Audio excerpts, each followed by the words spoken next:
India Alliance. Remember, there's a Congress government in Karnataka, 53% at the moment to the NDA, 42% to the India Alliance, others 5%. This is identical in vote share compared to 2019. How is this translating into seats? Remember, 28 seats in Karnataka, 25 were won by the BJP last time.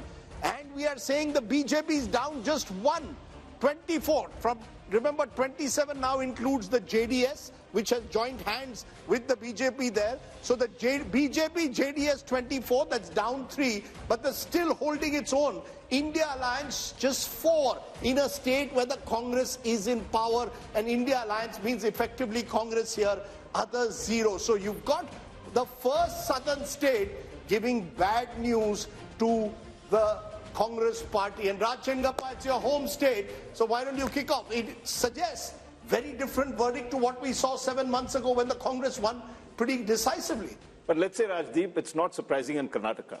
It's if history. you recall, it started from Karnataka when Rajiv Gandhi swept Karnataka, winning about 26 out of 28 seats in 1984. Within 3 months, Ramakrishna Hegde was elected as Chief Minister. We're going to see the reverse polarization happening in this case, where for Karnataka, they felt that the Congress was good, it was needed because the BJP government was not effective, and therefore the voters likely to tilt towards giving Modi the mandate, because he did campaign extensively there. He did push, if you remember the final phase, a certain percentage up over there. So Karnataka, and the other thing BJP has smartly done is tied up with the JDS. So the Vokliga vote, which would have made a decisive difference in Old Mysore and others, is getting split across these two. And secondly, if you look the way they have mended fences with the Lingayats, bringing Vijayendra, who's the son of Yedurappa, into the picture, the BJP has tried to cover its flanks. But let us see. I mean, Shiv Kumar is a wily contender. And you might see a little more seats going this way towards the Congress, So, Yashwant, given the fact that Siddaramaiah and Shiv Kumar were in Delhi, and now you've got DMK ministers, you've got Pinari Vijayan trying to hit out at the center for not giving enough finances to the south, could that potentially become an issue? Because I was seeing in the south, there was a lot of traction, at least on social media, around this issue. As of now, it's just in its infancy. Could it build into a bigger headache for the BJP in the weeks to come? Possible, because you see, without the JDS, BJP was in deep trouble. And they were pragmatic enough to take that much of arithmetic along. 6 months back, our same MOTM was showing BJP was in disarray because 10% approximately JDS votes of Vokaligas going along that. Now, that's largely in Old Mysore. Largely in Old Mysore. But the thing is that it's not just like, it might be decisive in Old Mysore, but there are pockets in across Karnataka, particularly in North Karnataka, where even 5 to 6% of Vokaliga votes shifting the BJP way will do the magic. However, the point which you are making is a North versus South divide, and the campaign that we are now watching in social media, that is an uncharted territory. Because I don't think any election whatsoever in the last 75 years, that play has been there. Barring the Tamil Nadu politics, outside that, the North-South divide was never played like that. So that's important. It's very important. And this issue is still just about germinating. It's just germinating. Amitabh Tiwari, is there seamless transfer of votes for Janata Dal Secular to the BJP, or do you think it might seem like that, but on the ground, it's not so easy to transfer? See, JDS vote is largely anti-Congress vote. See, the regional parties have been born out of anti-Congressism. And if you see the gap between India bloc and the NDA bloc, it's 11%, and out of which 9% is largely JDS. So JDS has pockets of influence in not only the old Mysuru, but even the Bangalore region. There, the implementation of schemes has been very good. And Congress is trying to project the Karnataka model as their model. But historically, BJP has been strong in Karnataka. From 1919 to 2019, they have won all the elections barring 1999. And surprisingly, BJP today, even in 2019, is the single largest party in South of India. Because South of India, there are regional parties who dominate and not the Congress party. Sure, and that's also primarily because they won 25 seats in Karnataka last time. So Rahul Verma, let's come back to our debate that we had when we discussed Delhi. That the same voter who 7 months ago voted for Congress, possibly Siddaramaiah as CM, apparently 7 months later wants Modi as PM. As Raj Chengappa said, it's not unusual, but it seems to me the one state where it's pronounced in the south is in Karnataka. See, Modi is one of the biggest vote aggregator of our time. There's no doubt about it. And he pulls BJP's vote. He's more popular than the party itself. If BJP gets around 37% vote, Modi's popularity rating would be around 45-50%. So that means PM pulls the party. What I was trying to differ with, that the segment which changes vote into election is smaller than the claim that we try to make. Right. And think of it, like Yashwant pointed this out, 6 months back, after the, so Karnataka elections happened in March and the last MOTN had happened around August. BJP was not doing that well. See, what BJP is doing in every state where they were having trouble is making efforts, right? In Karnataka, they tried to get JDS. They made a pact with Lingayat. On the other hand, and again, in Karnataka, what Amitabh had said in the beginning, the challenger is Congress. Congress seems not to be doing enough efforts in places where it's strong and credible. No, but also imagine, Sanjay Kumar, despite being the mighty force that they are at the moment, the BJP is willing to tactically cede ground everywhere. Yeah. Even in Western Uttar Pradesh, to a party like the RLD, to the JDS, where they think that they can make inroads in old Mysore. And also, Rahul, they called the JDS, they called Kumaraswamy corrupt and a dynast. I mean, it was very clear, we will never touch the JDS. You'll recall no, they called Mukul Sangma all kinds of things till the day the numbers came out. Then they changed their mind. So the level of flexibility is very great. You know, Sanjay Kumar, because this was one of the states where there was a potential double-digit loss for the BJP. So also look at the irony. The party that is supposed to have the ideology shows political dexterity. The party with no ideology, so to speak, in terms of certain core philosophical issues, is very rigid when it comes to tactical alliances. Sanjay Kumar.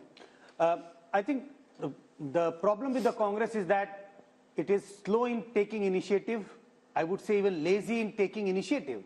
And if you look at the BJP on the other hand, even if they realize that they are going very strong in 2024, but they don't want to leave any chance. And my own sense is that if you talk to any BJP leader, they are pretty sure that they are winning 2024.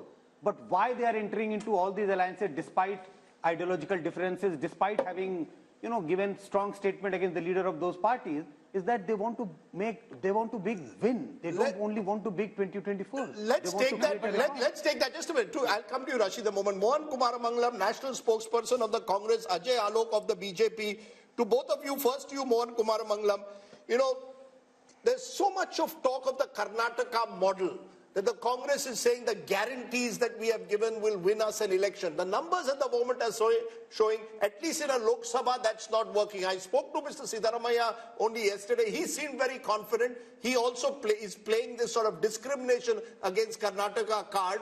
But at the end of the day, our numbers are showing the BJP virtually repeating its performance of 2019, which would be hugely significant.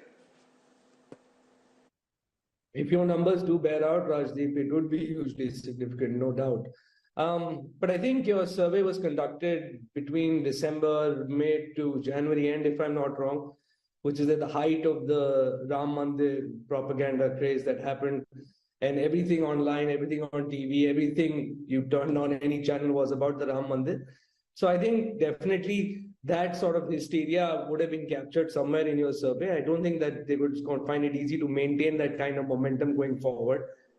The other thing is the arithmetic of JDS plus BJP might look right, but I don't think the chemistry works at all. Just for example, Kumarasamy was in a rally with the BJP and was wearing a saffron shawl, I think, and the senior patriarch Devagowda came out and said that it would have been better had he been wearing JDS colors.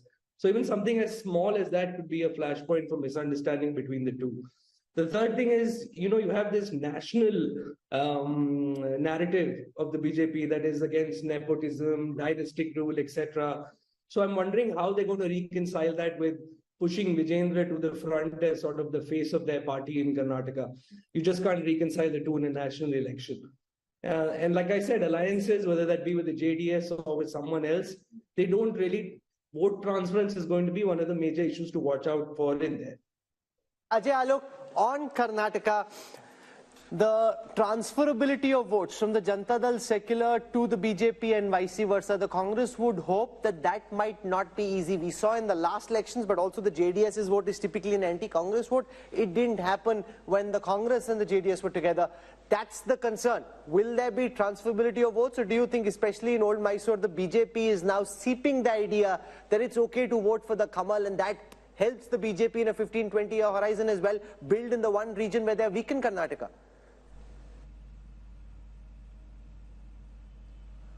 See, one thing they are conveniently forgetting, that Congress snatched almost 6 to 7% of JDS votes in the last Vidhan Sabha election, but they were not able to snatch our votes.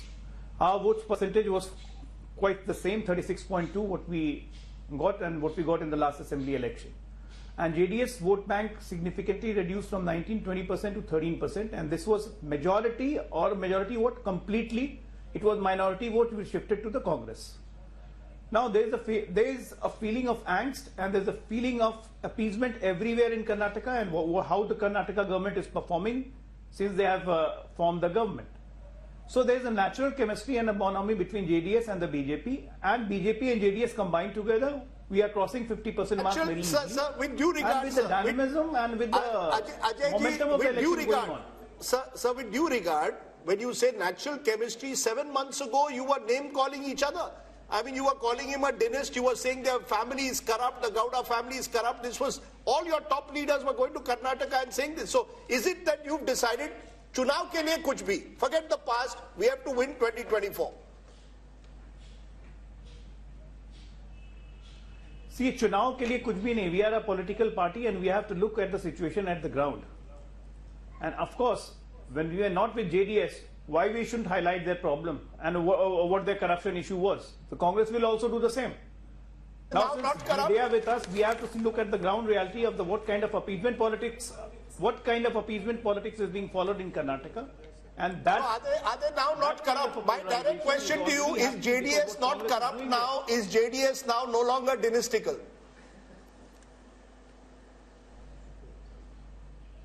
Well, it is dynastical. As far as corruption the matter goes, it's all in the court. If they are convicted, they are corrupt. And JDS is dynastical, there is no doubt about it. We are having a strategic alliance with them. They are not merging into BJP. Yes, Rashid Kidwa, you wanted to make a point. I think, Rajdeep, if Yashwant Deshmukh's figure come true in Karnataka, this would really reflect mood of the nation. Here is a government which is a proven track record, performing well. The Congress party is there on the ground. It's not a lazy party, at least in Karnataka. And in spite of that, if they lose badly, that will tell you a mood of the nation, a pro-Modi wave. Second thing is, it will also create a huge political upheaval. You remember, there was a lot of rivalry going on between Siddaramaiah, Chief Minister, and DK Shivakumar. And this will, become a big issue. So are you saying the possibility of that government either falling as it did after 2019, or are you saying there could be a change in Chief Minister if these numbers hold? All kind of possibilities are there. If this happens, then I don't see future for Siddaramaiah government there. Okay. From Karnataka, let's come to Telangana. I'm just trying to keep it moving so we're able to give enough time, because otherwise we have very irate viewers in a particular state that this is how important our state is and you didn't give us enough time. So let's just try and keep it moving.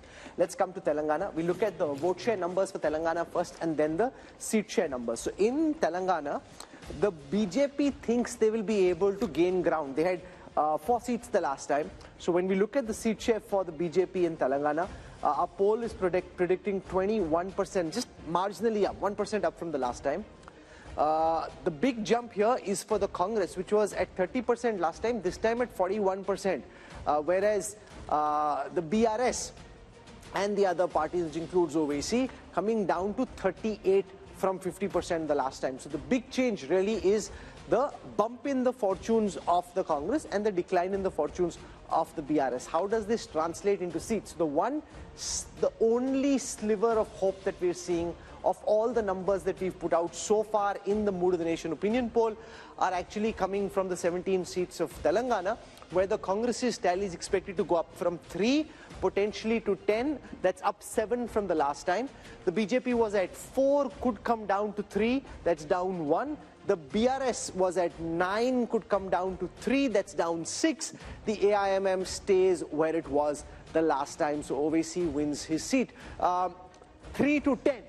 Now, from what I know, Amit Shah and the BJP big guns will be figuring out some way कि इनको ये 10 नहीं देनी है, इनको कुछ नहीं देना है भाई.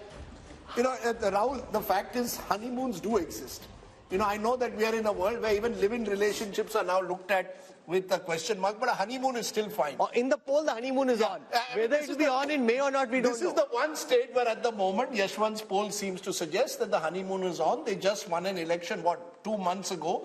And therefore, there isn't even enough time for any anti-incumbency as of now to build. That's the sense I get, Yashwant. Am I right? Because in the contrast with Karnataka here seems clear, where the Congress is still very much the new party that has just toppled a 10-year-old government. I think Congress is reaping benefit of the popularity of Revant Reddy. I think what is happening here is that in absence of any national leadership popularity or popular national leadership, Congress has to now look around for the popularity of their local leaders, and this is one state where definitely the popularity of Revant Reddy is. So why is it working in Telangana but not Karnataka? It's not working simply because we have got two popular contenders, and Rashid Bhai might be able to tell this, but I am dead sure that the Deputy Chief Minister of Karnataka would not like Congress to win in Karnataka in Lok Sabha election, because if Congress loses Karnataka in Lok Sabha election, that paves the way for him to become the Chief Minister. I think this is a bit unfair, because Mr. D.K. Shivkumar, and Rajdeep would correct me if I'm wrong, played a very big role even in Telangana, the amount of efforts he made there. So so far he's a disciplined soldier of the Congress. But let's be very clear. It appears one regional party is the one completely getting squeezed out here. Chandrasekhar Rao has virtually gone dormant since that defeat. That vote, the Congress seems to have captured to a large extent if these numbers hold. And the BJP has its pockets in Telangana, but has not been able to truly spread across the state. Would that be a fair understanding, Amitabh, of these numbers? Yeah, I see. In a largely bipolar national election, the regional parties tend to get squeezed out, and Telangana is one of the states. But it reveals a very fascinating insight, is that Congress, wherever is it gaining, it is gaining at the expense of regional parties, and that is the basic problem in that India alliance. It is gaining at the expense of BRS and not BJP. So how can it lead an alliance of regional parties where the regional parties have been formed out of anti-Congressism? TMC has come out of Congress. YSRCP has come out of Congress. SP has largely done anti-Congress politics. But it also shows there is no substitute for hard work on the ground, Rahul Verma. The fact is the Congress in Telangana genuinely made an effort in the last 1 year or 18 last 6 months. Yeah, I mean 6 after months. The Karnataka but to election. be fair, after Karnataka they got momentum, Rahul. But there was a sense that the Congress in Telangana was slowly, at least, they were there on the ground. They were more visible after Karnataka, no doubt about that, Rahul. But I think, would it be right to say that there is a lesson there? You work hard on the ground, you throw up a leader like Revant Reddy who's able to connect, and maybe, just maybe, who knows where the future is? Telangana has been a Congress state. Indira Gandhi contested from Medak all those years ago. But at least in Karnataka and Telangana, you have a party on the ground. We all are taught this lesson from childhood, that you have to work hard to get something, right? Zameen par raho. So it's not just for politics that you have to work hard. Sometimes, see, Congress also, not just because of the hard work in Telangana, but also some of the mistakes that BJP as well as DRS made in Telangana, which gave that kind of edge to Congress in Telangana. And of course, Revanta is now very, very popular.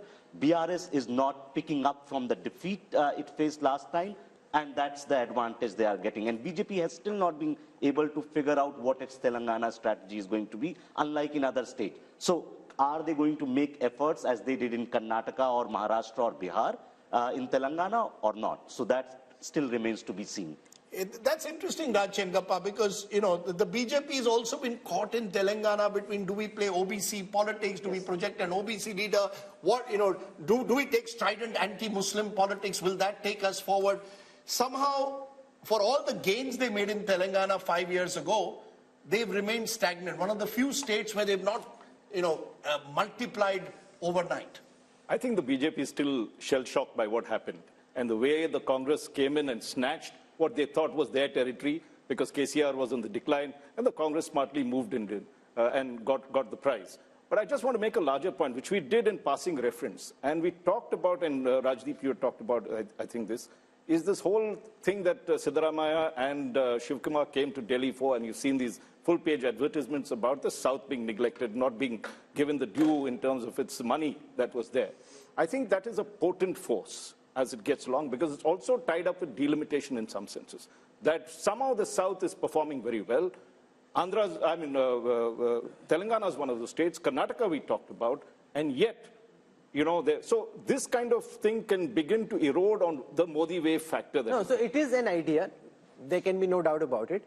But does the opposition have the wherewithal to mount it into a meaningful idea, take it down to the ground in the weeks before polling? No, I'll give you a very interesting example. Mr. Pinarayi Vijayan is in town today. He led a protest. The Congress decided not to join it because the left is their prime opponent in Kerala. So there are internal divisions. But when I asked Mr. Siddaramaiah, he said, yes, we would like to hold a convention of all the southern chief ministers soon. So they will play this card. And at least it's a card with some emotional connect. No, but it's also picho suja. It's a real last minute kind of idea, right? To be able to take this idea, build it into something big requires some time. And the other worry is... The idea to begin with, you are only 2 months away from the election. Even if you play it well, South is only 130 or 140. No, but in those states Rahul, it may do well. Rahul, can I just make a point? If in Karnataka they have swallowed the poison chalice and had to drink from that one, it is because they know that if they lose Karnataka, the BJP, the whole Modi wave that begins to shrink, because at 25 seats, it is the one that tilts decisively in terms of if moving from, say, whatever figure that they have now, if they are 303, if it starts dropping like they had last time, they lose a lot. So that is why you will see that they are so concerned. Look at they are willing to compromise, whether it is in Bihar, as we've seen, in any of these places, despite the fact that they seem invincible, the BJP is insecure for whatever reason, and it is showing up in these places. I actually don't think it's insecurity. I actually now am convinced the BJP, as you saw with Mr. Modi talking about 370 and 400, it's like pushing your troops to try and conquer what is seemingly impossible. So you say Karnataka, okay, people are saying we are going to lose there, put all your might in Karnataka. The Prime Minister's repeated trips to the South at a time when, you would have thought they would say, okay, South is an area where we will not do well, suggests that actually they think South is a growth area. So it's fascinating. Okay, so one seemingly impossible thing, seemingly impossible, but why not? When you are talking about the possibilities, if the BJP can go all the way to bring the JDS, if the BJP can go all the way to bring Nitish Kumar, why nobody is talking about possibility of BJP and BRS coming together? Look, the BJP at the moment, the BJP is hunting for allies all over. The BRS is a potential ally, but I think they see Telangana as one of the states where they want to grow in the future. And to grow, they have to finish the BRS. See, once the regional party is finished, make it BJP versus Congress in Telangana, advantage BJP. So that's the one reason why they may hesitate from taking on the BRS. And Chandrasekhar Rao is a wily leader. I think Kumaraswamy is desperate. Rajdeep, correct me, Raj. No, I just want to make a quick point to what you made. Yeah. The fact is that Modi came into Telangana for an election campaign and said that KCR had approached him to help out his son, and so there was this talk of an alliance that was building over there. Yeah. And of course, as we've seen, they've patched up with JDS. Exactly. Okay. Yeah. Exactly.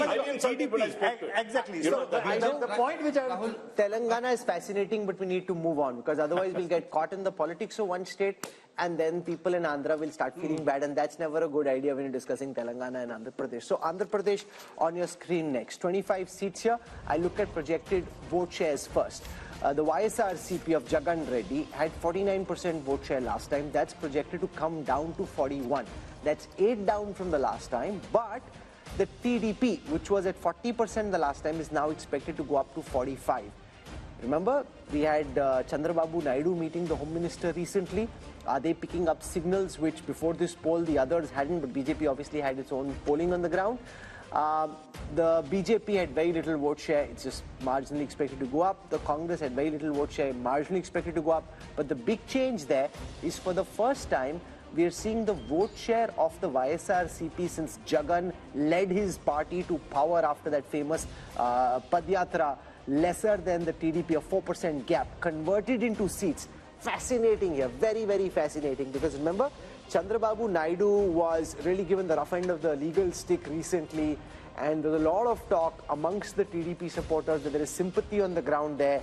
That is reflecting in the numbers for the first time, because from 0 the TDP is projected to go up to 17. If you ask me, of all that we've seen, this is the one number that pops out of the screen and grabs my attention. You know, my sense is Mr. Amit Shah has got a sense of what Yashwant Deshmukh's poll was suggesting. Because why is it? Sanjay Kumar is surprised. He said, "Ulta to nahi dikha rahe ho." Because you've got, before I get, because you see, Chandrababu Naidu was there. Clarification, Rajdeep. Yes. Is TDP only TDP or TDP plus Jan Sena, obviously. plus Jan Sena. Is it Jan Sena also in TDP? But you see, the thing is that you've got a party whose leader, Chandrababu Naidu, has been knocking on the doors of the NDA for months now. And the NDA wasn't opening the door. Suddenly at the Ram consecration ceremony, you see Chandrababu Naidu there.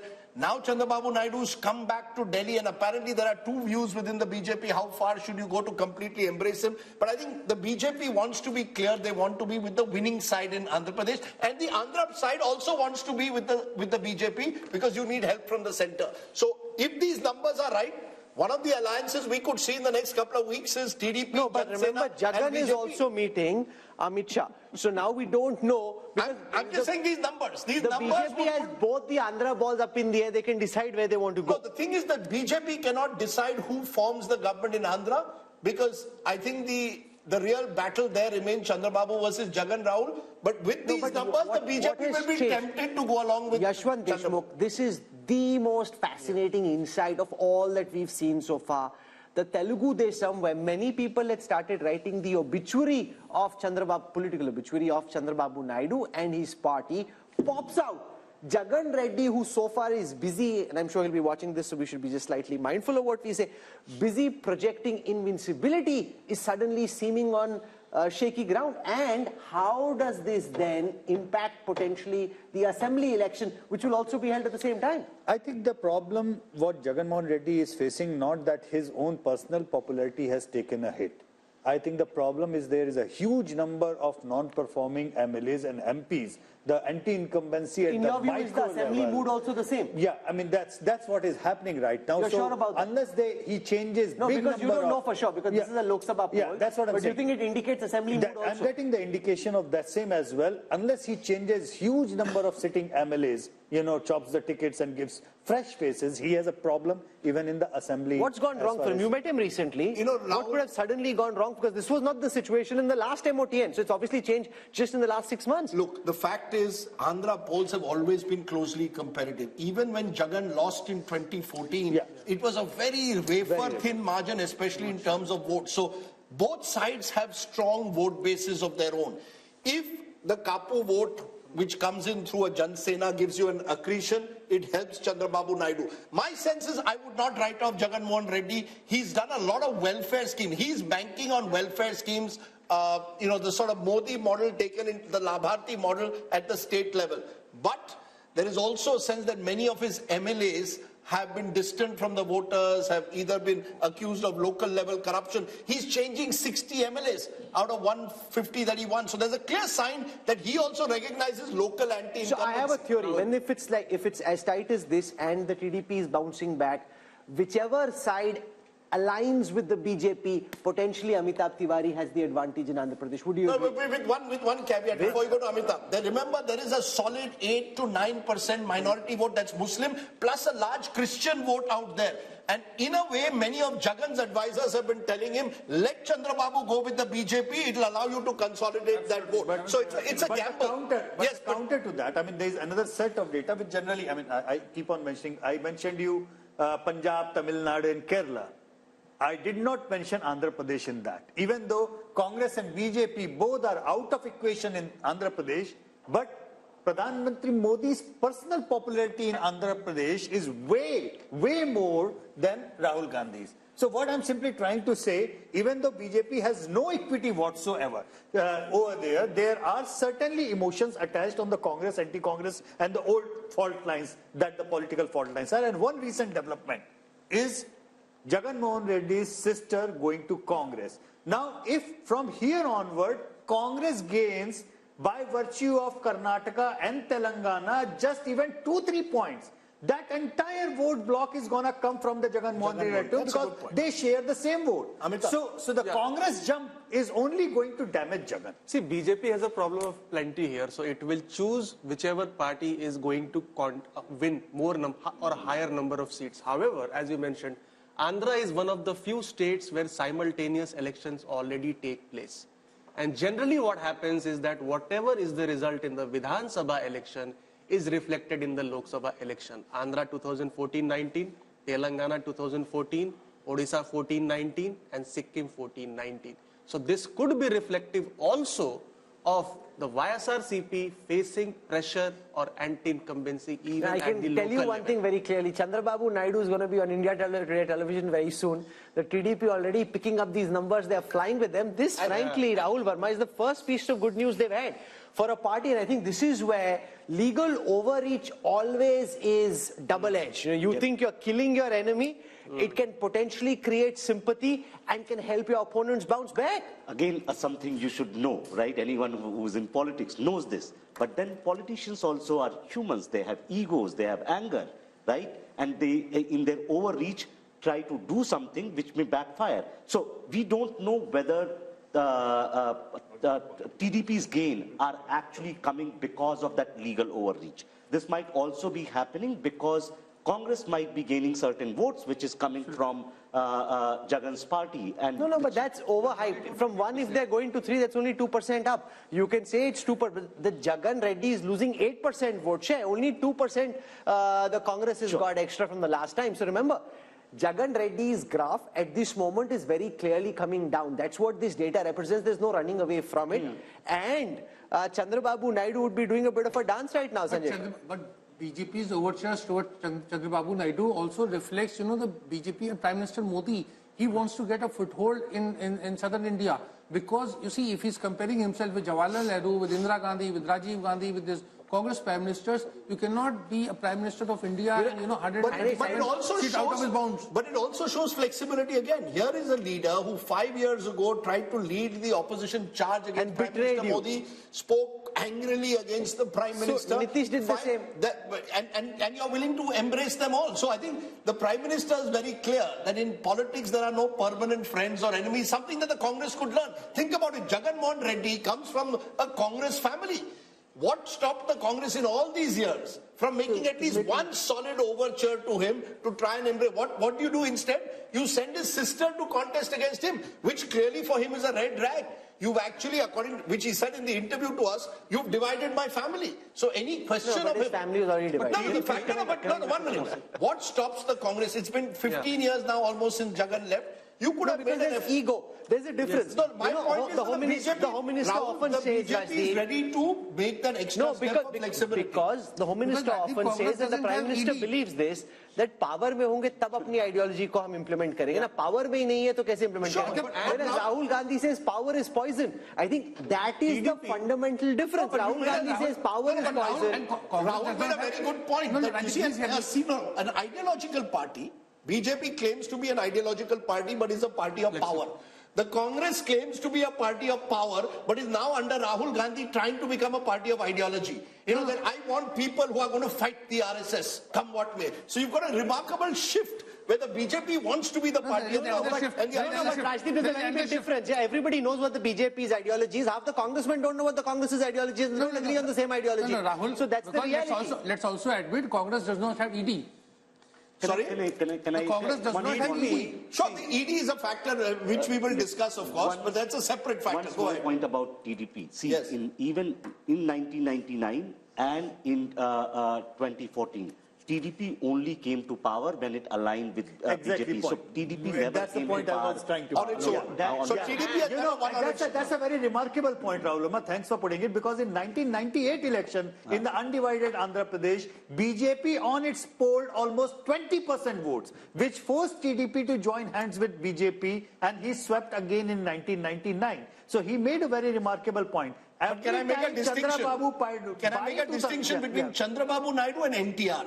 NTR had the power to win on his own. Chandrababu Naidu, when he took over the party, was not able to do that. That's the difference. Chandrababu Naidu has needed an ally. NTR did not need allies. That's true. But every time he has won, he has come along with the alliance of the BJP. EDP 2 months ago was thinking of joining the India Bloc alliance. After the 3-0 drubbing, it has again changed its mind. So the regional parties, hawa kidhar beh rahi hai, are very cognizant of this. And there's another little piece of trivia, Rahul. There are two wings of Prashant Kishore's IPAC. Yeah. One wing is with Chandrababu Naidu, and the other wing is with Jagan Mohan Reddy. And a few weeks ago, Prashant Kishore was allegedly on a flight with Chandrababu Naidu or his son, and all speculation sort of arose in Andhra. Is he going to now align with Chandrababu Naidu? He says he's not. But if these numbers are true, he clearly knows who's on the winning side. Jagan didn't give the NOC. But are you surprised with these numbers? Are you surprised at all with these numbers, Sanjay Kumar? No, about Andhra, we are all discussing TDP and YSRCP. But we are not discussing Janasena. I think Janasena is very important. If you just pull out Janasena from the TDP How much alliance, is the Janasena vote? It's roughly about 4.5%. But if you pull out Janasena from the TDP, then Jagan Mohan Reddy is back in the game. That is so sure. And it is a situation like Bihar. Nitish Kumar at the center. There are two other players. You know, like RJD and BJP on one side. Whichever side Nitish Kumar goes, that party gets. But it's fascinating. It is a fascinating verdict. I want to go across now to Tamil Nadu. And Tamil Nadu is the one state where the UPA or the India alliance, at least at this moment on the surface, looks settled. The turbulence is on the NDA side because the AIDMK and the BJP are now separate just at this moment, and this game is changing so fast that I don't want to end up saying something which makes us look silly a few weeks down when people look back, because that's the way everything we're saying is just commentary at this moment. Things, of course, can change. So here is Tamil Nadu. I'll start with the vote share numbers first. So the NDA projected to be 15% vote share. The India Alliance from 53 to 47. This is largely the DMK and the Congress and some of their smaller allies. Now you've got the AIDMK in the others, which is now expected, the others together are expected to be 38%. Let's look at seats. Yes? Also, then a lot many smaller groups are there who are not yet aligned. So we do not know which side will they be in. So a lot of this AIADMK on its own is hardly about 30% at this point of time. So 8% are the others, 30% is the AIDMK. Okay, here is the conversion into seats. Now again, the second state where there is some good news for the opposition alliance, because like in Telangana, this time of course is the India alliance. They had 38 seats the last time, expected to go up to 39 this time. The BJP, while it may gain vote share, not expected to win seats in Tamil Nadu, and the AIDMK had just one seat, that too could come down to 0. So Tamil Nadu looking strong. Does the DMK stay fully with the Congress, or could there be a twist in the tail there also? I think, Rahul, I'll be very surprised given the statements that Stalin has made at the moment that he will also switch sides. There's the ED factor that our friend Rashid Kidwai mentioned. Yes, there are a number of DMK ministers under the ED scanner. But I find it difficult to believe that it will happen before the election. What happens post-elections, we don't know. If the Congress completely collapses, many of these allies of the Congress today could go in different directions. But I think there's a general sense, and the poll may well bear it out, Yashwant, that this is the one state where the Prime Minister's popularity is much less than it is nationally, even though he's made the effort repeatedly to go to Tamil Nadu, to identify himself with Tamil culture, the Singal, when the new parliament was inaugurated. So the BJP, as always, continues to see Tamil Nadu as this sort of bridge too far, which they want to one day conquer.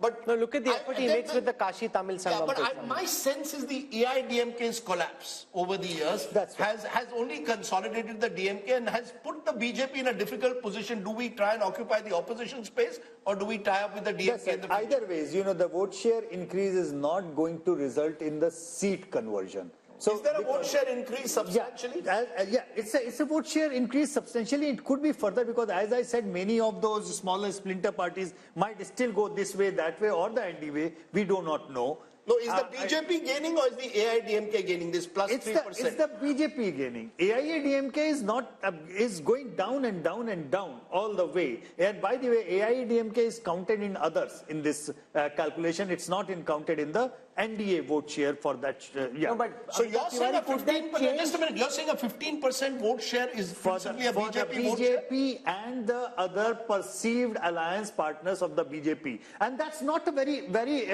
big number. I tell you why. In 2014, BJP actually contested with his alliance all alone, not being part of AIADMK or DMK, and they polled 18%, which is a decent enough number. But that vote share, just like Kerala, as I mentioned, BJP almost touches approximately 20% in Kerala. In Lok Sabha. But in Lok Sabha, but 0 seats. It doesn't really matter. 3 states where Prime Minister Modi has actually bent over backwards, I would say, in order to accommodate the political sentiment, Tamil Nadu, Kerala and Punjab. The gap is reducing. They are having a growth of organic level, I would say, but unlikely to convert into seats. Rahul, is there any possibility there's a buzz that the Prime Minister could contest from Kanyakumari as a second seat? No, so there's a buzz that, he wants to bridge the north-south divide himself. 1 seat in the north, 1 seat in the south. Possible? But Rahul Gandhi also showed some sense of weakness when he picked Wayanad. The Prime Minister may not wish to go only for the reason that if this north-south divide picks up and for some reason they end up on a shaky ground, you don't want to expose the man who's supposed to be invincible to any form of threat. Therefore, will they take that risk? No, they will go all out to shore up their fortunes in Tamil Nadu. Remember, the BJP is the only party at this moment which has a 20-30-year horizon on things. When I speak to top BJP leaders about, say, the strategy for Tamil Nadu or say, why don't you just patch up with the AIDMK at this moment, it might make it easier. They're saying, we want to end Dravidian politics. Not just about coming to power at this moment, it's also about a larger political, social, ideological fight where we want to integrate the country. I mean, at least they're talking that language and then pushing in that direction. Right. Oh, now, like the Chinese have a 20-30-year horizon, the Congress don't even know what they're doing tomorrow. Raj, where do you therefore see the DMK being? If these numbers hold, the DMK will presumably be, if not the second largest party, certainly the third largest party once again. Does the DMK remain where it is with all the ED pressures that we speak about? Other allies are slowly drifting away from the India alliance? Or is there, you believe, a chemistry with Rahul Gandhi and the Congress that Stalin intends to cement? I think you have to look at what he gains. If it's only the ED that is putting pressure and how deep that pressure is, one has to look at. But funding, but fundamentally, Tamil Nadu doesn't believe in this one nation, one party, one nation, one language. So there's been that protest going on from the 60s. The more the BJP tries to emphasize all these things, and let's not forget, Prime Minister Modi had, as part of the temple run, went right down to Tamil Nadu and did 2 temples out there to assure them that, look, we care as much not just of the Ram Mandir, but all your tradition and culture. So at the moment, I don't find the reason why Stalin should be switching unless there's some inside information. No, also given the comments that Udaynidhi Stalin has made about Sanatan Dharma, I presume the BJP can't be then seem to be embracing them right away. Yeah, and the Tamil culture and the fact that anti-Brahmanism had ruled for and continues to in many senses, it's going to be difficult for the BJP. It'll get this 10-15%. Mr. Modi's popularity is there and we need to see that. Okay, let's turn then to the final state in our southern sojourn, which is the lovely state of Kerala that often marches to its own beat. Take a look first at vote share. If elections are held in 2024, what happens in Kerala is the UDF, that's the Congress-led front, 46% vote share, LDF 32%, 14% back, NDA 17, others 5. How is this translating into seats? Well, it's virtually a repeat of 2019. Once again, a clear sweep for the Congress-led UDF. The best news for the Congress so far, apart from Telangana, is coming from Kerala. 18 to the UDF, just 2 to the LDF. But remember, both are part of the India alliance. So no, but it's a big change from 2020, Yashwant Deshmukh, where you had the LDF come back to power. Now you've got, for some reason, very clearly in a Lok Sabha context, anti-incumbency against the left and very strong pro-incumbency against the Congress. And if Kerala was India, Rahul Gandhi would be Prime Minister. Absolutely. If Kerala was India, Rahul Gandhi would have been not only the Prime Minister, he would have been a Prime Minister with Rajiv Gandhi kind of majority. But having said that, I think 2019 numbers also came after a victory of left front in the assembly elections. And so that way, Kerala is a very much split vote. Because they are voting for assembly level separately and Lok Sabha level. No, but what explains that vote, Rajdeep? You know, it's very interesting. A few days ago, Kerala left leader told me, why does Rahul Gandhi have to contest from Wayanad? Can't he choose any other part of the country? We are his staunch allies in the India alliance and he's coming to take us on in Wayanad. So I think there again, people... He looks like a strong force in Kerala. No, so therefore, you see, the Congress is seen as a national party in Kerala. The left is seen as the regional party of Kerala. Mr. Vijayan is seen as the prominent chief, the #1 neta of Kerala. There may be anti-incumbency brewing against him also after 8 years in power. But I think the main reason is the belief that the Kerala voter sees the Congress as a national alternative to the BJP. GVL Narasimha Rao is now with us. GVL, the BJP was trying very hard on its own through the RSS to win something in Kerala. Yashwant's data suggests it's a bridge too far for this election. No, I think we are very confident of winning some seats. I will not say we'll be a big force in this election because Kerala doesn't, election to election, the swing is not more than 2% or 3%. Kerala is a state that moves very slowly. But certainly in this election, we are confident of winning. And what about Andhra Pradesh, where the Home Minister and Naddaji met both with Chandrababu Naidu, also meeting with Jagan Reddy? What's cooking there? I think these are political meetings that happen during election time. But certainly, no, I think you won't, until anything is final, I think you will not know. So you're flirting with both parties essentially? No, we have got support from both the parties as far as parliamentary strength is concerned. But as far as elections are concerned... But Naidu betrayed you. Would you take him back? I think these are decisions that party will take at the highest level. You come from the state, it's your patch. No, but these are political calls. That makes it even more difficult for him to commit because it's his own patch. Rahul and Rajdeep, you see, there are no emotional decisions here. Political decisions are always based on wisdom, political wisdom and political sagacity. Because you accuse me, you made some comment against me, or you called me names in a rally, therefore I will not tie up with you. That's college level politics. We are. Can I just take it around this table though to ask that since we spoke of college level politics and Kerala's strong student movement, how many people on this table believe that Rahul Gandhi made the right decision by choosing Wayanad, or was it escapism? Did Rahul Gandhi escape from the reality of trying to rebuild and revive his party in UP by going to Kerala? Is that a mistake? Or is this a pragmatic decision to stay on in the Lok Sabha? Who wants to go? I think it was a pragmatic decision, and Rahul is very comfortable. If you see his, even Bharat Jodo Yatra in Kerala, whatever he was doing, talking, indulging in all kind of activities and all, he was very comfortable. He was what he is. So but you can't win India by becoming the Prime Minister of Kerala. To take off from what was just said. That you've got to, instead of investing in rebuilding the party in the north, you're building your base in Wayanad where your principal opponent is your India ally, the left. Rajdeep, yes, but these are not easy decisions. It's like, Prime Minister Narendra Modi contesting from Tamil Nadu. I don't think so. I don't think Prime Minister Modi believes or his party believes in any kind of bravado. No, but Rahul could have taken Telangana, he could have taken Karnataka. Why take Kerala, the one state where your ally is from your India alliance? Well, that would be a choice if he can. Is this KC Venugopal telling him take a safe seat, Wayanad, large minority population? And that also is seen as a factor. You're choosing a seat with a large minority population. It gives the BJP, and they did it in 2019, that you only want to contest a seat with a large minority population. Rajdeep, what are you saying? Are you saying minorities are not, they're also as much as Indian, they're not Bangladeshis? Sure, but it gives the BJP an opportunity to play on the seeming weakness of the Congress. That the Congress is only relying now on the minority vote. No. Given a chance, I think the BJP would want to be very comfortable with minorities simply because they are also, bona fide voters governed by rule of law, constitution. Okay. Rahul Verma, you agree that Rahul Gandhi did the right thing by picking Wayanad?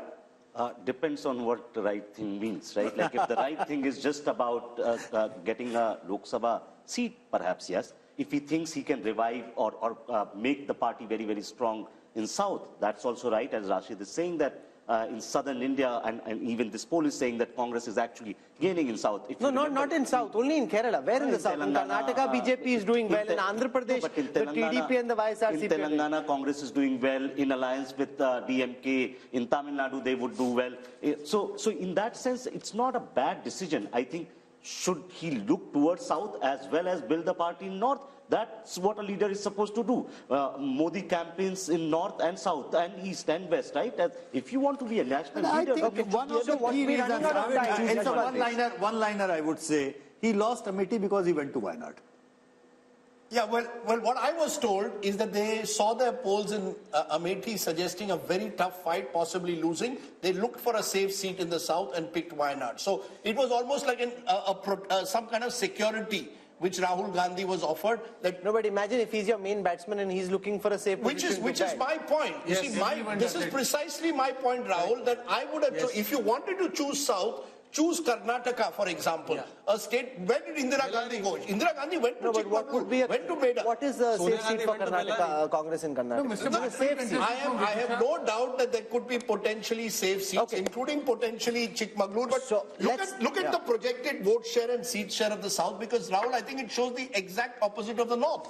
The vote share in the south, as per the Mood of the Nation poll, NDA 23%, India 41%, others 36%. How does it add up in seats? NDA 27. That's just a small dip from last time. Remember, BJP got 29 out of 130. India 76. Slight up because of Telangana. Others 29. But basically, you really have two Indias politically.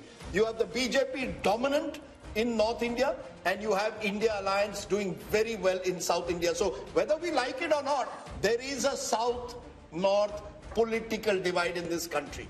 What implications that will have with delimitation is going to be a big question in a couple of years from now. Couple of years from now. At this moment, we are focusing on what is the mood of the nation. Welcome back. You're with us on the India Today Mood of the Nation opinion poll. The results of this poll are already buzzing and trending in every state, from Andhra Pradesh to Telangana to Uttar Pradesh. Wherever we are going, a mini tsunami on social media, lots of posts being viral, exchanged. So that's good buzz to have. We now want to come to Rajdeep's home state of Maharashtra. He's already itching, getting out of his chair, all set to get you what should be quite shocking. No matter what you're thinking is happening, I think you'll be shocked by what Rajdeep's about to show you. Rajdeep. We've gone to the north, we've gone to the south.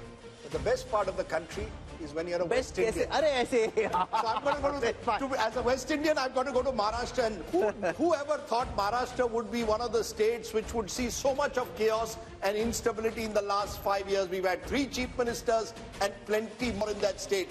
What is the mood of the nation showing for Maharashtra, state that will have both Lok Sabha and later in the year Vidhan Sabha? NDA 40%. NDA 40%. So that's the BJP and the Shiv Sena, into bracket Shinde. India 45%, which is 5% higher. 40 plays 45%, others 15%. And 45 is NCP, Uddhav Sena, as well as the Congress party. So 5% edge in Maharashtra to the Maharashtra Vikas Aghadi. The opposition, the best news coming for the opposition after Kerala and Telangana is here in Maharashtra. This could be another big surprise, therefore. How is it projected into seats? What is Yashwant Deshmukh C voter poll saying for Maharashtra? 26 out of 48 for the India Alliance. 26 out of 48. A huge jump, because the NDA, which won 42 out of 48 last time, is down to 22. So if there's one state where the NDA is taking a big hit as per this poll compared to 2019, it's Maharashtra. And that perhaps explains all that's been happening in that state. Breakup of the Shiv Sena, breakup of the NCP, because Rahul, clearly here too the BJP knew this was the one state they were in trouble, which is why they have slightly narrowed the gap, but they're still behind here. Yashwant, are you sure about your numbers for Maharashtra? Because they've taken a large part of the NCP, they've taken a large part of the Shiv Sena. If this is where things are at the end, then no matter what happens in this Lok Sabha election in the Assembly, the BJP and what they have is going to face a very tough time. Why are we ending up with these numbers in your poll? Rahul, Out of the 140 crore people in India, is any damn person sure about Maharashtra as on today? I mean, let's be honest. People are confused, not just because of the previous mandate, the current mandate, people going here, people going there, parties being split, and now the symbols are with the people who did not form the party and with somebody else. So having said that, it's a maha mess. It's a maha mess. It's not Maharashtra, it's maha mess at this point of time. And let me do a health warning as well on these numbers. Number one, on the voting intent, we have been asking for individual party and leader, Rahul. Which party or leader you are going to vote for, and then we have summed it up like, Uddhav Thackeray plus Sharad Pawar plus Congress and Shinde plus Ajit Pawar plus BJP. But what we do not know here, who is contesting from which seat and who is going to contest against that person from which seat, which party. What I can see, wherever the BJP tickets would be there, they would be sweeping like anything. Wherever the Ajit Pawar ticket and Shinde Sena ticket would be there, I doubt they will be sweeping in the same way. So the weakest link is on the both sides. On the Maharashtra Vikas Aghadi side, the weakest link apparently is the Uddhav Thackeray Sena, followed by Sharad Pawar, and followed by Congress, and then the Sharad Pawar. So we don't know out of these 3 and 3, which permutation and combination is contesting whom on which seat. Unless we are sure of that, I think this is more of an since this is your home state, Rajdeep, here's the concern that I have, just purely academically, right? Which is that will votes get transferred? In a poll, it's very difficult to capture that. But once you know, okay, it's GVL versus Rashid, then the equations change, exactly right? The point. Yeah. So right now, you don't know that. You're building this scenario on the basis of what respondents are telling you, but the respondent also doesn't know who's against who. I will tell you two contradictions, Rajdeep, before you say. I cannot see Uddhav Thackeray voter voting for a Congress or the NCP candidate. Similarly, I cannot see a BJP core voter voting for Ajit Pawar candidate. So there are contradictions. I'll give you 2 quick points before you come. One, the fact is that this is an interesting state this year because you've got Lok Sabha followed by Vidhan Sabha 4 months later. And speaking to a number of Maharashtra politicians, they believe the stakes for themselves are much higher in the Vidhan Sabha. So you'll find a number, the Vidhan Sabhas which will be very competitive, seat by seat, and a lot of what Yashwant says will play out there. In the Lok Sabha, Rahul, even though the BJP appears prima facie down compared to 2019, I think, and Yashwant is right, the BJP will do well in its pockets of influence. They have strong pockets, especially in urban Maharashtra. The problem for the BJP is there is a general sense that you have struck opportunistic alliances and you have broken two parties which you were dead against. But GVL, when I was speaking to top BJP leaders, their numbers were 40 plus. They think it's 40 plus. But a 5% lead for the India alliance, after all the todphod you've done, if this is where it is 22 versus 26, then it's obviously not the way you're calculating. No, I certainly don't see the numbers the way the poll is predicted, Yashwant's poll. Primarily because this is an election that Prime Minister Modi will be driving. People are voting for PM Modi. They are not voting for individual constituents. This is an election where you will see a massive swing. So anybody voting, the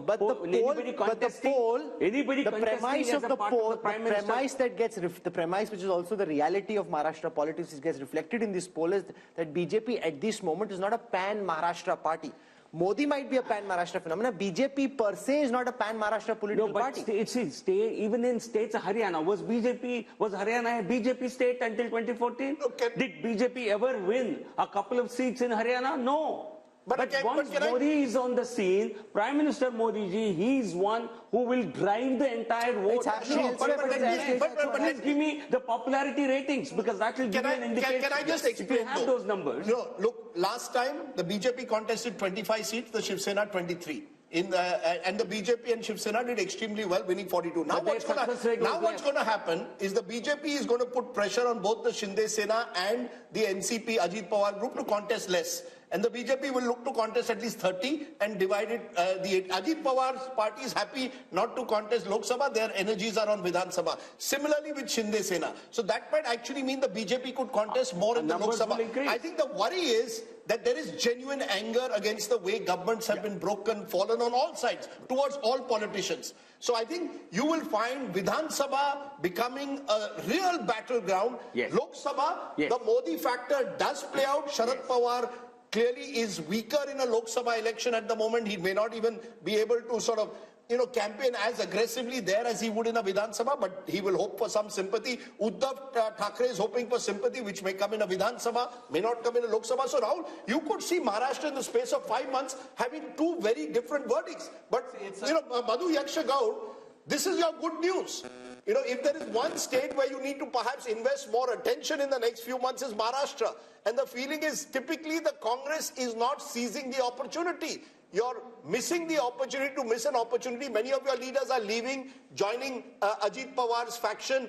Milind Deora left to join Shinde Sena. Today, Baba Siddiqui, your MLA, former MLA from Mumbai, has left, is likely to join Ajit Pawar. So you're not holding on. You're the Kamzor Kadi. Hopefully, your predictions may hold on to the leaders who are planning to leave, Rajdeep. But having said that, this has been expecting in Maharashtra, Rajdeep. I think various projections and studies we've done. And we've been very hopeful on Maharashtra because of this third port, what Rahul says.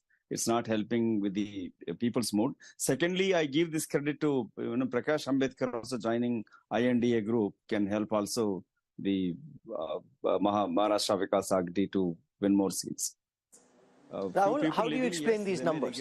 The fact that you've got what seems on paper a strong alliance now with Ajit Pawar there, Shinde there, the other parties seem weakened, but they still have a 5% lead in this poll. So, with lots of caveats, because no one knows what's going to happen in Maharashtra, but if our thesis is right that people in Maharashtra are unhappy with the way parties have broken alliances, then the expectation would be that the turnout is going to get depressed, which means it depends who has the more cadre on the ground.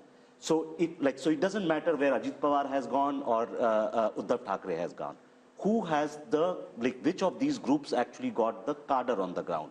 In a depressed turnout scenario, cadres on the ground will make sure that your core voters turn out and that group will have advantage. Your sense, Amitabh? See, actually, it's a khichdi. So, nobody knows which party has the vote, but Shiv Sena and NCP have the symbol. Symbol plays a very important role in elections. That's number one. As you said, BJP will now bargain for a higher number of seats. So it will be able to win more and also transfer its votes to the SHS and the NCP candidates. Now it depends upon how much they have. However, the bad news for the India Alliance is that Congress becomes the #1 party of this India bloc because it is the largest party today in the Vidhan Sabha. And it will demand for the highest number of seats.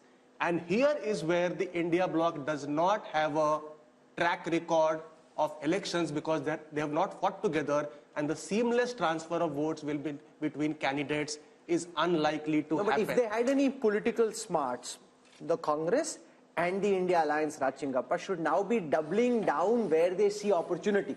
Maharashtra, instead of frittering precious ammunition on states which are fallow ground, they should focus on where the land looks politically fertile for them.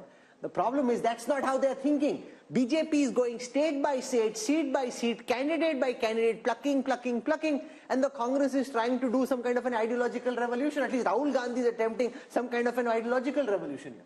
But I think the reverse is also true. The way the BJP and Mr. Modi is obviously party to these decisions has been picking up and splitting parties and everything else, and Rajdeep talked about it, doesn't do their image any good.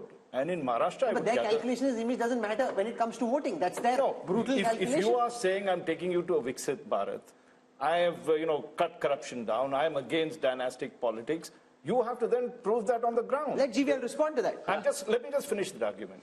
Okay? Yeah, go ahead. Because I think it's a principled thing that happens. In Maharashtra, I have a feeling, Rajdeep could vouch, and he also expressed it, is I think there's a Marathi pride which you can define in some ways or the other, right? People must be truly fed up. at the way these parties have behaved on that, the way they've split, completely cynical. How do you explain that when you want to take this nation to greatness and you're playing let dirty GVL politics? respond to that. They see people are very, very practical. Let me put it this way. People have great trust in Prime Minister Modi. They know he's the one who will deliver Viksit Bharat. And if he does not have the strength in a particular state to sweep that state, let him galvanize, get that support, because we want him to win. The people want him to win. People have trust in him. No, sir, but can I ask you, you're saying people have faith in Modi. Point taken. But when Mr. Modi says there is a 70,000 crore scam in irrigation, points virtue to NCP and Ajit Pawar, 1 week later, Ajit Pawar joins you, what's the message? I was in Nashik, where a gathering which included RSS people were there, and they all said, sir, khoke ki rajniti hai. They openly said it. The word khoka has become a sort of common parlance on the street of Maharashtra. How does that lift the Prime Minister's image? If one moment you say there's corruption, next moment you tie up with the same corrupt person, how does it lift your image? Let me tell you this, people understand there are some political compulsions. At the end of the day, you want Lord Krishna to win. You want Bhagwan Ram to win. There are some adjustments they will have to make in the interest of larger national good. Sure, but have you gone too far? The point is, no, I'm telling you, this is the Hindu psyche. This is an important point that GVL Narasimha Rao makes, because when I was interviewing Dr. Jaishankar, and I've seen now several people say this, they talk about Bhagwan Ram, they talk about Hanuman, they talk about the Ramayana and the Mahabharata, and they talk about tactical compromises on the battlefield, which leads to the war being won. So this is something that we're seeing now quite a lot of, which is what he's talking about. No, but then Rahul, with due regard, sorry for speaking out, because it's my home state, I feel strongly.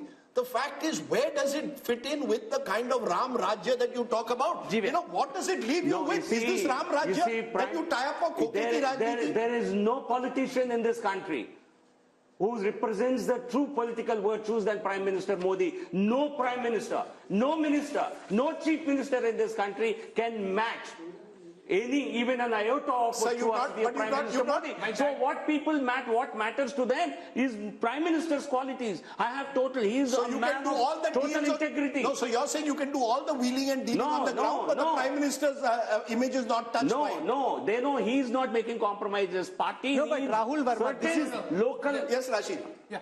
I mean, by going by Mr. GVL Narasimha Rao's logic, BJP should be winning all 543 seats. If Mr. Modi is on a big ticket, he's there on Tamil Nadu also, he's there in Telangana also, he's there in all other states. I think, we must accept what Mr. Yashwant Deshmukh's survey is projecting. We have gone through over 300 seats, and there is a kind of trend. This is a very interesting thing about what is the findings of Maharashtra. There are 4 states that were always, they are kind of, outliers, and they are giving something in favor of BJP. In case of Karnataka, in case of Maharashtra, there is a trend, and we will see. No, Maharashtra is not Bihar, with the BJP. It's the other way around. Precisely. So I'm saying there are 4 states that were very crucial in 2024. Even if the outcome is kind of well known that the BJP has an advantage and Mr. Modi is a favorite. 1 state is Bengal, other state is Bihar, 3rd state is Karnataka, and 4th state is Maharashtra. Now it is giving different kind of trends. I think we must accept what Mr. Yashwant Deshmukh is predicting.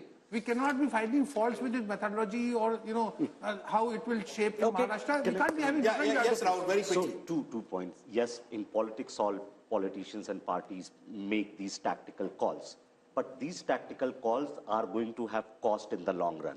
Indira Gandhi in 70s did a similar thing. At some point, it costed her party.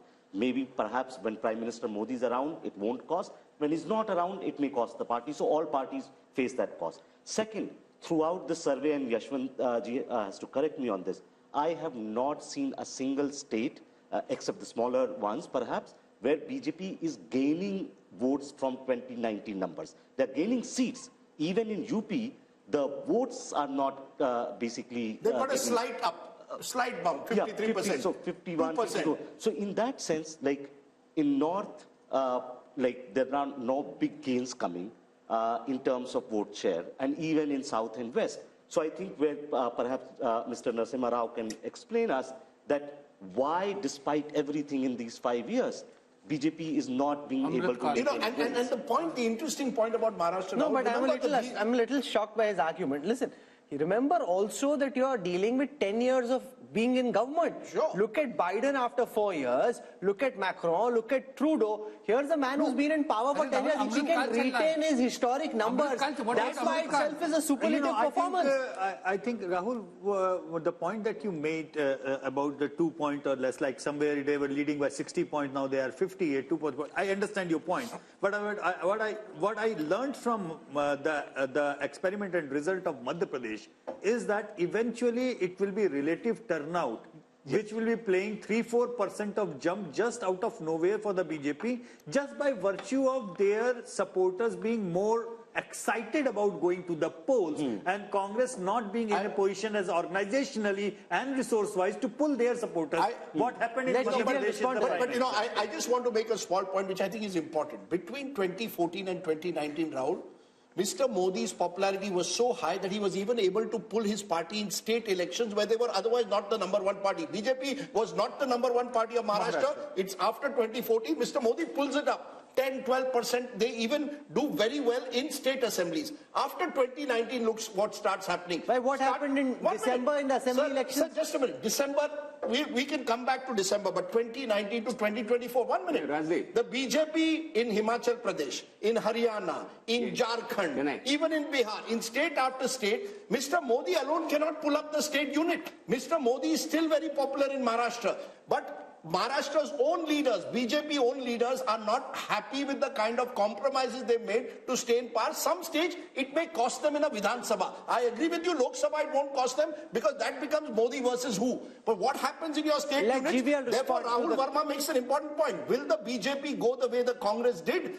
After 10-20 years, because it makes these compromises. You can wish that if you like. No, he asked a question.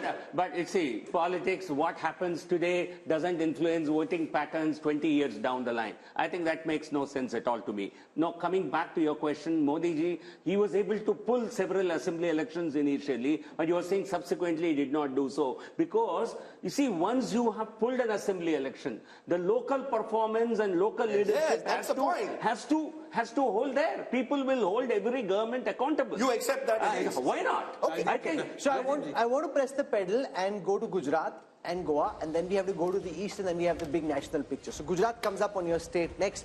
I want to spend very little time here because it's one-way traffic, as one-way traffic can be. I mean, it's like whoosh. There's no comparison. 62% vote share projected in favor of the Bharatiya Janata Party in Gujarat. I mean, 6 out of 10 people just want That's the highest so far in the country. 6 out of 10. And we're not even dealing with the smaller states like a Himachal or an Uttarakhand. In a big state like Gujarat, 62%. The Congress had 32% vote share. That's come down even further to 26, down 6 from the last time. Let's now come to seat shares. If you got 62% vote share in a largely bipolar contest, I mean, you don't need to be Yashwant Deshmukh to do the calculation. You can do it yourself. It's 26 for the BJP in Gujarat. They want their man back. They want their boy back. They're like, look at how hard he's working. A Gujarati fixing this country, we want him If back. I was a Rajya Sabha BJP MP who was told to contest Lok Sabha, I'll say, मुझे गुजरात की seat दे दो. कोई भी दे दो. कोई भी seat Gujarat की दे दो, वडोदरा दे दो, गांधीनगर दे दो. GVL also is ready to contest from Gandhinagar. You see, that's the one state where every politician will feel a relative sense of security. I think Gujarat is there is little difference from contesting a Rajya Sabha and a Lok Sabha. Is that what you're saying? No. I'm saying that a Lok Sabha...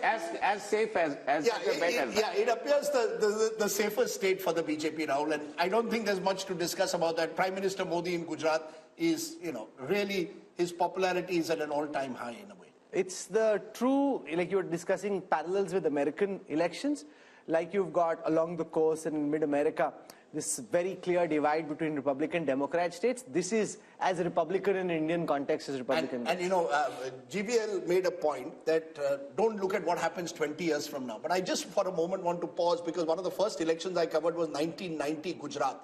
And at that time, the BJP had to back the Janata Dal Gujarat of Chimanbhai Patel to prop him up to form a government. See where we've come 35 years later. We look at events today. If you make mistakes today, you pay a price for it 20 years from now. That decision of the way the Janata Dal Gujarat was eventually, the Congress propped it up for a while, destroyed the Congress in the long term in Gujarat. The Congress replaced a chief minister who had 150 seats in Madhav Singh Solanki. Can you imagine? Well, one of BJP the many replaced Shivraj Singh Chauhan. No, but 150 seats, BJP replaced Shivraj Singh Chauhan with Modi as the dominant figure. That time, Rajiv Gandhi could never really sort of lift the party. But Rajiv and the Congress didn't think so. See, that's the mistake. So I'm saying politicians can make mistakes and therefore they must be conscious of the mistakes they make. Let's come to Goa. Goa has 2 seats, north and south.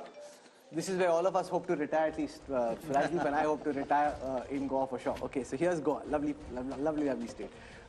2 seats, 1 each is the calculation, north and south, 1 seat split between north and south. North is clearly to the BJP. I'm presuming Yashwant south is giving because north. there are more Christians over the south, interestingly, if the AAP-Congress alliance works perfectly, and it has to work perfectly, it has half a chance. I still believe that the BJP will be very much in the race, even in the south. Percentage of Christians has gone down. One of the stories of our times, Christian population in Goa at the start of this century used to be 30% plus. It's now just over 20% and declining. So you actually, even in South Goa, will find it not so easy. Only a perfect Congress-AAP alliance and no other third party like the Goa Revolutionary Party coming in gives them half a chance. I still believe advantage BJP in Goa in both the seats. That's the nature of Goa as well. So let's look now at the projected seat share of the West and the projected vote share of the West. I'll start with the vote share projection. Axis My India predicts for the India Today group that the NDA would end up with 48% vote share if you aggregate the states of Gujarat, Maharashtra and Goa. The India Alliance at 38, a 10% gap here for the NDA. Converted into seats, the NDA is at 51, the India Alliance at 27, and why it seems that this is not as one way as the North is because Maharashtra is sticking out as the one state where the BJP's dominance is not quite what the BJP top leadership would like to believe. But look at the story, Rahul, the northwest monsoon. 154 in the north, 51 in the west. You're almost home and dry. Between the two, you're slightly below where you were in 2019. There you won 230 plus. You're slightly below because of Maharashtra in particular, but you're still almost there. 400 par kaise hoga? We haven't come to the east. We haven't come to the east. We haven't shown the big picture there. So that's just we're halfway through this show. So we'll slip into a break. When we come back, we'll show you what's happening in the east of India, and then there is the big national picture. Stay with us.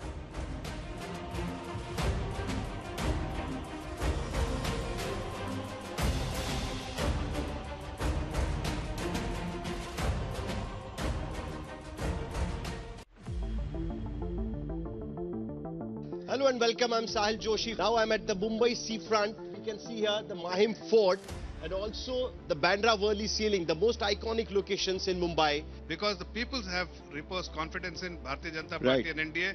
And Eknath Ji Shinde has done what the people wanted. People wanted Shiv Sena and BJP together as we have been together for 25 years. It is only the MLAs who have defected. It is not the people who have defected. How is Ajit Pawar like-minded party with the BJP? We see it worked in line with the expectation of the people, and that's why we are confident of our victory. If you are so confident about 370 votes and 400 for NDA, why do you want all other alliances with you? Why do you want all small parties with you? वो washing machine से धुल गए, ये कमल detergent में सब धुल जाते हैं. We are shifting our focus to Gujarat. Confidence in the people's mandate is very, very certain. The youngsters have come in and they have taken the major positions in Gujarat. I feel things will be very different.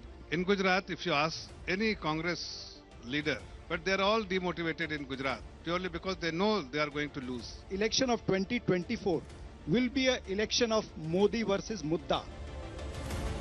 Our phones are buzzing, multiple politicians, their well-wishers, supporters across states calling, wanting to know something on the site. There's no sideshow happening.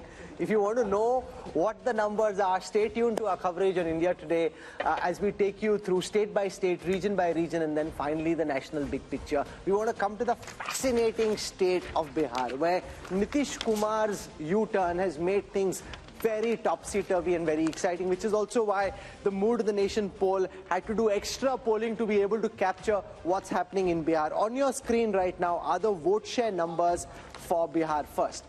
53% is what they had in the last Lok Sabha elections. They're projected to be at 52, but there is on the surface it seems not much has changed, but so much has changed internally because the JDU, which was earlier with the India alliance, has now jumped over, which is what kind of keeps the BJP-led India alliance where it was.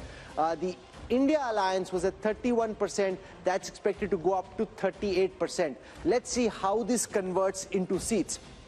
For the first time now on your screen, the Bihar projections on the 40 seats of Bihar.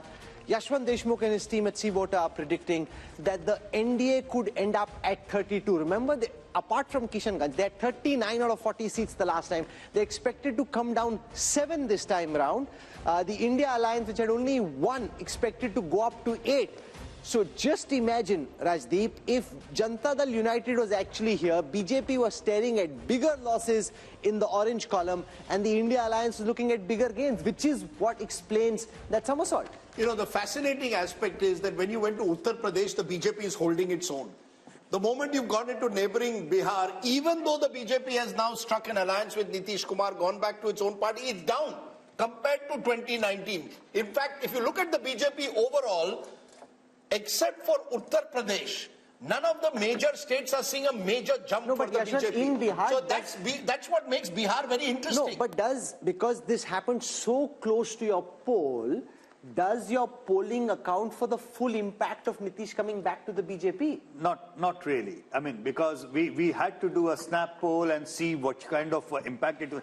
We could sense 2 major things. Number one, yes, there is almost like 8% arithmetic jump, you know, from the India faction to the NDA, just by moving JDU supporters to this side to that side. Which could also mean that Nitish is now worth only 8%. Yeah, exactly. This is one of the points, which is like, instead of 16% which he polled in 2014, his core vote looks like more like a 8% kind of thing. Number one. Number two, we still don't know who is contesting how many seats. You know, and please remember, even Paswan's party is split into 2. So we have just taken in whatever the seat allocation was there in 2019 as our base one. And we realize that the probability of JDU tally going down even within the part of the NDA is quite significant. Which means last time they contested 17, won 16, but they could even very well come down, crashing down to single digit. So what this means is that in the overall, yes, JDU did a wise thing probably to come back and, you know, safeguard their own thing.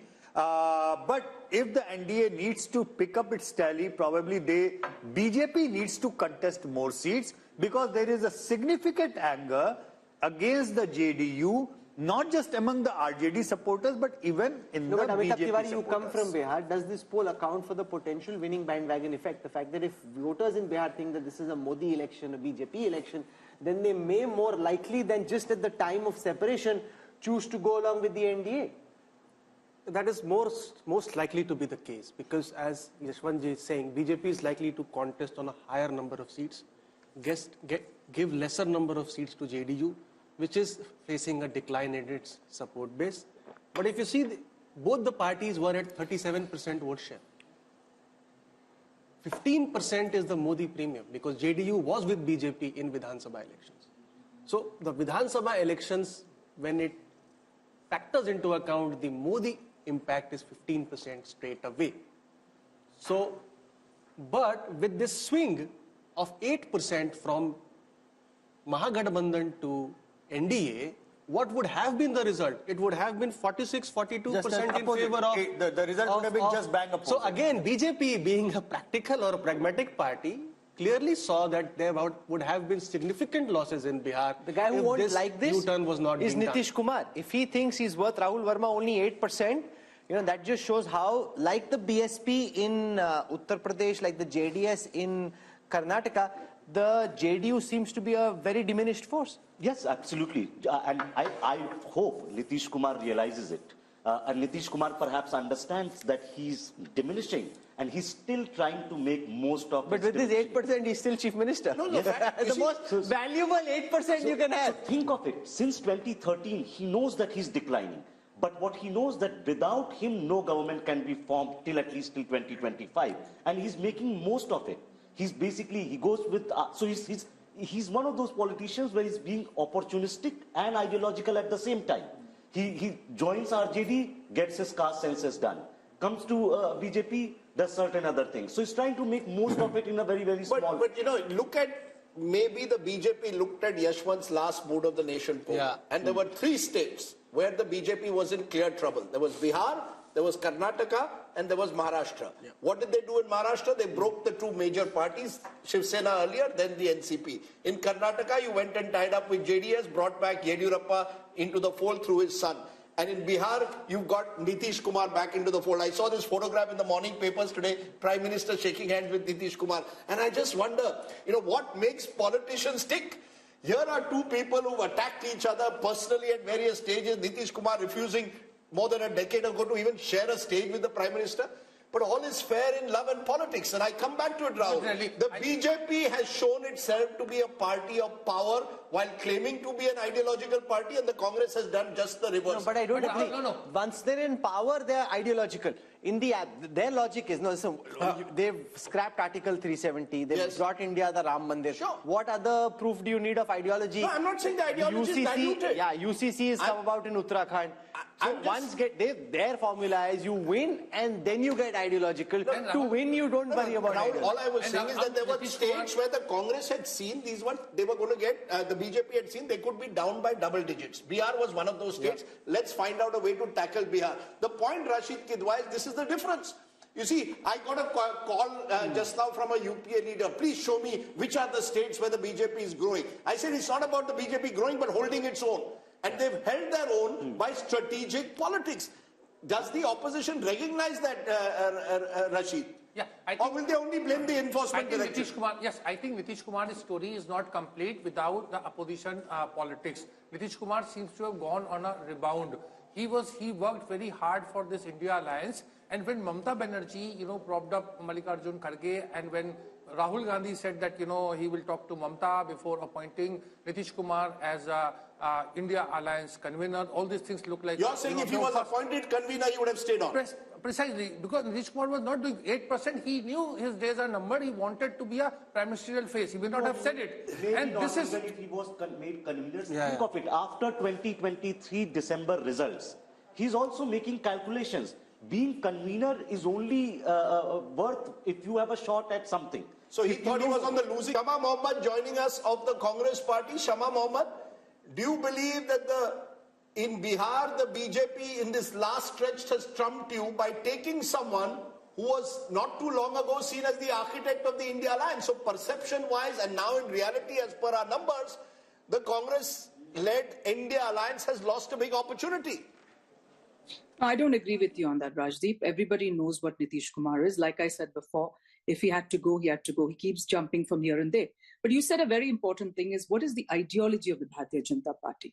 For example, let's look at the Meghalaya election. They were with NPP in Meghalaya before the election. During the election, they went their separate ways. Mr. Amit Shah has put in the manifesto that the party NPP is corrupt, and when they come to power, they will take action. They won 2 seats in that election, and they said very clearly, Conrad Sangma and NPP is corrupt. They go and join the party after the election. So yes, they will do anything. Opportunist when it comes to election, they're ideological when it comes to governance. So they bring in, as Rahul rightly said, Article 370, Ram Mandir, maybe uniform civil code after the next election. Ideological in governance, strategic opportunism, if you want to call it that, tactical politics when it comes to elections. Rajdeep, let me ask you one more thing. Then why is that you can eat beef in Goa, but you cannot eat beef in Karnataka? Okay, so that's now, let's just stick for the moment to the data. So no, they have no ideology. And one last point. This is not mood of the nation. I would call it mood of the media also. Today I was traveling from Delhi to Imphal, and the person in the plane says, dekho, Modi kya keh rahe hai? That we are dividing it into north and south. It's all about what Modi. But I don't understand why the paper and the media does not talk about how a present sitting prime minister insults the first prime minister of India, calls him all the names in the world, and nowhere in the world they do that. Nowhere. And let's not forget he was a freedom fighter. So why is nobody written about that? How the present prime minister keeps insulting a freedom fighter, the first prime minister of India. And see, you have to understand, people get carried away with what media is doing. Before 2014, we were questioned 100 times. I fail to understand why the present government is not. You could write an article on why beef is allowed in Goa, but not in Karnataka. West Bengal, another big state where the battleground is going to be tough. Let's take a look at the vote share first. Remember, the BJP did very well in Bengal, the breakthrough election of 2019. Now, in vote share, NDA 40%, holding its own. The Trinamool Congress 43.5%. Here we've separated the TMC from the rest of the India alliance because it's likely Congress and left will contest together. That's others 7.3. So Trinamool Congress 43.5, others including Congress and left 7.3, NDA 40. How does this translate into seats? BJP 19, they won 18 last time, 19 this time. They will be happy that they are holding their own in Bengal. TMC 22, down 1. Congress plus left is 1 seat. So Bengal once again, Rahul, becoming TMC versus BJP. Congress left getting squeezed out. And clearly the BJP holding its own. Rahul Verma, is there a way of knowing what this may have looked like if the TMC and the Congress and the left can't be together, but the Congress and the TMC were together? How much of a material difference could it have made to these vote share numbers? Like, it's hard, right? Because you don't know what kind of transfers will take place and what the seat allocation to different parties. Yashwant, how much of the Muslim vote is the Congress actually splitting, or is it largely going en masse to the Trinamool? You see, the minority votes saturation towards TMC is already done and dusted. Yeah. So I don't think there is anything from the minority vote perspective left much to whatever the 8 to 10% vote that left in the Congress. But you're picking up still. How much vote are you picking up for the Congress? You see, they together they are polling every about 4 to 5% each in that way. But the funny thing is that I kept on thinking why exactly Mamata Banerjee decided to go on her own. And when I took a deep dive and tried to understand the composition of what is left of left and the Congress vote, I realized that big number of them is actually anti-Mamata, not anti-BJP, which is now left with them.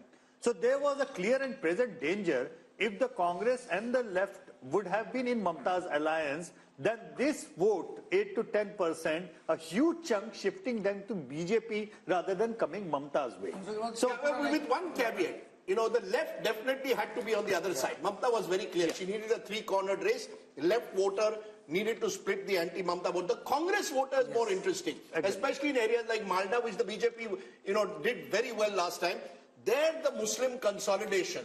And she saw it in a by-election which she lost last year, which troubled her because suddenly the Muslim vote was drifting towards the Congress. So in 4 to 5 seats, I think it could make a difference, but 4 to 5. So these numbers could have changed by 4 to 5 if even now the Congress ties up with the left. That's about also, it, not more than that. Look into the statement and look into the body language of Adhirda and everybody else within the Congress rank and file. The way their campaign has been, it looks more of anti-Mamata, less of anti-Modi. So they are holding on to whatever they have. They are understanding there is a huge chunk of their vote which is primarily anti-Mamata rather than But I will make again one caveat. Adhir Chaudhary is worried about Adhir Chaudhary. Adhir Ranjan Chaudhary wants to win his own seat. It's not about a Bengal strategy. If there was a and this is where the India Alliance gets it horribly wrong.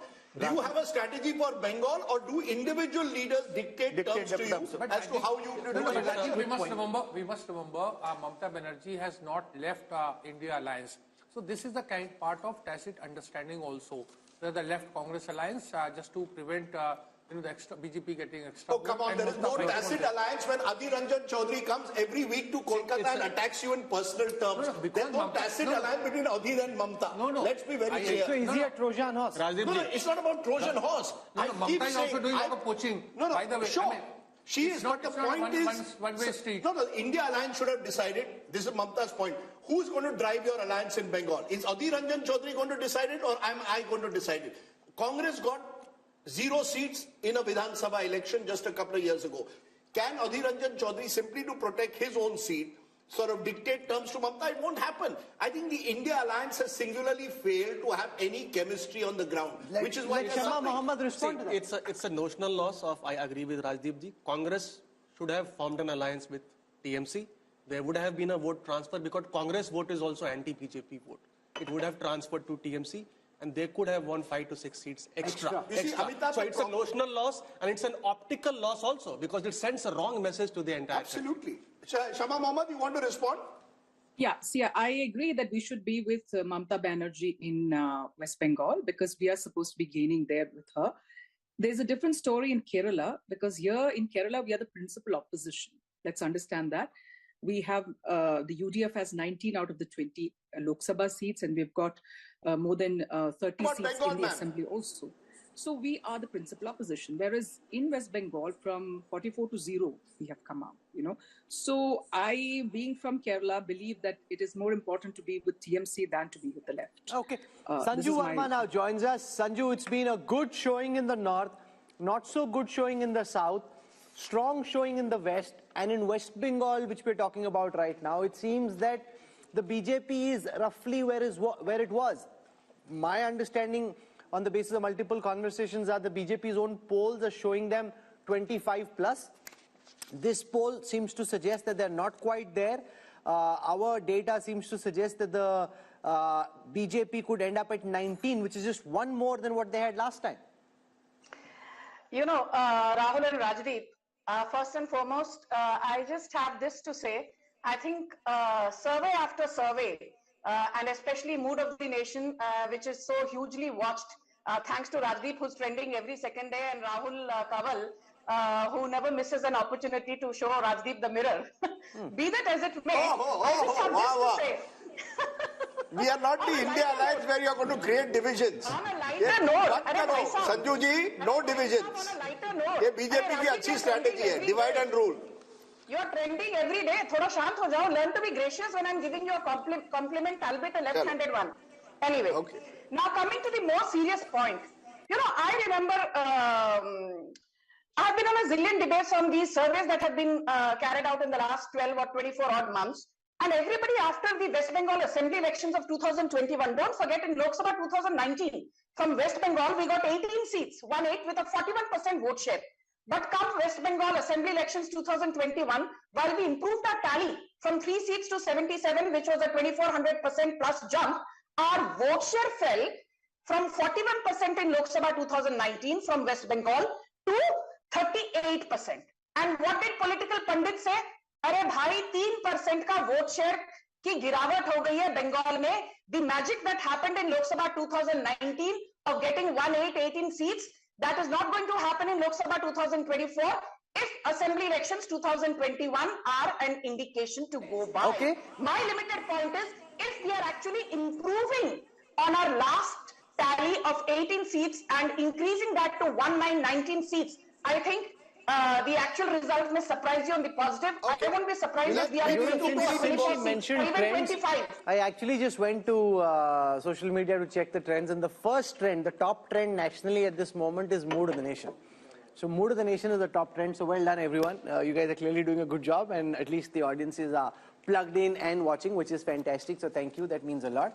Okay, let's run through all the other states of the East, starting with Jharkhand, where much has been happening. Chief Minister Hemant Soren arrested a few days ago. How is it playing out in the polls as per Yashwant's Mood of the Nation? 2024 projection, NDA 56% up 1, India Alliance 30% down 5, others 14. In terms of seats, NDA 12, India 2, same as 2019. Rahul, next is Chhattisgarh. Let's come now to Chhattisgarh. In Chhattisgarh, India Today C-Voter are projecting that the BJP's vote share will go up from 51 to 54. They won the recent assembly elections, and on the back of that, their vote share is actually going up. The Congress's vote share was at 41 in the last elections. That could now come down 3% to 38. When converted into seats, the Congress had 2 seats last time round. That could come down to 1. The BJP had 9 seats last time round. That could go to 10. So Chhattisgarh, the BJP doing well and holding on to its gains from the last election. That's right. The honeymoon effect clearly there in Chhattisgarh. Let's turn to a state which is again fascinating, because there will be Lok Sabha and Vidhan Sabha in the state of Odisha. 2024 projection, NDA 40% vote share, that's +2. India 12%. Naveen Patnaik's BJD at 41%, down 2%. How is this all translating into seats? Virtually again a repeat of what we are seeing in 2019. In fact, a slight jump for the BJP. 10 seats up 2. The India Alliance, mainly the Congress there, is getting 0, down 1. And the Biju Janata Dal 11, down 1. So clearly again all these states are almost repeating 2019. In fact, state after state, Rahul, if you look at the map of India, in many of the states it's a repeat of 2019. Is there a way of looking at these numbers, Yashwant, and giving our viewers some insights into what may happen in an assembly context in Orissa? Because like Andhra, Orissa too polls at the same time. Orissa, there is a very clear split vote. There is an upswing for the BJP as far as the Lok Sabha voting is concerned, but as far as the assembly voting is concerned, it is clearly the Naveen Patnaik BJD way. Assam. Assam, let's look at the seat shares for Assam. Last time the BJP had 9 seats, that could go up to 12. Remember, Assam has 14 seats.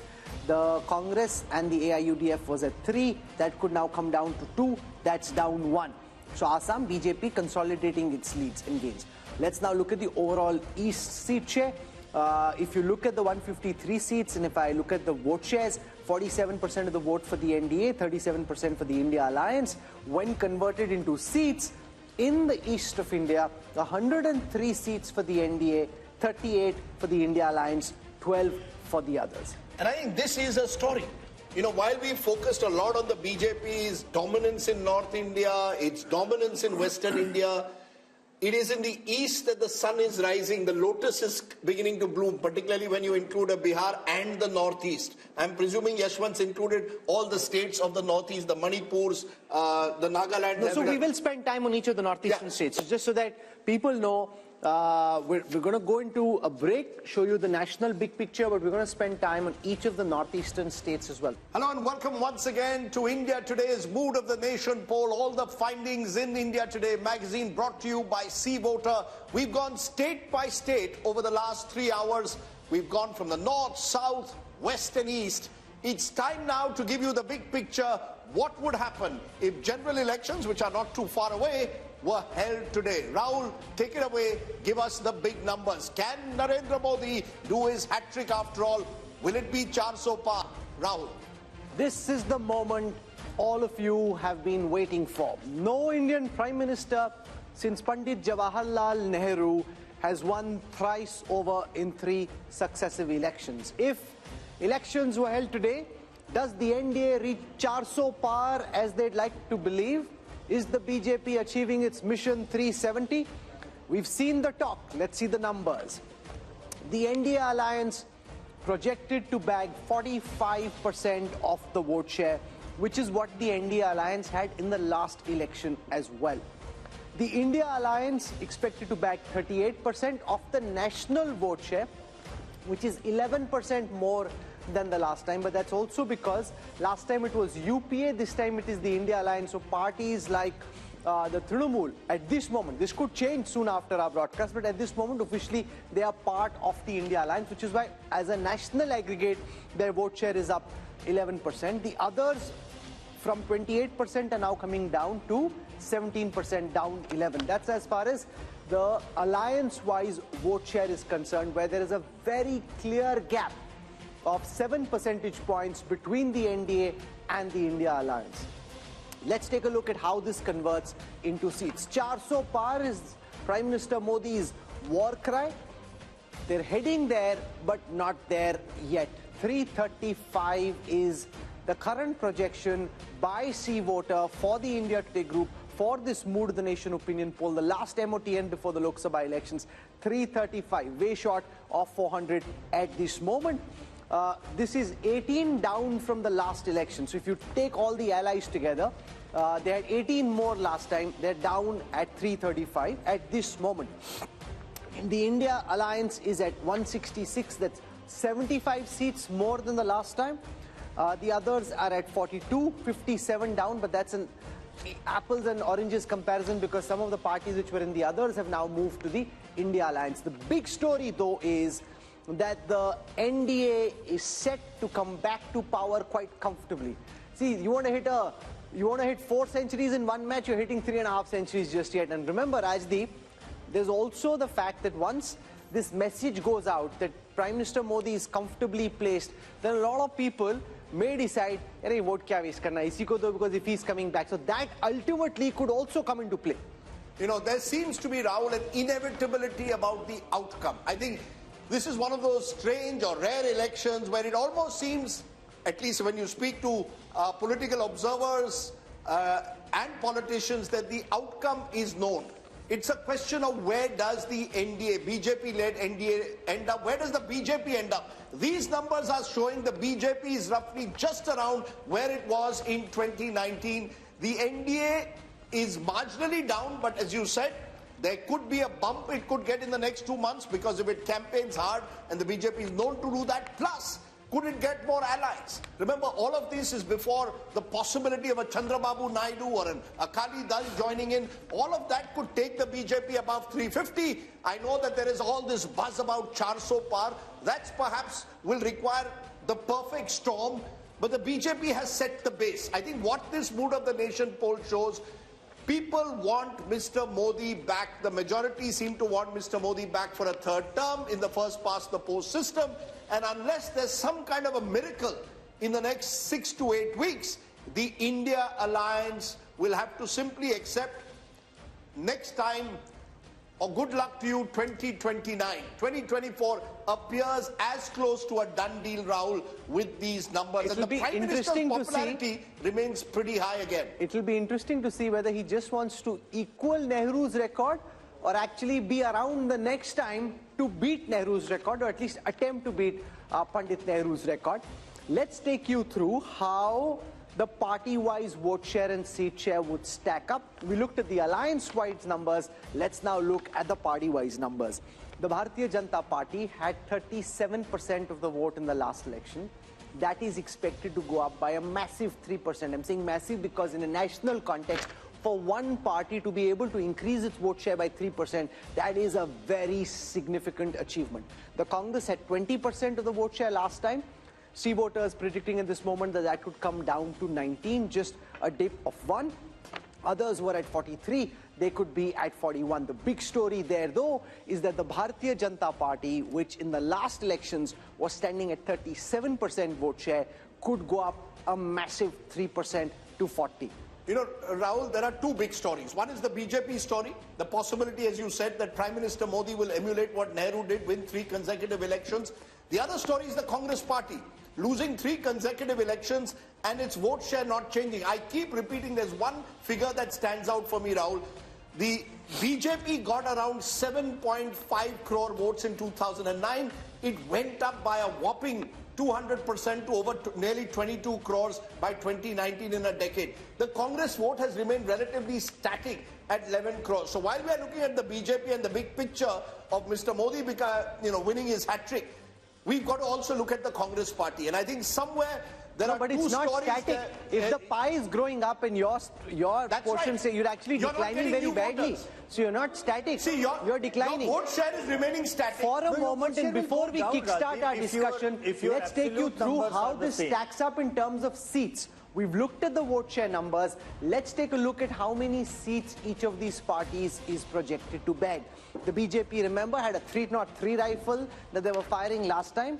This time it's 304. So it's not Mission 370. That's his rallying war cry. They're not there yet. 304 is where they stand. 71 is where the Congress stands, which is up 19 from the last time. Remember, there are gains in states like Telangana, which are helping the Congress do better than it did last time. Others at this moment are at 168, down 20. So that's where it stands. Prime Minister Modi very comfortably placed to be PM once more, which is why Raj Chingappa and his team are saying it's get set for a hat-trick. Raj, you want to give us what your headline is? What is it hat-trick? Is it the Modi momentum? What is it?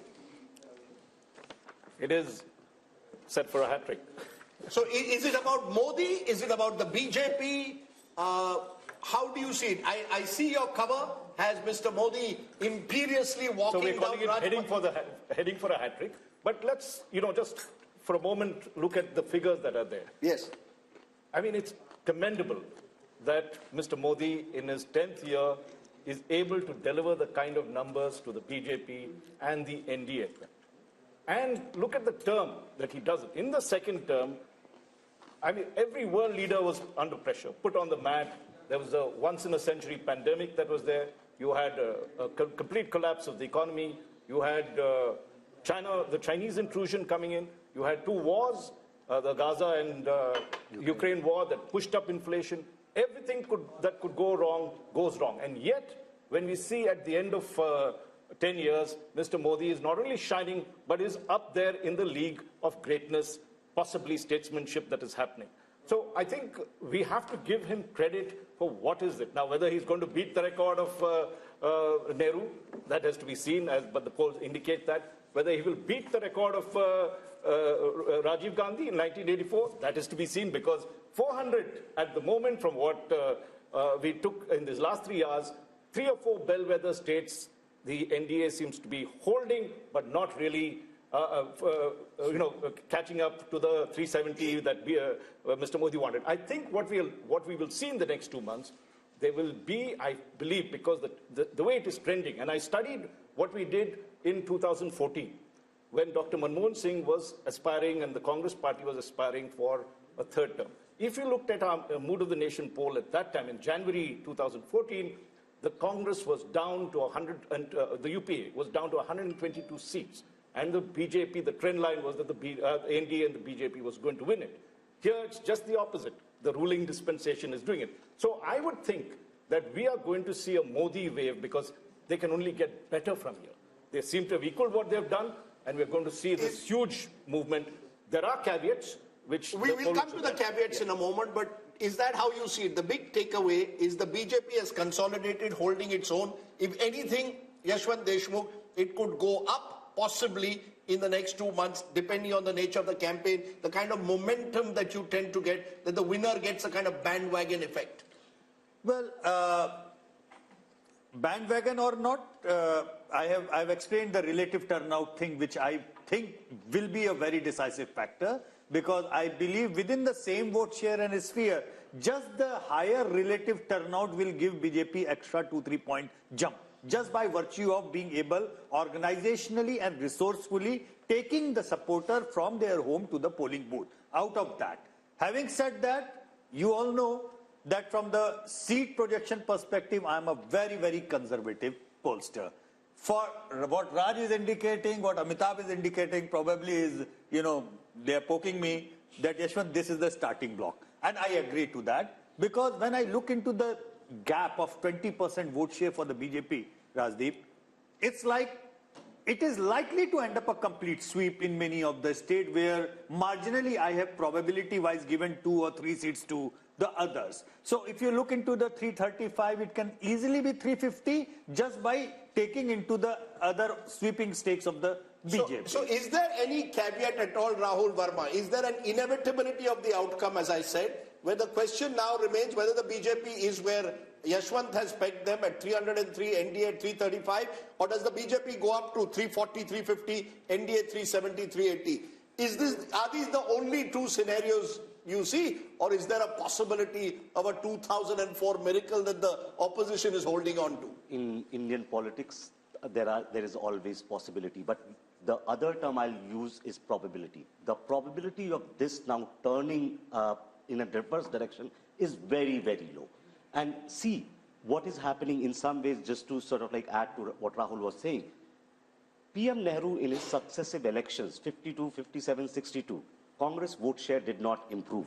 What is happening with BJP, 31, 37, and now projected is 40, 4 months ahead or 3 months ahead of election.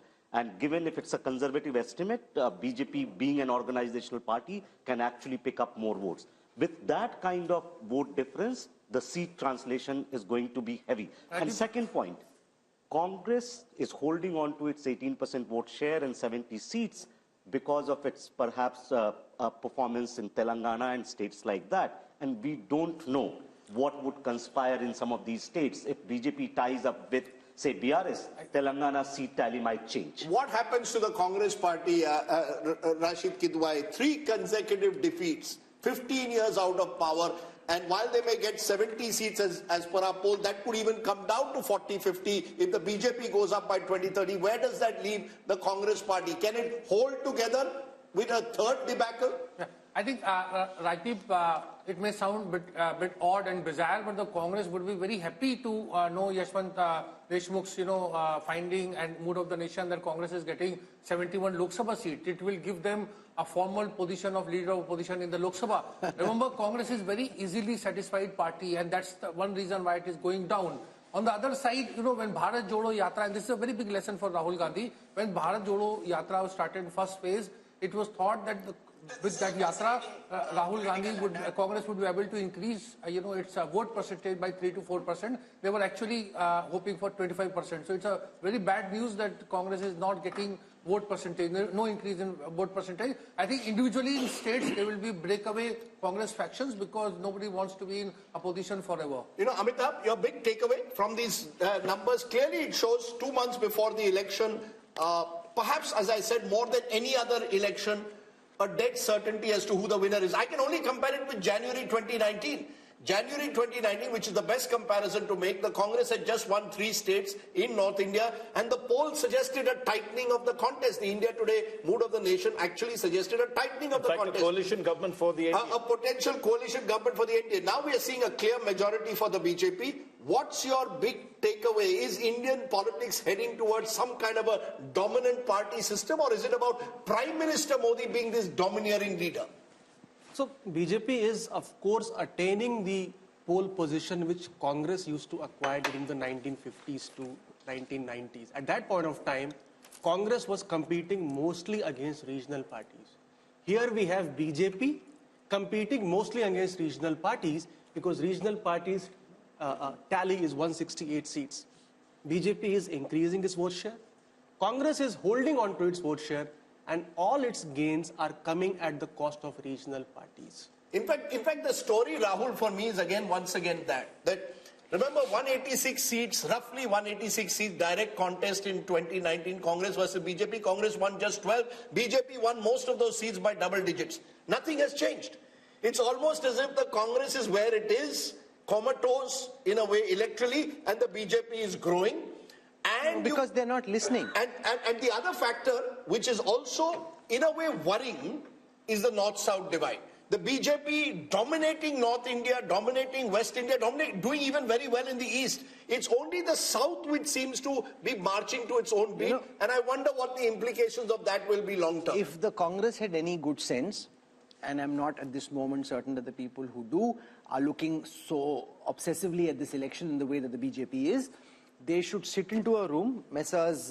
Kharge, Rahul Gandhi, Uddhav Thackeray, Sharad Pawar, and say, let's thrash out the Maharashtra seat-sharing formula before we leave. Sit from morning till evening, go seat by seat, thrash it out, compromise, and do the same for Telangana. Figure out who your candidates are, get on the ground. Instead of just spattering your ammunition all over the place, focus on their...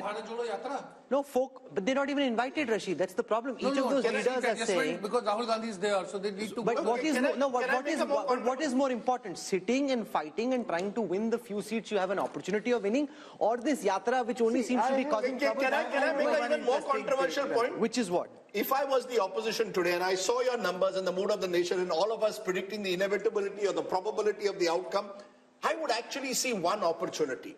And that is focus on state elections. There are going to be, look, there's a Lok Sabha election which the outcome seems inevitable. It's about whether... No, but you cannot, if you're in the opposition, you cannot take it as inevitable. You have to fight the election. No, you have to fight. That's why I said it's a contentious point. I have 100 rupees in my pocket. I would put at least 80 rupees of that into state elections. There's Haryana, there's Maharashtra, there's Jharkhand, there's Bihar next year, then there's a series of other elections. Look, in the Lok Sabha, you can pick up, I'm only going by the mood of the nation, Rahul. You can pick up 20, 30 seats by what you're saying, better seat adjustments, do a little bit in Maharashtra, work out your numbers. You should do that. Of course you should. Every election has to be fought. But when I look at the priorities, my concern for this kind of opposition is that they seem to not even be able to get their act together often in state elections. Maharashtra is a good example. There's an election in Maharashtra in September, October. You win Maharashtra, you lift the morale. Imagine what happens if you lose Lok Sabha badly, and then also you suffer a debacle in Maharashtra and Haryana. Eventually, and don't forget, Karnataka, the government could be on notice given the kind of numbers that we are showing. Telangana, the Congress has a small majority. So, you know, the Congress Mukt Bharat or an opposition Mukt Bharat is in a way a reality if these numbers hold on. I would say focus on state elections, get your act together, and I agree with you. At the moment, you should be sitting across a table, working out seat sharing, working out some kind of plan. I don't see that, which is why I think Yashwant has underestimated the BJP. My numbers are, I did my own polling, 340 plus BJP, 370 plus NDA alliance. I'm not ruling out even a bigger number than that. Yeah. That's the way I see it. I believe that the opposition is totally despondent. Rashid Kidwai, are we seeing a phenomena similar to what we saw during the Gujarat Assembly elections, where because of what Rajdeep is saying, because of what others in the opposition seem to be thinking, the opposition just gives up the fight? Like when I traveled through Gujarat in the last Assembly election, the opposition, the Congress wasn't even in the fight. AAP was trying to put up some fight. See, it's a self-perpetuating prophecy. If you don't fight, your opponents do even better. The BJP ended up with 154 out of 182. If the Congress had fought harder on every seat in every region, they may have done better. You give up the fight thinking, you take what Rajdeep is saying seriously, say because the opposition takes what he's saying very seriously. If they start taking what he's saying seriously and not fighting this Lok Sabha election and preparing for the Assembly election, jitna bura pitenge usse aur pit jayenge. Too late hai, Rahul. Ye sab hota chahiye tha 6 mahine pehle. You see, the biggest problem with this opposition in 2024 is there is no sense of ownership. There is regional parties and there is Congress. When we talk about Congress, there is an official AICC President Mallikarjun Kharge, and there is a Rahul Gandhi who represents the political leadership of the Congress. Now each person. So what does Kharge represent then? He's a Congress president, but he lacks that kind of political leadership. That's what I'm saying. There is no sense of ownership. Not political leadership, political authority. He's not been given the political authority. Can I just come in at this point? Take a look at the opposition. If, for instance, the Congress, if it had won one state in the north, Madhya Pradesh, where it was, anti-incumbency was clear.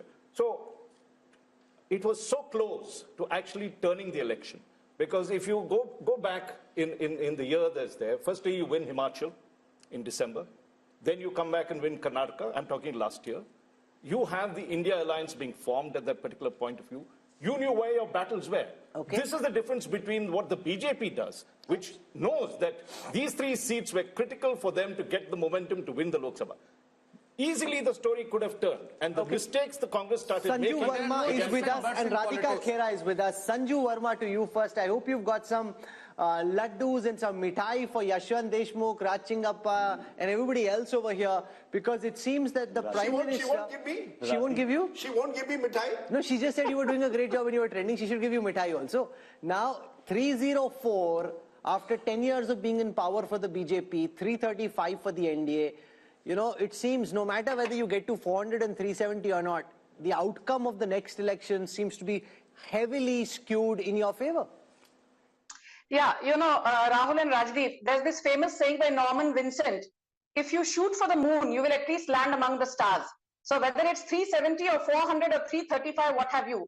Point number 1, BJP is romping home with a massive majority all on its own. Point number 2, I remember that famous interview with Prashant Kishore a few days back, where Rajdeep kept asking him, what is the secret sauce around brand Modi? So I have something to say to the Congress. हम तो जीतेंगे ही, पर कांग्रेस के जो समर्थक हैं, ये ध्यान से सुनिए. जो जानकर भी अनजान बना रहे, उसे दर्द क्या बताना? जो जानकर भी अनजान बना रहे, उसे दर्द क्या बताना? अभी मगरूर है वो, खुद में उन्हें क्यों होश में लाना? अभी मगरूर है वो, खुद में उन्हें क्यों होश में लाना? एहसास तब होगा उन्हें जब छोड़कर जाऊंगा. एहसास तब होगा उन्हें जब छोड़कर जाऊंगा. फिर नहीं होगा मुमकिन मेरा लौट कर आना. फिर नहीं होगा मुमकिन मेरा लौट कर आना. The voters have time and again. कौन छोड़ के जा रहा है? अरे भाई साहब, वोटर्स ने छोड़ दिया है, but Rahul Gandhi refuses to look into the mirror and get a reality check. But now I will speak with hard numbers. Just bear with me for 20 seconds. Of course, before you go on, you've thrown a poetic punch. Radhika Khera, I don't know how good your shairi is. She's thrown a poetic punch at you. That's a bit of a googly. Can you come back on the spur with a counter? Let's see. The numbers aren't favoring you, but let's see how good your shairi is. Go for it, Radhika. I'm sure that these numbers are a disappointment for the Bharatiya Janata Party spokesperson because their claims of Ab Ki Baar 400 par have gone down over here itself in your survey. But coming back to that, I feel that surveys are not actually showing the true picture. The true picture is what I have here. I'm sorry, I don't believe in shairi and all because we are not here for entertainment. And India Today is for talking about hard facts. Hard fact, today's newspaper which says, Kisan karenge aaj Delhi ka coup. This is the reality of the country today. The reality of the country today is that our wrestlers were sitting outside protesting and what were they given in return of the protest? Lathia. The reality is that the entire country is reeling under inflation, unemployment, poor law and order. While Modi ji goes and pats himself on the back, I did not speak in between.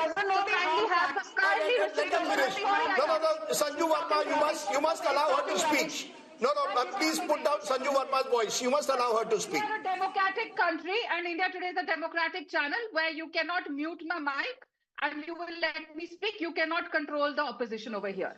Well, coming back, the country is watching how over 100 parliamentarians were suspended for parliament because they were raising their voice. Country is watching everything. Country is watching how governments are being brought down, being scared by the ED. Parties are being broken down and new fractions are being built. Country is watching everything. Yes, there have been disappointments that we've had in the recent elections in Chhattisgarh, Madhya Pradesh and Rajasthan. But all surveys were predicting that Congress was winning Chhattisgarh. And Rajdeep, you even visited Chhattisgarh. The mood of Chhattisgarh was absolutely different on the ground.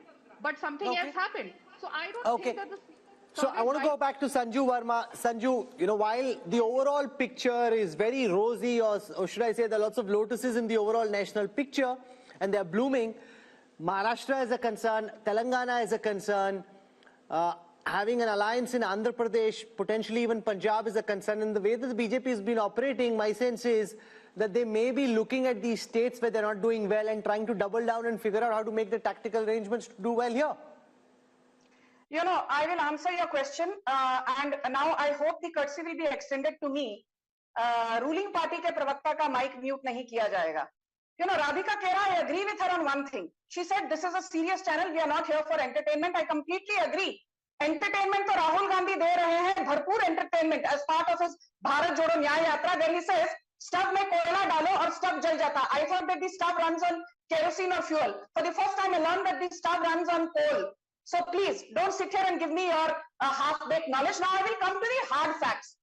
Rahul, I will not even talk about what, Mr. Arun Puri said in August 2023. These are famous quotes of his, which I really love reading them all over again on every debate. In August 2023, after your then Mood of the Nation poll, he said, Narendra Modi has pulled off what few leaders have. He has banished the universal factor of anti-incumbency. Narendra Modi's popularity rankings defy the law of gravity. I'm quoting Mr. Arun Puri ad verbatim. And I'll tell you why jahan Narendra Modi khade ho jate hain, wahi se line shuru ho jati hai, because we had votes or number of seats at 17.6 crore in Lok Sabha 2014. People said, this was just happenstance. We got the number of seats, winning seats at 23 crore votes. 23 crore people voted for Narendra Modi in 2019, which means there was a 31% increase in our winnable seats between 2014 and 2019. Now, I am not even going to assume that BJP will see a 3% uptick in its vote share from 37 to 40%, as Rahul said. Let us assume that the vote share continues to remain at 37%. It does not rise to 40%. I'm being conservative, despite being an Andh Bhakt and a Modi Bhakt. Despite having a vote share at just 37%, just going by past track record, if you extrapolate the numbers, you will see 30 crore people voting for BJP, assuming a 31% rise in number of seats. And if you assume so you made that point, ma'am. I want to go across the table, ask Amitabh, what could be the X factors from here? We're in the beginning of February. We've got March still to go and then elections in April, May. What could change, good, bad, for both the opposition and the government? See, X factors for the BJP clearly is the mood of the neutral or the undecided voters from now on, because BJP clearly has the momentum. The numbers are very strong for BJP. 335 NDA means if you add the reverses in Maharashtra and Bihar, which is 25 seats itself, 360. Plus you have a new ally from Andhra Pradesh, possibly 17 seats, 377. So mission 400 or 370 is not impossible. That's number one. This is largely predicated on the image of Prime Minister Modi. So if there is a black swan event which dents the popularity of Modi, that is the only event which could probably tilt the numbers in favor of the opposition. It's all about Modi, his popularity. He is getting the votes for the BJP, and he is the difference between the But this is an important point, Rajingappa, that it's essentially no matter who thinks what of it, the fact is, and you can quantify this, and we'll do this tomorrow, but if the BJP is winning in the way that it is, it's because of one man. And what this country thinks of one man, what anybody on this panel thinks of that man is inconsequential. The voters who we've spoken to would like Prime Minister Modi back. They have a direct connect with him. They have faith in him. They trust him. They want him back. Well, let's call it brand Modi. That is really a phenomenon that has happened. And just looking at what Amitabh said, even in adversity, he comes out the winner. You had Pulwama, which is a black swan sort of event that happened in the thick of election. He converts that into a great opportunity. Take a look at his second term. Each of these things, COVID, he's first castigated. Our polls itself show that it goes down, comes back, with a bang, makes sure that the economy is growing, takes care of the people on one side. Then let's also look at I think there are a couple of qualities we have to look at Mr. Modi. Decisive leadership. Article 370 goes. Early in the tenure that is there. Ram Temple, built at terrific speed. The Parliament House built it. Women's reservation bill put there. So you are seeing, if you take a look at some of the characteristics of leadership, vision, he has it. He's not only showing a vision for these next 5 years, he's looking, many people could say, well, that's, really pushing the target too far. But he's giving a nation, an aspiring nation, a road to development. And I think that's very important. So he's able to balance the Hindutva sentiment, which is the cultural sentiment that you want, or the soul of the nation, with pragmatic governance, decisive leadership, and this quality that he demonstrates in terms of welfareism as well. So he's taken all the planks of the opposition, appropriated all of them, made it his own, and has really, that is why you're seeing the kind of results. And he's building, Rajdeep, a new republic, whether anybody likes it or not. Very different from the Nehruvian idea of India in the last 10 years, and he'll cement it in the next 5 if these numbers are correct. He has, in front of our eyes, built a new India. Look, as I said, the Prime Minister is a consummate politician, and it isn't easy to hold on to your popularity over an extended period of time, particularly when you've gone through several black swan events over the last decade. That is a given. I like to use sort of M factors, and I'm going to give you 7, each of which I think it's not just Mr. Modi's secret sauce. I put Mr. Modi at the top. I put machine. The BJP is a machine. And the machine... No, they built a machine. You mean machine, you think like it's a machine lying on the ground. Anybody can do a machine. They built a machine. Of course they built a machine, but the machine has various aspects to it. The machine knows how to use state power. It will know when to corner the opposition. So did the Congress when they were in opposition. So did the Congress. Sure, of course. But the Congress didn't build the structure that the BJP has built. When you say that, Mr. Modi is building a new republic, I just want to give the elements, I think, that are important as to why is he still winning. There's Prime Minister Modi, consummate politician, knows how to use power. There's the machine of the BJP, the RSS, the Sangh Parivar. There's the message. The message, interestingly, look at Mr. Modi's message in the last month since Ram Mandir. He's not focusing on Mandir, he's focusing on Viksit Bharat, talking about infrastructure projects, talking about Amrit Kal. Cleverly knows how to change the goalposts. This is over, let's move on to the next. So the opposition doesn't know what will come next. Number 3. Number 4 is money. Let's be honest, Indian elections, the oxygen of Indian elections are increasingly money. The BJP dominates that space like no other party has done. The Congress may be in its pomp, but that time, the opposition was much weaker. No, but that time the Congress leaders, many of them pocketed the money themselves. There's different structure they are getting for the machine. A lot of the Congress leaders, and you know this well, pocketed it's not as if in Maharashtra we don't have khoke ki rajniti. Let's not say that we institutional corruption in the manner in which there was under the UPA. That's not the case. The jury is out on that, but I'm willing to concede that the Prime Minister has made it, ensured that the party comes first at the very top. Not in the case of the Congress, individuals came ahead of the party. Then you have Mandir. I think as the survey is also going to show, Ram Mandir has taken the Prime Minister's own popularity to another level. That's where it comes that, you're crafting a new ideological republic in a way, moving away from the Nehruvian idea to a new idea of a new republic. Who knows, uniform civil code comes next. Then, and I think this is crucial, you have the Mahagathbandhan. You see, you're as good as your opposition is. If you're playing a terrible opposition, which is so badly divided, which has really made no effort to actually build on the weaknesses of the government. It's not as if the government doesn't have weaknesses. Unemployment is a problem. Our survey also shows that. What have you done to build it? You have had 4 meetings of the India Alliance, all in 5-star hotels, or 3 of them in 5-star hotels, one in Patna where Nitish Kumar, your convener, has gone. You made no effort to capitalize when COVID management was going wrong, to build a kind of consensus. We need change. You've not offered me a leadership or a narrative to combat Modi. I think that's an important element. You're as good as your opposition is. Finally, and I know, Rahul, this is contentious, the media. Let's be honest, no one has dominated the media space quite like Mr. Modi is. So we've never really questioned, for example, the misuse of the ED in the way that it should be. The poll also shows a number of Indians believe the ED is being misused. So I think Mr. Modi is Teflon-like. All of this comes together to make him almost impregnable, pregnable. And I think, credit to him. It's not easy in today's world to be as popular in 2024 as you were in 2014. More popular, you can say, but it's a combination of various factors. Your popularity is also dependent on how unpopular the other side is. No, but that's not Modi's fault. It's not. If his opponents don't know how to bat and bowl, how can you blame Modi for that? Rahul, who's blaming Modi? I'm giving the reasonings. The reasoning is the opposition in the last 10 years has had opportunities. Demonetization was an opportunity. COVID was an opportunity. You had the chance to question the government in a serious manner. As this poll is showing, the regional parties are holding on to their own. But the Congress has been unable to rediscover itself. So the question will also have to be asked on Rahul Gandhi's leadership at some stage. Surely, Yes. This poll, how long is the Congress going to sort of protect him? I think the biggest problem that the opposition is facing is a face. Who Modi versus who? Is it Mallikarjun Kharge? Is it Rahul Gandhi? Is it Mamata Banerjee? Is it Arvind Kejriwal? So people have no idea. Is it M.K. Stalin? Is it some other, chief minister? So, nobody knows. So therefore, Mr. Modi is having it, very easy. And the survey is indicating at that. If there was a face, if there was a, sort of caste affiliation, if there was issues, talking points attached to it, perhaps the outcome may not have been very different, but there would be something like 2019-like situation. Is he invincible?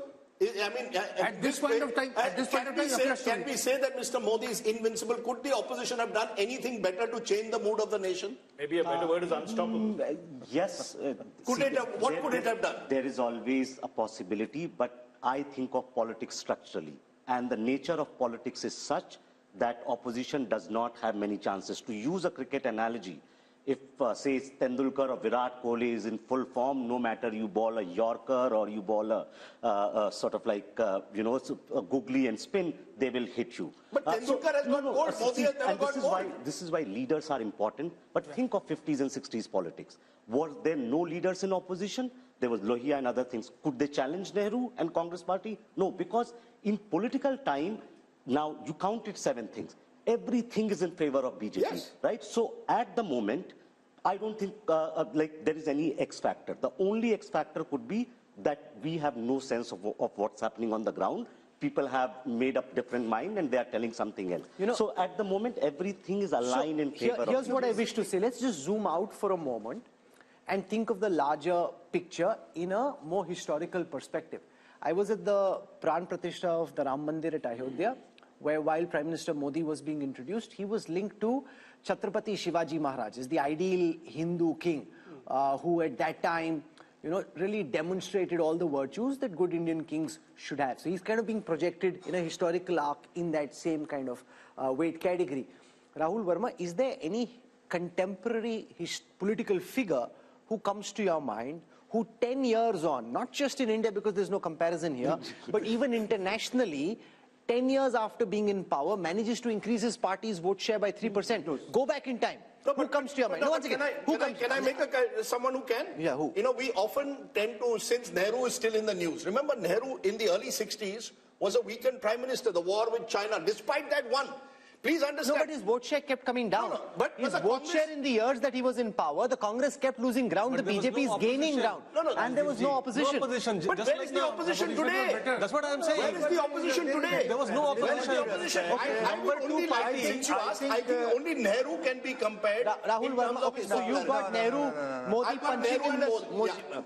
From a party who got us independence, that kind of goodwill to Congress party after 47, with all the heavyweights of our freedom struggle on the Congress side, let's be very, very honest, the 52-53 mandate was not Mr. Nehru's mandate. 62 I'm talking about. 62, yes. But the vote share dipped. Vote share dipped a lot. No, and but there by was then no his He goes up in 57. Yeah, but in 62 and after that, he's being punished for his actions.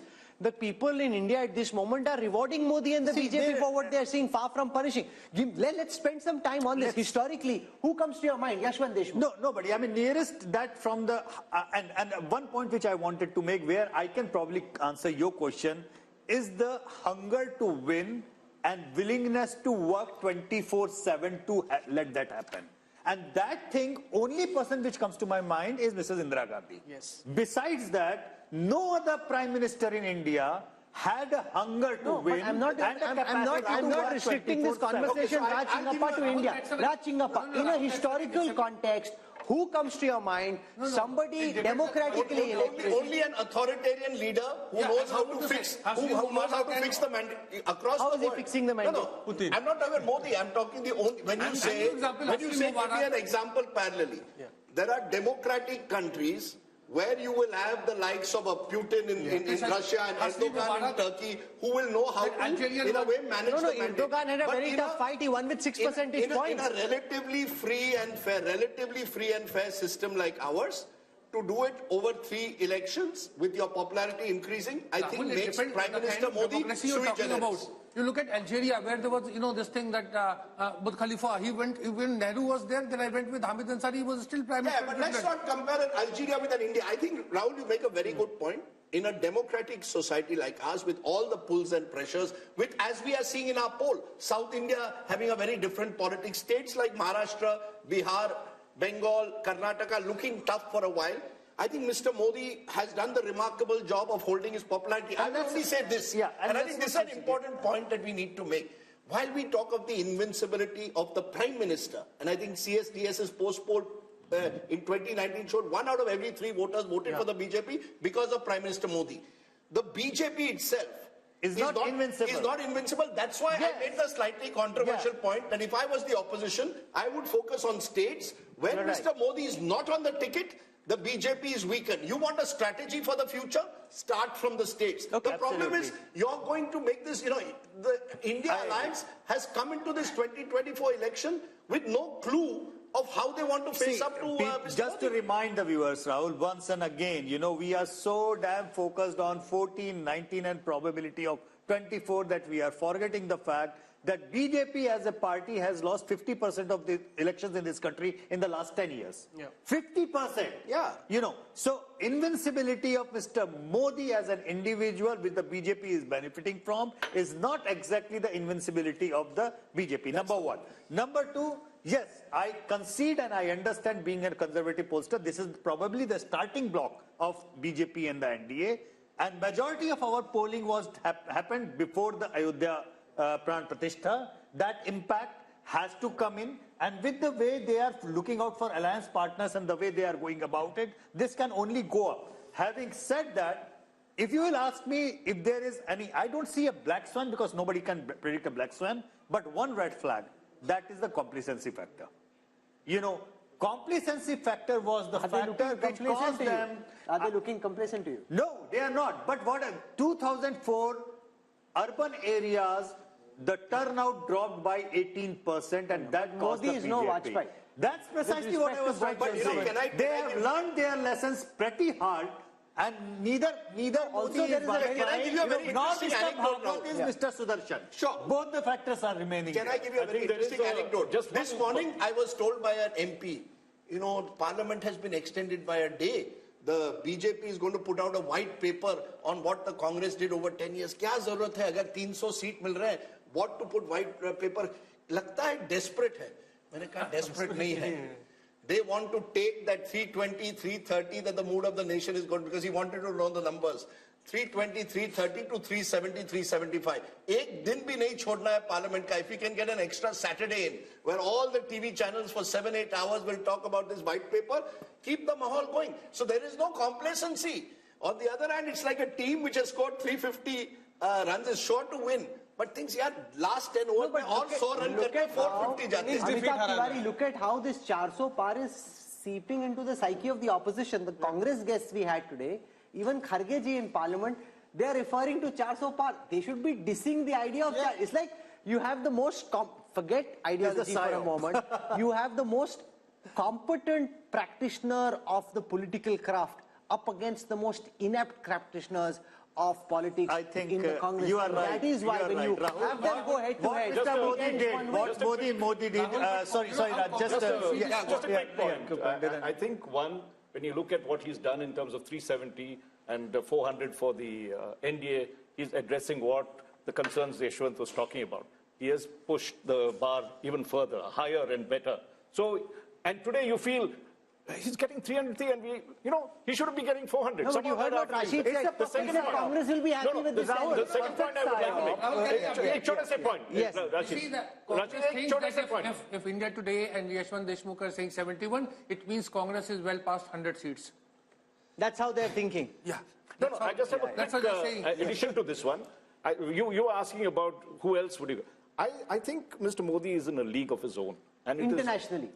Internationally, yes. And see, we are the world's largest democracy. I think we have produced great leaders. Precisely. You may not agree with Nehru or what he did. Come at the hour, it was Nehru. Come at the hour, this time, it was Modi. And I think we must, in many sense, commend that rather than bring comparisons Indira Gandhi. No, so Nehru is one comparison. I'm saying go internationally, Raj, with all the expertise and experience. You see, there, you could get other kinds of leaders who had just held on to power. In the recent power, probably you can't have any comparison with American presidents because they have to give up their terms in two terms. You might end up with a Putin, Erdogan, and all those. These are not the kind of leaders you'd like to match this. Or even Xi Jinping, the other side, right? He's also there, but of course a completely different system. So if you really look in terms of democratic nations, as I said, he's in a league of his own. I don't think we need to bring comparisons. Here's a person, as Rajdeep described, we had talked of leadership. We have to appreciate that. May like him, may not like him. There is something about him that is, converted a nation of 1.6. I think, again, I completely agree with Raj, and just to add to him, see, what sets Modi apart from everyone, Nehru inherited a party and an organization. Modi also inherited. But BJP was not present in many parts of India as a strong force. What Modi has done in these 10 years has put the party on map in eastern India. In many states where they were in single digit are now running governments. Right? So what he has done electorally has basically created that machine which was there, maybe using all kinds of things. But now BJP is a very, very formidable and unparalleled election machine in contemporary politics across the globe. I think that is one of his biggest across the globe, you think? Yeah, can I add two more M's? Interesting. One is middle class. I remember Arun Jaitley telling me this 10 years. He says, as India becomes more and more middle class country, he believed that the BJP was there at the right place, right tap to capture on the energies of this middle class. I believe post 1991, ironically, the Congress party didn't capitalize on the zeitgeist of this new India. They went in the other direction when they should have actually taken credit for Manmohanomics, built this middle class constituency. Look at across urban India, and as India gets more and more urbanized, look at BJP's performance across urban areas. Mr. Modi is popular in both rural and urban. We forget the Labharti scheme and the impact that has had, direct benefit transfer, using it to put money in people's hands. But I think middle class has become a core constituency of the BJP, and they've built around that. And whether we like it or not, it may be the elephant in the room to some majoritarianism. Particularly in North India, there is a sense of a Hindu majority. The point you made, a new republic, somewhere it's the Hindu assertion. That also is a major factor. When I add Labharti and Hindu assertion, I don't think you can win an election. But which government in the past, Rajdeep, has spoken of making India a developed country and set a timeline for it? Sure. And actually then mobilize the will and try to build the circumstances which allow us to move in that direction. This is the only other government that I know. Rahul, there I want to only put one small caveat, which is there are areas of darkness in this country. Let's be honest. Whether it's the ethnic but there are areas of darkness in the United States. There are areas of darkness in Europe. Rahul, just as I believe the middle class has arrived, unemployment is a serious crisis. It's going to get worse in the era of automation. In education systems will not be able to match what the new market needs. I just agree with you to let's some not say that we've reached there. No, Mr. Modi is offering a dream. Mr. Modi is offering a dream. And making the effort to achieve that dream. He's offering a dream. He's offering a vision, and he's making the effort to take us in that direction. So it's not as if he's sitting on his laurels. But then aspiration is not just middle class, Rajdeep. Middle class is like 50 shades of grey. Anybody who is not in BPL family is a middle class. Okay. So from lower middle class to middle class to the higher middle class, it's an aspirational class.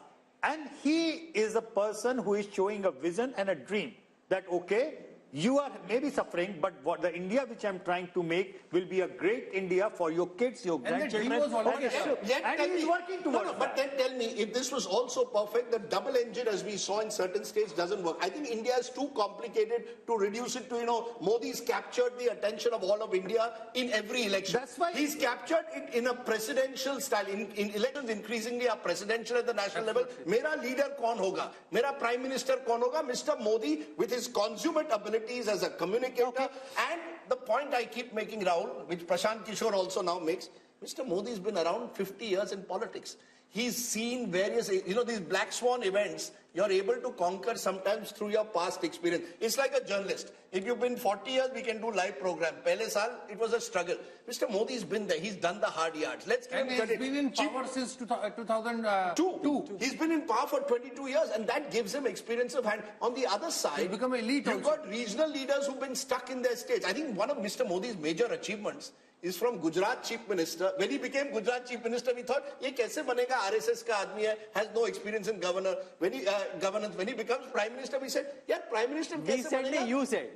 Look, no, one minute. I will say this, and I have proof. Mr. Javed Akhtar at a dinner in 2012, 1 week after Modi won Gujarat a third time, he said, yaar, kya lagta hai, Modi ji aayenge center pe? To maine kaha, hai, I think Modi ji will come to the center. I think he will win the elections. 2012 December, before he tilted. He said, nahi, he is haunted by 2002, nahi ho sakta hai. I said, sir, there comes a time when a person can sort of go beyond his sort of past to the future. So I will not take that, but I will say this, that he surprised people. I would certainly. And he continues to surprise people. He continues to surprise the same people who never cease to be surprised. But that's a different matter. That's a good line. That's a good line. No, but it's true. It's true. That's true. The thing is that, see, the matter of fact is that he works hard. And I think pretty much, and I've said this to Raj, that, as one of my physics professors, he never used to give us marks on the final answer of the numericals. He used to give us the marks on what did we attempt. दिमाग लगाया कि नहीं लगाया, कोशिश की कि नहीं की. I think Indian voters are coming to an age where they want to see the leaders make an effort. If you make an effort, they are even willing to own up your failures. See how people have owned up his demonetization failure. Okay. People, majority of them say, galat tha, lekin sahi niyat se kiya. Okay. So we are out of time. We are out of time. We need to finish. There are two politicians which are fascinating in that sense, using this effort point. One is Mr. Modi, one in a very different way, Naveen Patnaik. 25 years, never lost, and you ask people, nahi sir, koshish kar raha hai. You see, Indian voters, he's right, want to reward well-intentioned. Okay, so we are out of time. We need to wrap up. Rajdeep? No, Rahul, just one little point. I think it's more than just try.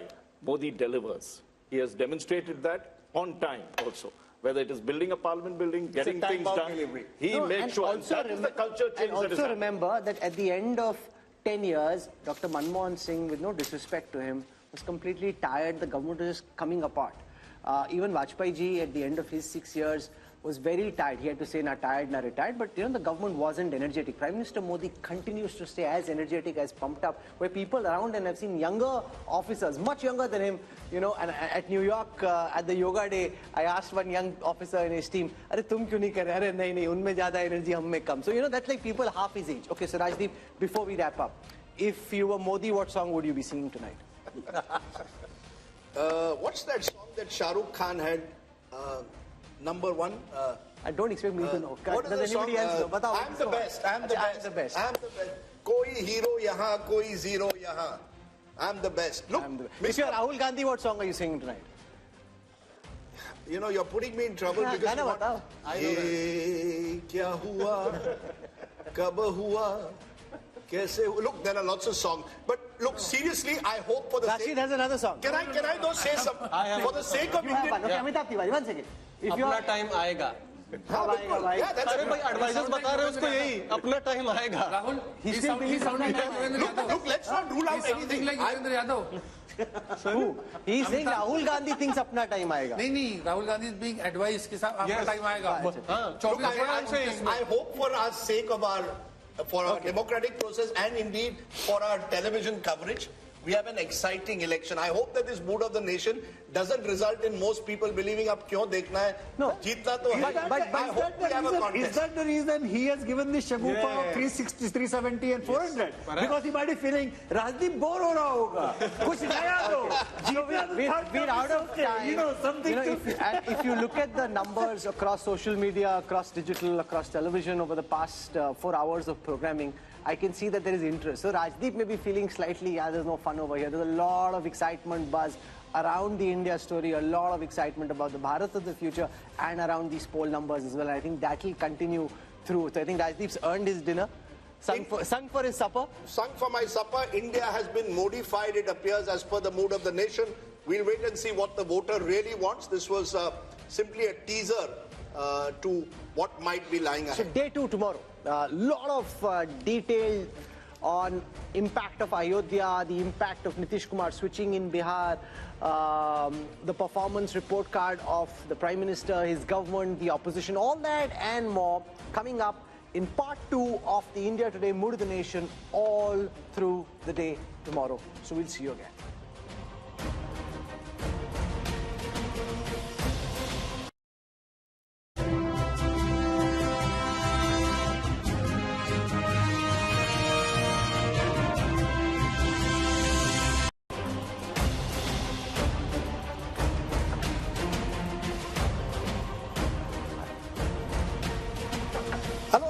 You're with the India Today Mood of the Nation biannual survey brought to you in partnership with C Voter, which has done this comprehensive nationwide survey at a time when all eyes are on the big question: who will win the general elections of 2024?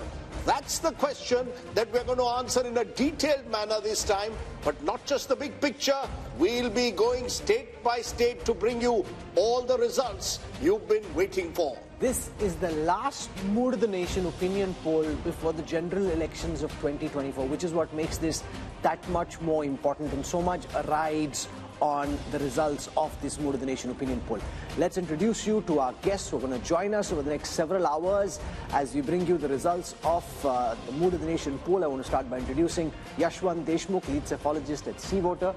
He's got this fancy Himachali cap on and has been working very hard over the last several weeks, and lots of changes, Rajdeep, in the chess drawing board, forcing revisions in the MOTN sample. So he's really been working doubly hard, not just because of us, but also because of all the changes that happen. And there could be more changes within the next month.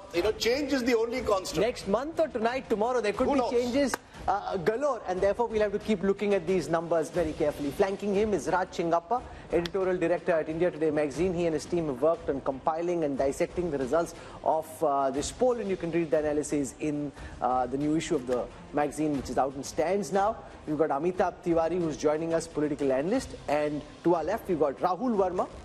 Rashid Khidwai joins us, and we got Sanjay Kumar from CSDS. So this is really as sharp a political panel as can be, and I'm discounting myself. And no, I'm keeping Rajdeep there, discounting myself, but a very sharp panel on this. So what we'll do for a moment is take you through the methodology. adopted by C-Voter for this poll. And then we'll go state by state in getting you the results of this poll. So this Mood of the Nation opinion poll was done between the 15th of December and the 28th of January.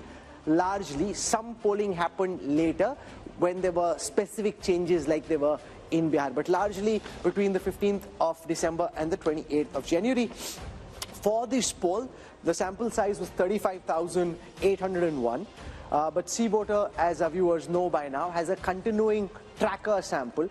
So that adds 1,13,000 interviews to the Mood of the Nation sample, giving us a robust sample size of 1,49,000 for this sample and the tracker that's been going on between the 15th of August and the 31st of January. So there's a 3% plus minus margin of error at the micro level, and Yashwant claims he has a 95% confidence level. So that said, Rajdeep, let's now dive straight into the numbers for Uttar Pradesh. Okay, let's go state by state, and we are starting with the state of Uttar Pradesh, because remember, generally it's believed all roads to Delhi lead through Lucknow. That certainly to some extent has been the case in 2014 and 19, given the domination that the BJP has had in the Hindi heartland. But let's take a look at what the Mood of the Nation poll is saying. First, let's take a look at vote share, because vote share will give you a sense of where the parties stand. And what we are predicting at the moment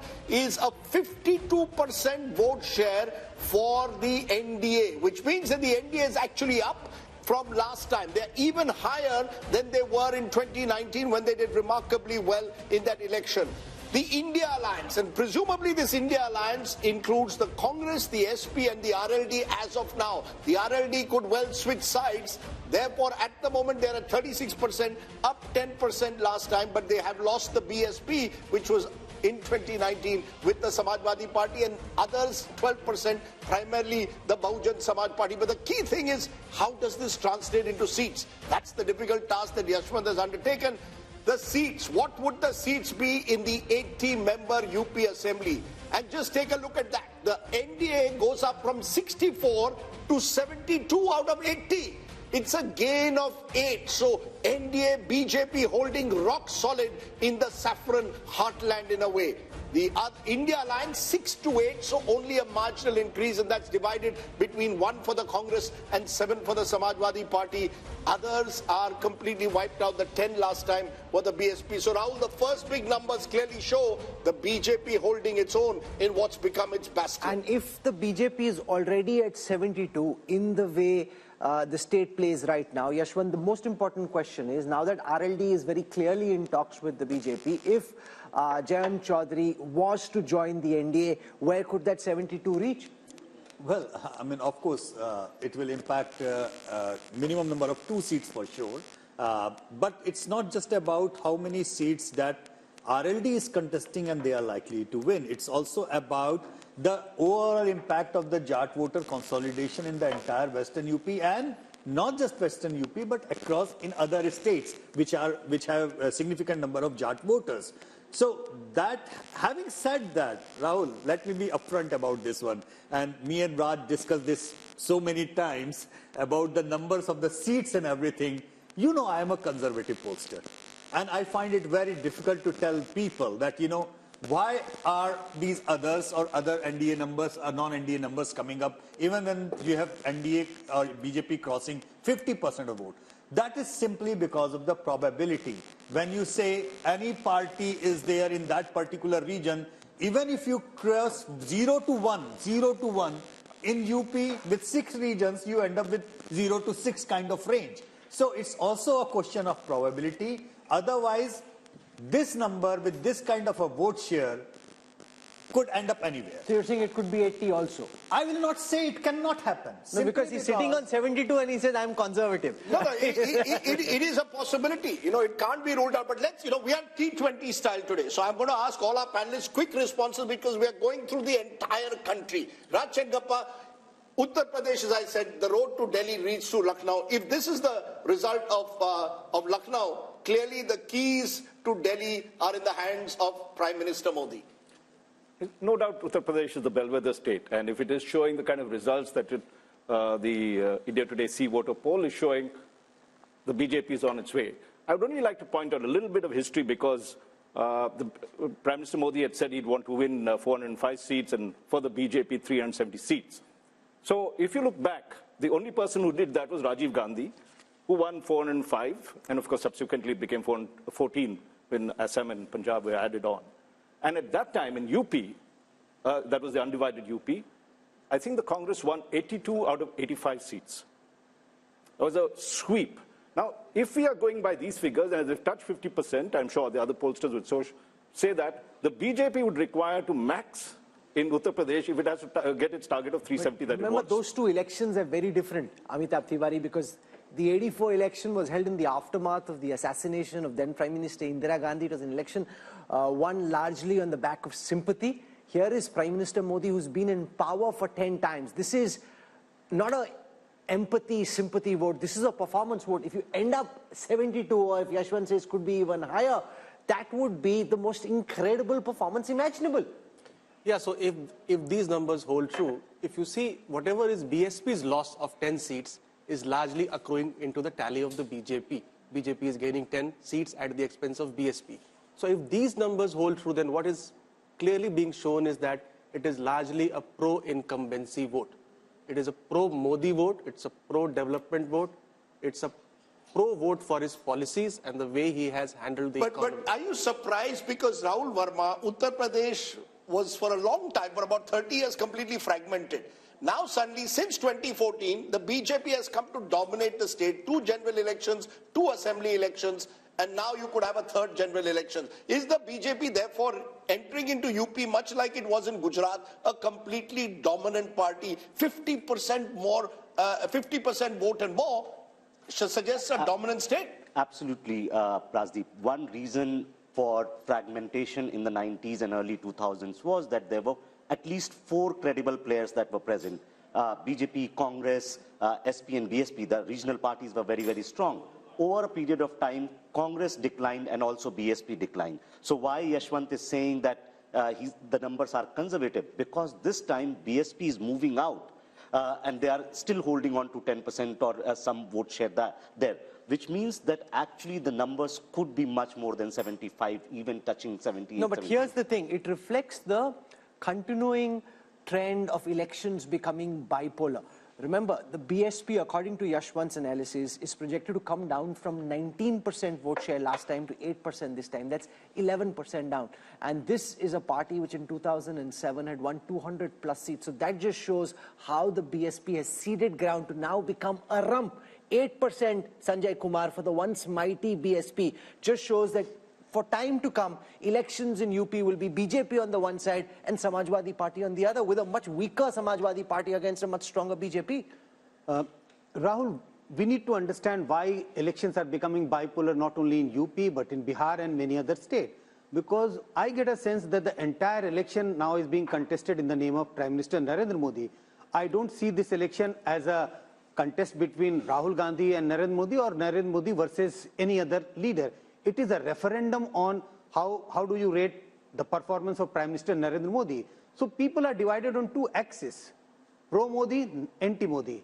And you see the election becoming bipolar on this, not on the issues, but largely on this factor. If you are on pro-Modi side, you tend to align, your party tend to align with NDA. And if you are anti-Modi, you tend to align with the UPA. Or if you're not able to align with the UPA, then you go alone. But that is what is happening in UP. But where does this lead, therefore, the India alliance, Rashid Kidwai? Because you've got a situation where you are tying up with the Congress and Samajwadi Party tying up. We still don't know how the seat distribution will take place. But when they look at these numbers, there'll be a sense of hopelessness almost, particularly if Jayant Chaudhary also leaves the alliance. Even if Mayawati, was to come on their side, which seems unlikely in a few weeks' time, either way, India Alliance is starting this race with one hand tied behind its back. Yes, Rajdeep, there is a total sense of despondency, but I still think Mayawati is the biggest insurance policy that BJP has in Uttar Pradesh. Imagine this 8-10% vote going to India Alliance would have made material difference, And second thing is, how many, Gandhis, three Gandhis, Rahul, Sonia and Priyanka, how many of them are going to be in the fray? Because unless they contest, and same applies to Samajwadi Party, Akhilesh Yadav and Dimple Yadav and all those people, credible people. Now, what's your sense? Will any of the Gandhis contest now, given these numbers? I think they are looking for Rajya Sabha route. At least one of them will get into Rajya Sabha. No, but I don't agree with Rashid Kidwai. He says BSP joining the India Alliance makes a difference. Even if I add 36 and 8, that's 44. Up against 51 for 52 for the NDA, it still leaves them 6 short. No, but even if there is perfect transfer of votes, even if there is perfect transfer of votes, which we saw in the last elections when they were both stronger in the BJP, not as strong, it still didn't make a difference. Look, Rahul, BJP is the dominant party of UP. There's no doubt about that. And all the other parties are basically trying to compete for that same anti-BJP vote that exists. So even if they come together, they're actually only consolidating the anti-BJP vote. The BJP vote itself, once it's crossing 50%, even if it was 48% tomorrow, they would still be well over 60 as they were in 2019. So I think... And Rahul, we are not factoring in the Ram Lahar, which is there. There is a lot of... Why people are shifting? Because they think that there is going to be a huge, consolidation in favor of BJP in Uttar Pradesh. And that explains so this was a cricket match and the BJP ends up 72 out of 80 in the first state, and the projection across our table of really sharp political minds is that it could actually even be more. Then, the Congress and the India Alliance are out of the race even before the race has begun. Shehzad can say, okay, thank you very much, I don't need to do the talking. Modi is doing the talking for me. Rahul, no game is over till it is totally over. So I know this is a very disappointing save for the India Alliance, but I must say that despite all the advantages that the Prime Minister and Amit Shah and BJP have built up over these 10 years or so, they're still pretty much at 50%. The opposition has not been able to come together as we need to defeat this power so far. But the election is not over. The election is going to be contested in UP and all over the place. And by the way, I know you people said something about the performance. This is a performance election. If this is a performance election, I want to ask you. I want to ask the people of UP, for example, that until 2014, UP's economy was larger than Tamil Nadu's economy. Now, 10 years later, and most of that is under, well, all of it is under Prime Minister Modi, and most of it is under Chief Minister Yogi Adityanath. Why is the UP economy now smaller than the Tamil Nadu economy? What has changed? Now, at the national level,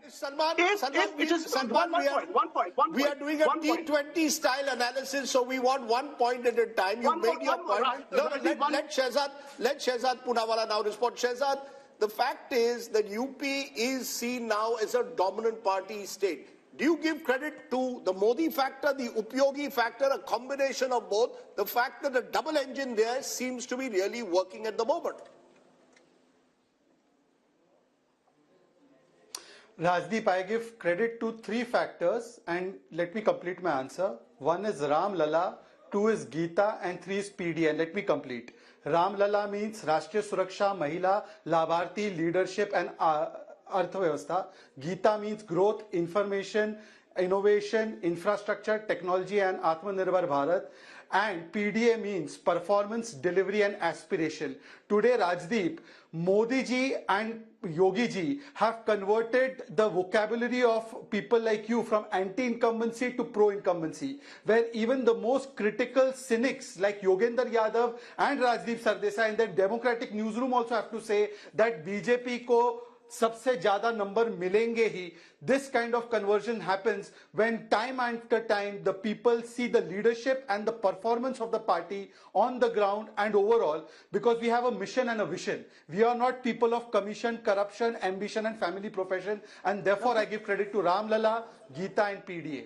I love his acronyms. He's going to go very far in politics, given those acronyms. Mr. Modi has clearly got a few bucks in the party who know how to use acronyms rather well. What I want to do now is play out a small excerpt from a show we had earlier today from Lucknow, where we spoke to voices on the ground, trying to get a sense of the pulse in Uttar Pradesh. So here are some excerpts from the Mood of the Nation poll from Uttar Pradesh from earlier today.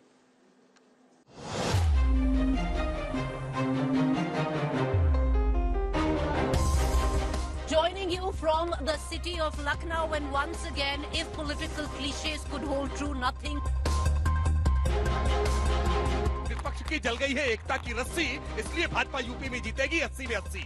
मुझे लगता है यहाँ पर बैठ के लच्छेदार बातें करना और थोड़ी बहुत शेरो शायरी कर लेना एक चीज है। आप धरातल पर आके असलियत देख लीजिए। हम पूरे विश्वास के साथ कह रहे हैं कि कांग्रेस पार्टी का उत्तर प्रदेश में खाता नहीं खुलने देंगे। युवा चाहता है रोजगार, और रोजगार के नाम पर आप कहते हैं पकौड़े तल लो।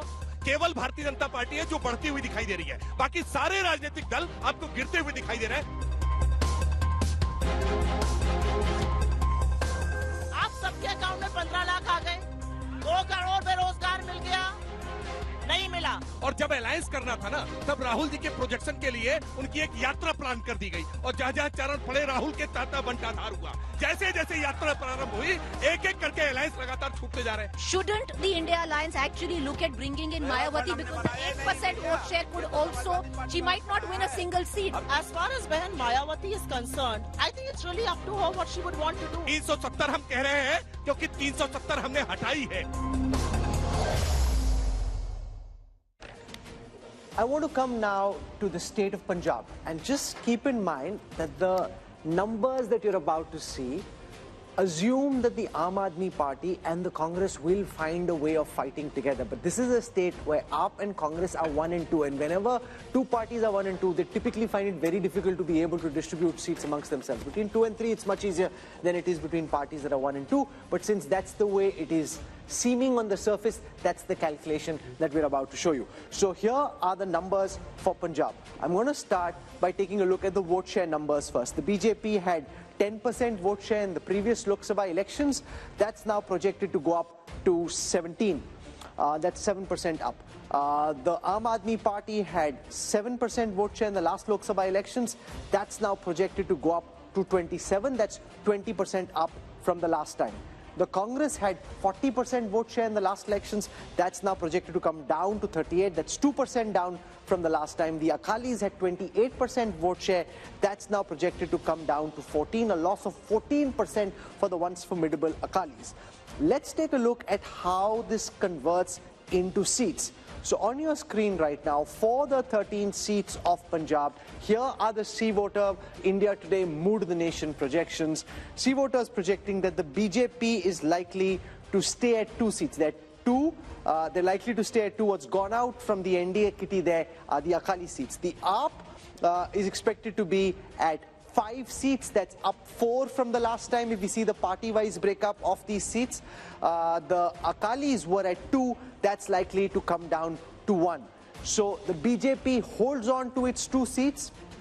The AAP goes up from 1 to 5. Remember, in the first election they fought in 2014, they had 4 seats.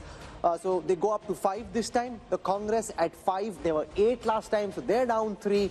And the Akalis are at 1, down 2. Now what could change potentially, Yashwant, is if at the last moment the Akalis and the BJP are able to tie, because behind the scenes is a lot happening.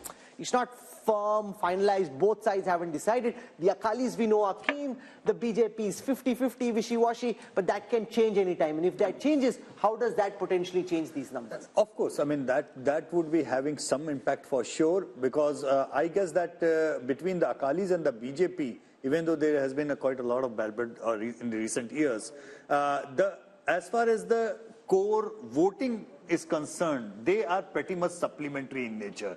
The core has been anti-Congress vote at large, which the Akalis and the BJPs have been tending together. So this separation might have split it vertically, because BJP ran away with the Hindu votes and Akalis were with their Panthik votes. But if they come together, definitely that will have an impact. But it will not be the same kind of seat sharing, Rajdeep, that is for sure, because wherever BJP is going back with their old allies, the seat sharing equation is no more the same, which was defined by Vajpayee and Advani. But you know, this is a fascinating state, Raj Chengappa, because the alliances have changed dramatically in the last few years. The BJP and the Akalis were together. AAP versus Congress was the battle of Punjab. They've now come together. They may not have chemistry on the ground. Do you really believe that this AAP-Congress alliance will work in the end? and actually see the arithmetic benefits that this poll is suggesting, or do you believe in the end it'll be very difficult for AAP and Congress to actually fight Punjab together, which may be another twist to these numbers? It's my favorite state since I was there as editor-in-chief of the Tribune. But I think here, let's take Sanjay's argument of brand Modi and a referendum of that. How much of that is going to play out in Punjab? It never happened when Rajiv Gandhi, it was a very troubled state, of course, at that particular time. So the Congress never benefited at that time because of the wave that happened. So if you look at it currently, if the AAP and the Congress get together, they're a decisive force.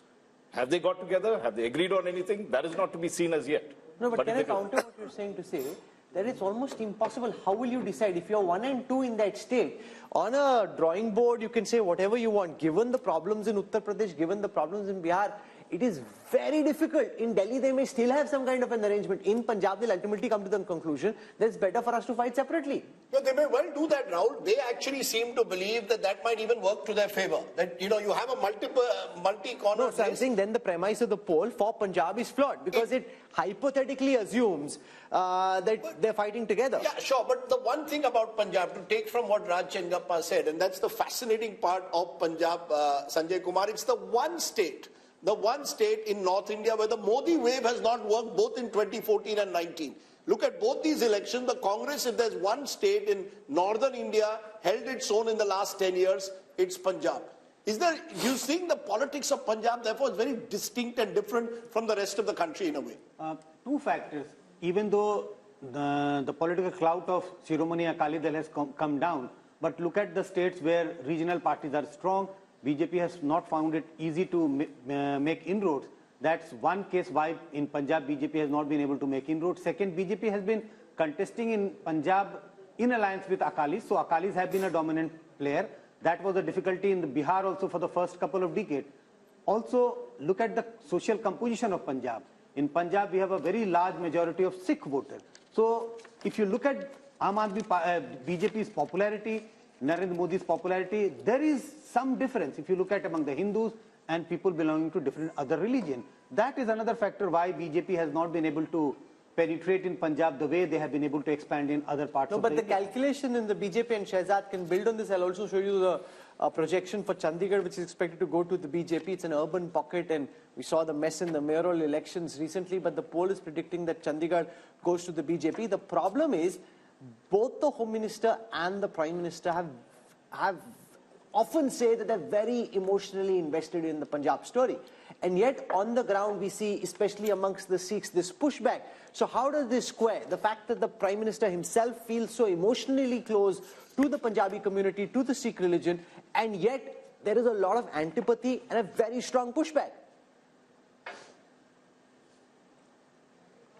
Rahul, look, what Sanjayji was saying just now, that since we were the younger brother in the alliance, and that alliance was not purely for political reasons, it was also for ensuring the message of Sabka Saath and Samajik Sohar between the Hindu-Sikh community. And therefore, we sacrificed a lot of our space and a lot of the other things also while we were in that alliance. For the first time now, we are finding our feet in Punjab, not just in urban areas, but also in the rural pockets. And therefore, this vote is a vote of expansion. It is a vote of credibility that will keep increasing over the few period of years. And look at the outreach that Prime Minister Modi has done towards the Sikh community. It is not a political outreach, it is an emotional outreach, whether it is celebrating the Prakash Parbs of the great gurus of the Sikh community, whether it is celebrating Veer Balas Divas, or whether it is reaching out to various sections, whether it is the FCRA clearance on Harminder Sahib, Langars that we are making GST free. So I think there is a concerted effort. Not everything is done only for political purpose. Some things are beyond politics. For Rashtra Niti, we have done a lot of things, and I think that is also being reflected because Punjabis are very patriotic people. They are ready to sacrifice their lives for the nation. They have contributed so much to the armed forces, and I think you'll see, because the kind of mismanagement Aam Aadmi Party is doing. Look at the Nasha Mafia, look at the kind of corruption that is taking place. I'm not saying this. Mr. Sidhu is saying about the corruption. And also the alliance between Congress and here AAP, in Punjab, Amitabh Tiwari, is if they fight separately, this calculation, and you're seeing the India numbers projected by C voter to zoom up in terms of vote share very substantially, all that is based on the assumption that they fight together. If they don't fight together, and if this is the base where Akalis are at 27% vote share, up 20 from the last time, Congress is at 38% vote share, down 2 from the last time.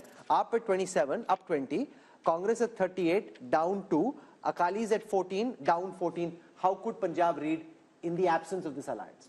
See, Punjab is the hotbed of anti-center politics. So even if AAP and Congress do not form an alliance, and unless the Akali Dal forms an alliance with the BJP, these numbers could still hold. So unless the Akali Dal ties up with the BJP, I don't see a substantial difference in the numbers, because the politics itself there is anti-center. Hindu being the majority in the rest of the country, but being a minority there complicates the political dynamics there. And you know, it's interesting to look at this, because if we turn to the next state, because I think these two states reflect just how India's map is so complex. Just turn to Delhi, not too far away from Punjab, where again the Congress and the AAP are trying to tie up. Just look at how the numbers stack up in Delhi. 7 seats on offer, but the national capital is often a barometer of what tends to happen across North India. Take a look at vote share. As per this, in Delhi, even with the Congress-AAP alliance, you have 57% vote share going to the BJP and 40% to the India alliance of the Congress and AAP together, others 3. How does this then translate into seats? 7 seats in Punjab, in Delhi, all 7 went last time, remember, to the BJP. All 7 will go back to the BJP as per this poll. So that takes off from what Amitabh Tiwari just said. Punjab is almost sui generis, Rahul Verma. There, if the Congress and AAP tie up, they do very well. They tie up in Delhi, where the AAP is in power again, and yet it's a clean sweep for the BJP. Does this reflect urban mindsets and Delhi mindsets versus the anti-center mindset, as Amitabh put it about Punjab? Yes, a little bit, Rajdeep. That Punjab, the demographic composition is different. It has always had an uneasy relationship with the center, even when Congress party was in power in 1970s and 80s. But you have to also understand that this alliance in both Delhi and Punjab is not easy. Because in Punjab, Aam Aadmi Party feels that they can gain these seats even without the Congress. So you've seen Chief Minister of Punjab making statements that we don't need to have an alliance. And in Delhi, even if they come together, they will not be able to make any dent. No, but why not? Why, you know, the reason is the Congress explain why the Aam Aadmi Party in 2 consecutive elections has swept Delhi, but the BJP has swept Delhi in Lok Sabha. So BJP continues to hold 40% vote share in Delhi, no matter which election is happening. Congress gets 25% when Lok Sabha happens, but when Vidhan Sabha happens or MCD happens, Congress comes down below 10%. So that entire Congress vote, which is in Lok Sabha with them, actually shifts with the BJP. So AAP continues to be around 45 to 50% in assembly elections. But in Vidhan Sabha, BJP gains. No, my view is it's the Modi factor.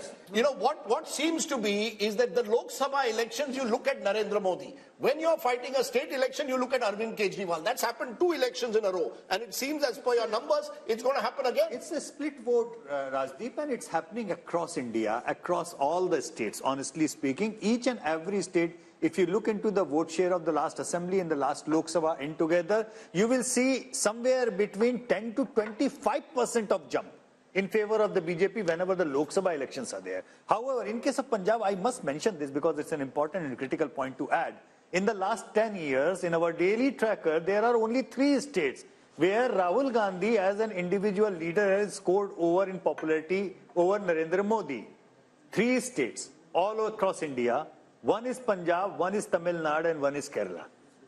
And they have been like that. But one critical thing is, 10 years back, the gap between Rahul Gandhi and Narendra Modi was so huge in all these 3 states that it was a one-way traffic of sort. But over the 10 years, this gap is reducing and reducing and reducing, and it used to be in double digits. Right now, it is in single digits. But you know, the split vote, I think, Rahul, is going to become more and more important. Voters seeing Lok Sabha very different to Vidhan Sabha. And Salman shows that's your big problem in a way. In Delhi itself, in the heart of the national capital, even if you tie up with AAP, it's the BJP that sweeps the election. That suggests to me that that voter is giving a huge bump to the BJP the moment it's a Lok Sabha election and Mr. Modi is on the ticket. No, I look at it a little differently. What I'm seeing is, if this data is correct, and I have no way of knowing whether this is or this is not, we'll find out during the elections. But the Congress vote share is coming up in Delhi because people see, many people remember the governance that Congress has delivered to this country. And that is why I think you see the vote share coming up at when it comes to national level politics. Why that doesn't happen at with your state level elections? I don't know what you're saying, Salman Bhai. From 23, it's gone up to 25. That's up 2 up. From 18 is down to 15. That's down 3. BJP was at 57. It's at 57. So you're clutching at straws, really. Rahul, I was talking about the comparison with assembly elections. Somebody said that, during assembly elections, the vote share goes down, and during parliamentary elections, it has come up. So clearly, people do remember that the UP at times are very good, and why should they not? I mean, the per capita income of this country... No, 1 minute, sir. You're still 32% behind the BJP. Rashid Kidwai, this is the problem the Congress is facing. When it comes to a Lok Sabha election, Mr. Modi is on the ticket. It appears that the Congress is not preferred to the BJP. We've seen that. Direct BJP-Congress fights, the Congress loses out. Now, even in an alliance with AAP, they may lose out in Delhi. Yeah, but Rajdeep, Delhi's story is very simple. It is due to Muslim vote that swings. In assembly election, Muslim vote tends to favor Arvind Kejriwal's party, and in Lok Sabha election, it favors the Congress. So that is why there is a kind of mismatch. And when we talk about vote share, we must look at each and every constituency profile, and that's where it matters. So even if some parties may be 40% plus, another party is 57%, in 7 Lok Sabha seats, the results may be slightly different. So vote share. So you make an important point. In a seat like, say, Chandni Chowk or in East Delhi, absolutely, where the minorities are in big numbers, Rashid Kidwai's argument is, and that's where we can go across to Sanjay Kumar, that as far as the state is concerned, it may still be 57 versus 25 and 13, but in that concentrated pocket, it may help this alliance, if it comes together, put a tighter fight in 2 seats, at least East Delhi and Chandni Chowk. This is a possibility, Rahul. I don't rule out this possibility. But if we are looking at on one side 57 and on the other side it is, say, in the 40s, 42, 45, 46, this is huge gap, makes it impossible that there are chances of close contest or a reversal in a couple of constituencies. The real story is the BJP, which gets about 38 to 40% in Vidhan Sabha, goes up to 57 in Lok Sabha. So Vidhan Sabha ki baat hi nahi kar rahe. No, that's the story. No, but that's the story. Modi, that's the story for Vidhan Sabha election, not for a Lok Sabha election. Sir, the point is the Modi factor, Rahul, is giving the BJP an 18 to 20% jump. That's the story. From 37, 38%, where it loses to the Aam Aadmi Party, which gets over 50%. So the Aam Aadmi Party is clearly seen as a Delhi regional party. And the BJP in a Lok Sabha election takes it. Whatever the minority vote may get consolidated, but the majority vote in Delhi is going firmly towards the BJP for the Lok Sabha. 6 months later, have a Vidhan Sabha election, and the situation at least twice before has been very different. This time around, we don't know. So I think that's Rahul, the significance. I wanted to make a quick point. Yes. 2 things. One, the minority factor will come into play only assembly elections, where the assembly constituencies are smaller, and then you have enough number which can swing vote.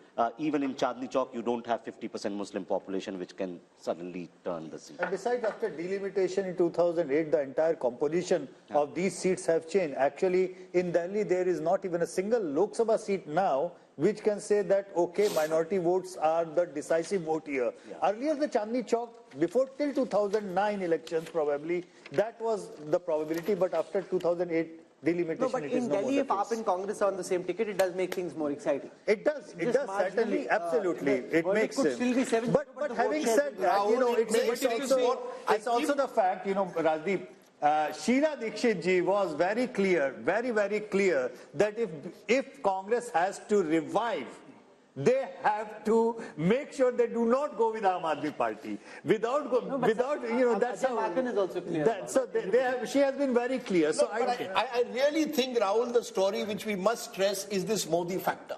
Because this kind of split verdict. But you're sounding surprised about it. No, because it's nowhere else in the world. You see, go across the world. A Republican state will vote for the Republicans, both for the Senate usually and for the presidential election. In India, you're seeing it now in 2 consecutive elections. For Delhi, we want Arvind Kejriwal, but upar hamare liye Narendra Modi. And you're going to see it across the country. Because America doesn't have a Modi, that's why. I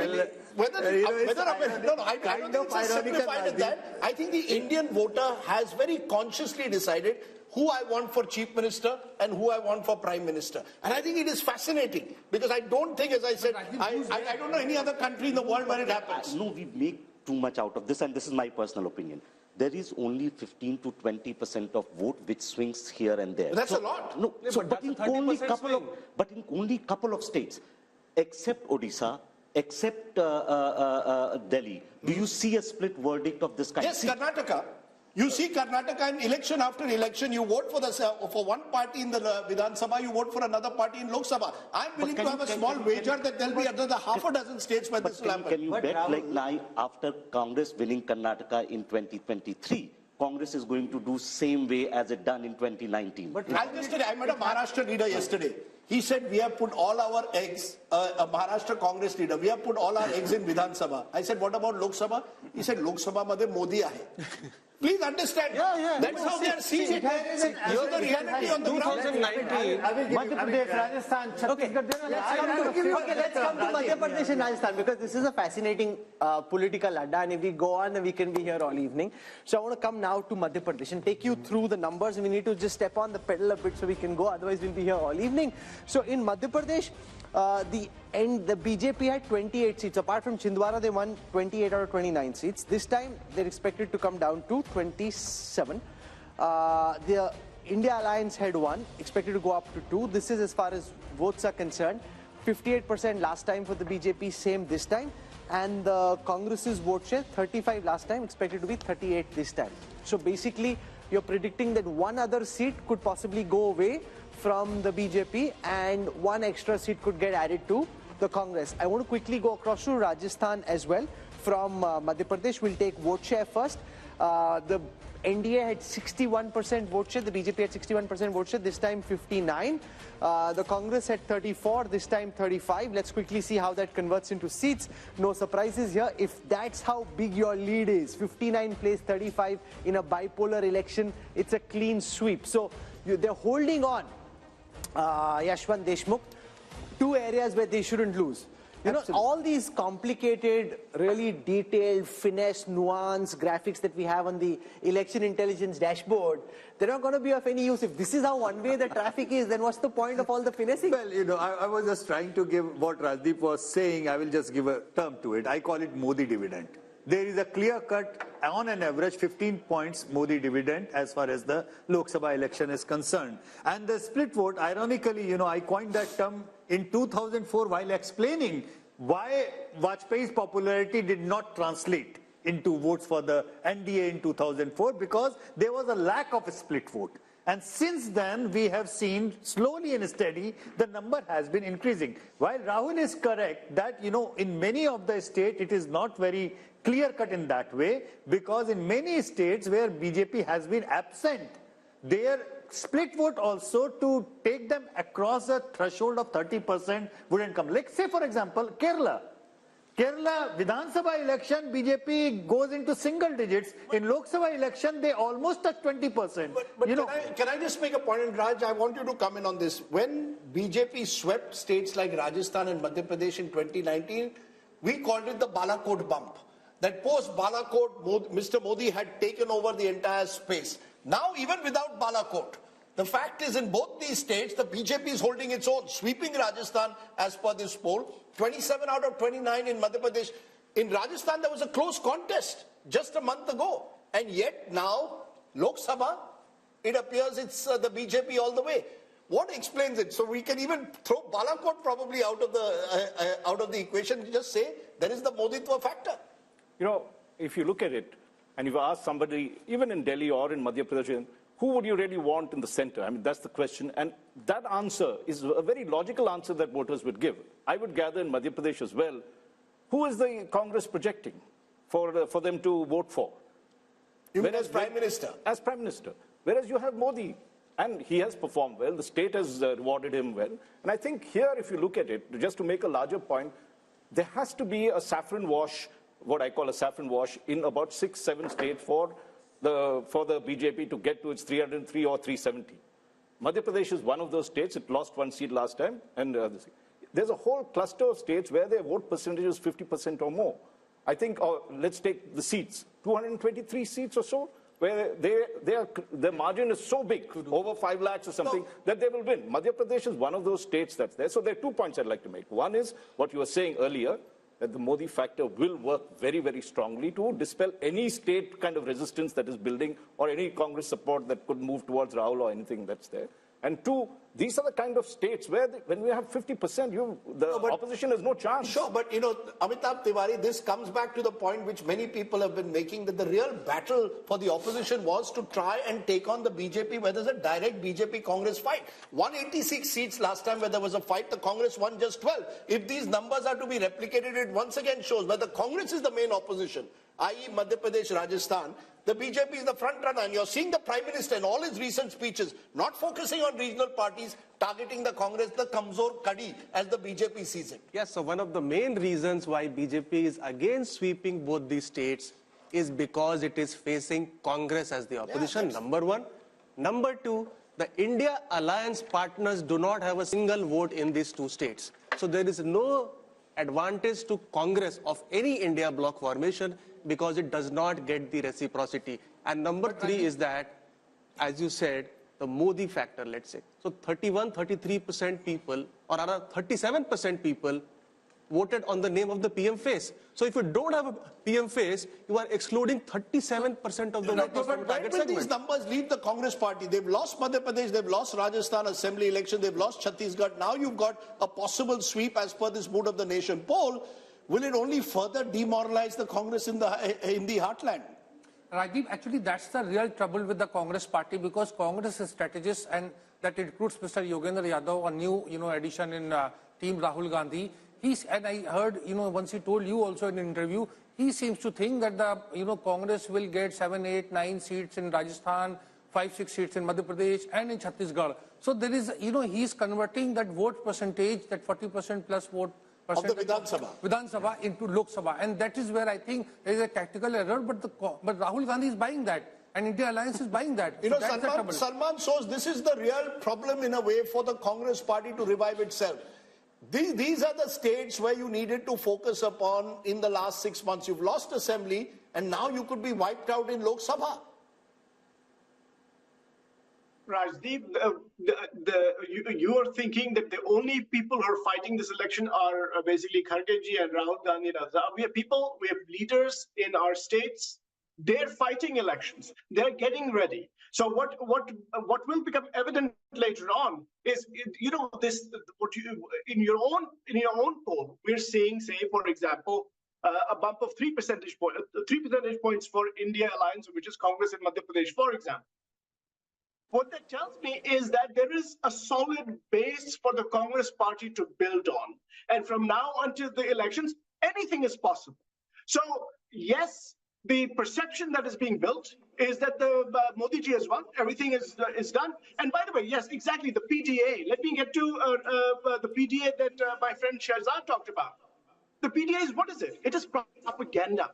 There is nobody who does propaganda more than Narendra Modi and the BJP. What does D stand for? D is destruction of relationships between brothers, Hindus, Muslims in this country. And what is A? A stands for arrogance of party, of money, of control of media. By the way, in the Hindi belt that we are talking about, how many newspapers carry any news from the Congress party? You know it and I know it. Hindi newspapers do not carry news of the Congress party. Meanwhile, not just regular news of the Prime Minister. Anytime the Prime Minister says something, he's plastered on television all the time. No wonder people think there is nobody but Narendra Modi, because that is what the media has been projecting. And by the way, I will slightly beg to differ. I read the Dainik Bhaskar every morning, and the Dainik Bhaskar is one of the fine papers of the country that does give a lot of news, including news critical of the state governments in those states. So I don't think that's the reason. So I have a few minutes left. Okay, it's the biggest newspaper across these states, but go ahead. We have a few minutes left, and I want to finish with the other states in North India. So I want to come to Jammu and Kashmir. In Jammu and Kashmir, the NDA is projected to have about 49% of the vote share. That's up 3 from the last time. Remember that a lot of this vote share for the BJP actually comes from the Jammu region, right? The India Alliance, which is Congress plus NC plus potentially PDP as well, at 36. That's down 3 from the last time. Others at 15. Converted into seats, Yashwant and his team are projecting that the NDA will be at 2, which is where they were last time. The India Alliance, which is all these 3 parties together, will be at 3. So basically the Valley seats going to the India Alliance, the Jammu seats, regardless of what happens in the Jammu region, going to the BJP. From there, let's come to Ladakh, where we saw a big protest recently, but despite that, Yashwant and his team are projecting that Ladakh will be with the NDA. From there, let's now come to Haryana. 10 seats in Haryana. The NDA Alliance, the NDA, which is BJP and JJP in Haryana, now expected to come down from 10 to 8, a loss of 2. The Congress, which lost even Rohtak last time, expected to go up from 0 to 2, up 2. Now, what makes you think that that is going to happen, given the fact that there is a 12% vote share gap, 50 plays 38 in Haryana? Haryana don't count the vote share gaps as such, because you remember that Haryana assembly election, out of the fact that BJP was having a almost 10% gap lead over the BJP, I kind of predicted that BJP will sweep, but it became a hung. Where on earth did you find that a party with a lead of 10% votes and still ended up in a hung assembly in Haryana? So there are 2 different kinds of Haryanas. Let's be very upfront about it. There are 2 different Haryanas. It's not regional. It's about the demographics of different seats. And the seats where it would be a Jat-dominated seats, they will be problematic for the BJP. The non-Jat seats would be easier for the BJP to win. Let's come to Himachal. Himachal is the one state we haven't dealt with in the north yet. Himachal, 69% vote share for the BJP last time. This time expected to be 60%, down 9. The Congress at 27, expected to go up to 29. Remember, in Himachal, of the 4 seats, they are predicting that the BJP will pick all 4, the India Alliance none. The government in Himachal Pradesh at this time is the Congress government of Sukhwinder Singh Sukhru. Despite that, the Congress makes no gains in the Lok Sabha election in Haryana. Then the last state is Uttarakhand, where they're predicting just a small dip in the NDA's fortunes when it comes to vote share, from 61 to 59, down 2. India Alliance at 32, up 1. But when it comes to seats, all 5 seats predicted to go to the BJP.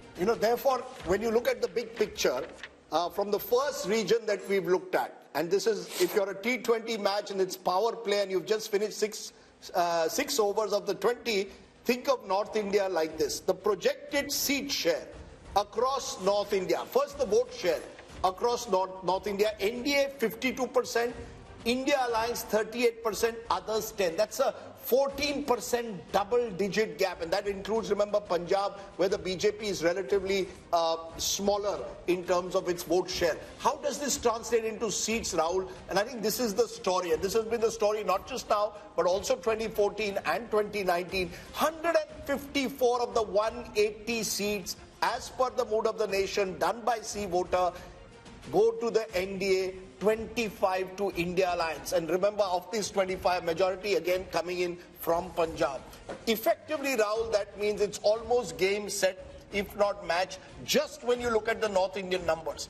I mean, it is almost impossible then for any side to match up when you lose so big in such a large part of the country. And it's been the northwest monsoon that has really won the BJP 2014 and 19. We haven't come to the west yet. You've seen the northern torrential downpour in favor of the BJP. We'll show you what's happening in the east and what's cooking around the Bay of Bengal in the east, and what's happening in the west along the Arabian Sea. So all that coming up in the second hour of programming. We've dealt with the north, where if this was, Rajdeep said, a T20 match, this is one-way traffic in this T20 match. You got one team which is blazing away. 6 overs, 100 runs.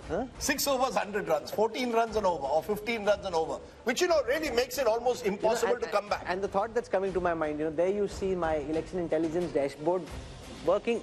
So many great ideas, so many different data sets which we are cutting and dissecting and diving. I'm wondering what's the point? If it's all pointing in the same direction, then there's going to be a lot of effort which won't really yield too much results. But anyway, unlike the opposition, we need to fight on. We need to bring all those data sets together for you.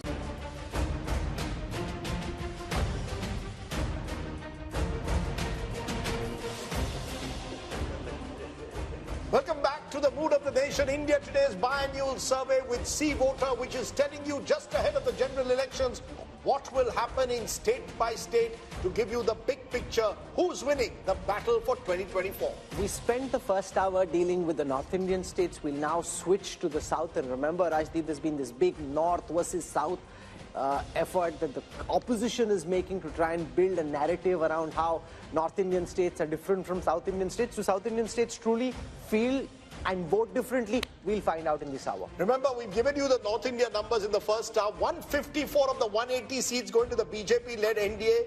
India Alliance just 25, others 1. So there's a North typhoon.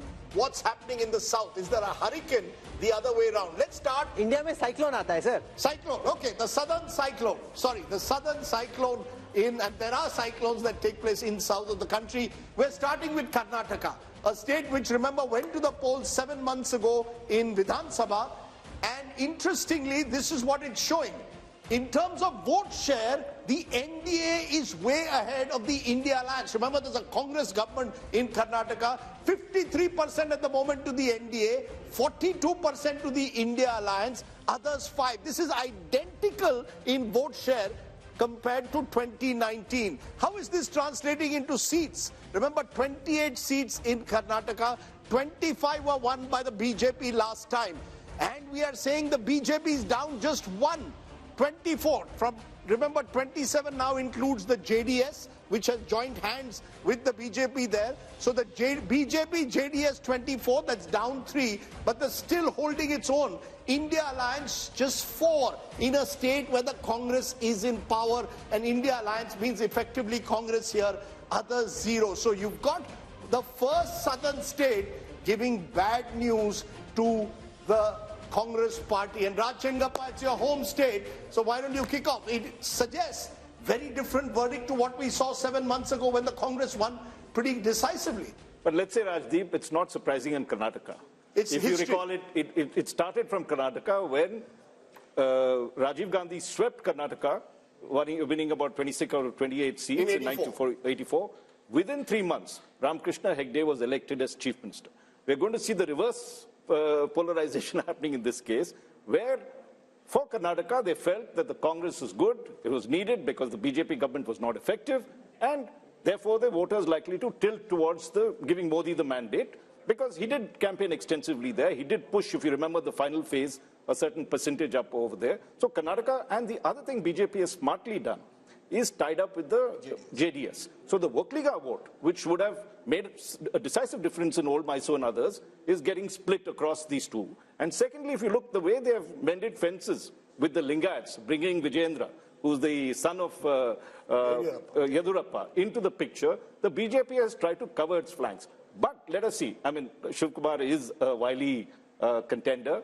And you might see a little more seats going this way towards the Congress, So, Yashwant, given the fact that Siddaramaiah and Shiv Kumar were in Delhi, and now you've got DMK ministers, you've got Pinari Vijayan trying to hit out at the center for not giving enough finances to the South, could that potentially become an issue? Because I was seeing in the South, there was a lot of traction, at least in social media, around this issue. As of now, it's just in its infancy. Could it build into a bigger headache for the BJP in the weeks to come? Possible, because you see, without the JDS, BJP was in deep trouble.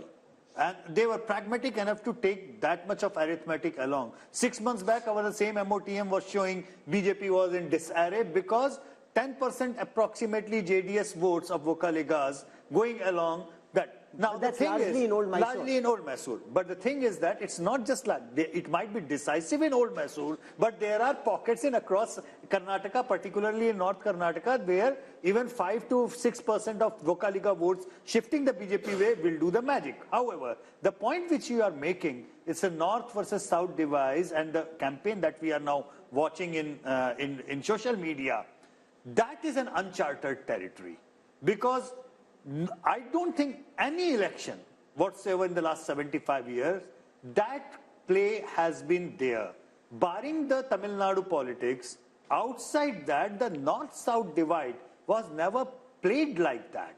So that's important. It's very important. And this issue is still just about germinating. It's just germinating. Amitabh Tiwari, is there seamless transfer of votes from the Janata Dal secular to the BJP, or do you think it might seem like that, but on the ground, it's not so easy to transfer? See, JDS vote is largely anti-Congress vote. See, the regional parties have been born out of anti-Congressism. And if you see the gap between India bloc and the NDA bloc, it's 11%, and out of which 9% is largely JDS. So JDS has pockets of influence in not only the old Mysuru, but even the Bangalore region. There, the implementation of schemes has been very good. And Congress is trying to project the Karnataka model as their model. But historically, BJP has been strong in Karnataka. From 1919 to 2019, they have won all the elections barring 1999. And surprisingly, BJP today, even in 2019, is the single largest party in South of India. Because South of India, there are regional parties who dominate and not the Congress party. Sure, and that's also primarily because they won 25 seats in Karnataka last time. So Rahul Verma, let's come back to our debate that we had when we discussed Delhi. That the same voter who 7 months ago voted for Congress, possibly Siddaramaiah as CM, apparently 7 months later wants Modi as PM. As Raj Chengappa said, it's not unusual, but it seems to me the one state where it's pronounced in the south is in Karnataka. See, Modi is one of the biggest vote aggregator of our time. There's no doubt about it. And he pulls BJP's vote. He's more popular than the party itself. If BJP gets around 37% vote, Modi's popularity rating would be around 45-50%. So that means PM pulls the party. What I was trying to differ with, that the segment which changes vote into election is smaller than the claim that we try to make. Right. And think of it, like Yashwant pointed this out, 6 months back, after the, so Karnataka elections happened in March and the last MOTN had happened around August. BJP was not doing that well. See, what BJP is doing in every state where they were having trouble is making efforts, right? In Karnataka, they tried to get JDS. They made a pact with Lingayat. On the other hand, and again, in Karnataka, what Amitabh had said in the beginning, the challenger is Congress. Congress seems not to be doing enough efforts in places where it's strong and credible. No, but also imagine Sanjay Kumar, despite being the mighty force that they are at the moment, the BJP is willing to tactically cede ground everywhere. Yeah. Even in Western Uttar Pradesh, to a party like the RLD, to the JDS, where they think that they can make inroads in old Mysore. And also, Rahul, they called the JDS, they called Kumaraswamy corrupt and a dynast. I mean, it was very clear, we will never touch the JDS. You'll recall they called Mukul Sangma all kinds of things till the day the numbers came out, then they changed their mind. So the level of flexibility is very great. You know, Sanjay Kumar, because this was one of the states where there was a potential double-digit loss for the BJP. So also look at the irony. The party that is supposed to have the ideology shows political dexterity. The party with no ideology, so to speak, in terms of certain core philosophical issues, is very rigid when it comes to tactical alliances. Sanjay Kumar. I think the problem with the Congress is that it is slow in taking initiative. I would say even lazy in taking initiative. And if you look at the BJP on the other hand, even if they realize that they are going very strong in 2024, but they don't want to leave any chance. And my own sense is that if you talk to any BJP leader, they are pretty sure that they are winning 2024. But why they are entering into all these alliances despite ideological differences, despite having, given strong statement against the leader of those parties, is that they want to big win. They don't only want to big 2024. Let's take that just a minute. I'll come to you, Rashid, a moment. Mohan Kumaramangalam, national spokesperson of the Congress, Ajay Alok of the BJP. To both of you, first to you, Mohan Kumaramangalam. There's so much of talk of the Karnataka model, that the Congress is saying the guarantees that we have given will win us an election. The numbers at the moment are showing, at least in a Lok Sabha, that's not working. I spoke to Mr. Siddaramaiah only yesterday. He seemed very confident. He also is playing this sort of discrimination against Karnataka card. But at the end of the day, our numbers are showing the BJP virtually repeating its performance of 2019, which would be hugely significant. if your numbers do bear out, Rajdeep, it would be hugely significant, no doubt. But I think your survey was conducted between December, May to January end, if I'm not wrong, which is at the height of the Ram Mandir propaganda craze that happened. And everything online, everything on TV, everything you turned on any channel was about the Ram Mandir. So I think definitely that sort of hysteria would have been captured somewhere in your survey. I don't think that they would find it easy to maintain that kind of momentum going forward. The other thing is the arithmetic of JDS plus BJP might look right, but I don't think the chemistry works at all. Just for example, Kumarasamy was in a rally with the BJP and was wearing a saffron shawl, I think, and the senior patriarch Devagowda came out and said that it would have been better had he been wearing JDS colors. So even something as small as that could be a flashpoint for misunderstanding between the two. The third thing is, you have this national narrative of the BJP that is against nepotism, dynastic rule, etc. So I'm wondering how they're going to reconcile that with pushing Vijayendra to the front as sort of the face of their party in Karnataka. You just can't reconcile the two in a national election. And like I said, alliances, whether that be with the JDS or with someone else, they don't really, vote transference is going to be one of the major issues to watch out for in there. Ajay Alok, on Karnataka, the transferability of votes from the Janata Dal secular to the BJP and vice versa, the Congress would hope that that might not be easy. We saw in the last elections, but also the JDS's vote is typically an anti-Congress vote. It didn't happen when the Congress and the JDS were together. That's the concern. Will there be transferability of votes, or do you think, especially in Old Mysore, the BJP is now seeping the idea that it's okay to vote for the Kamal, and that helps the BJP in a 15-20 year horizon as well, build in the one region where they're weak in Karnataka?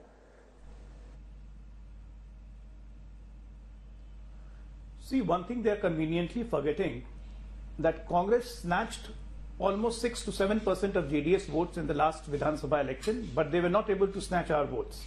Our votes percentage was quite the same, 36.2, what we got and what we got in the last assembly election.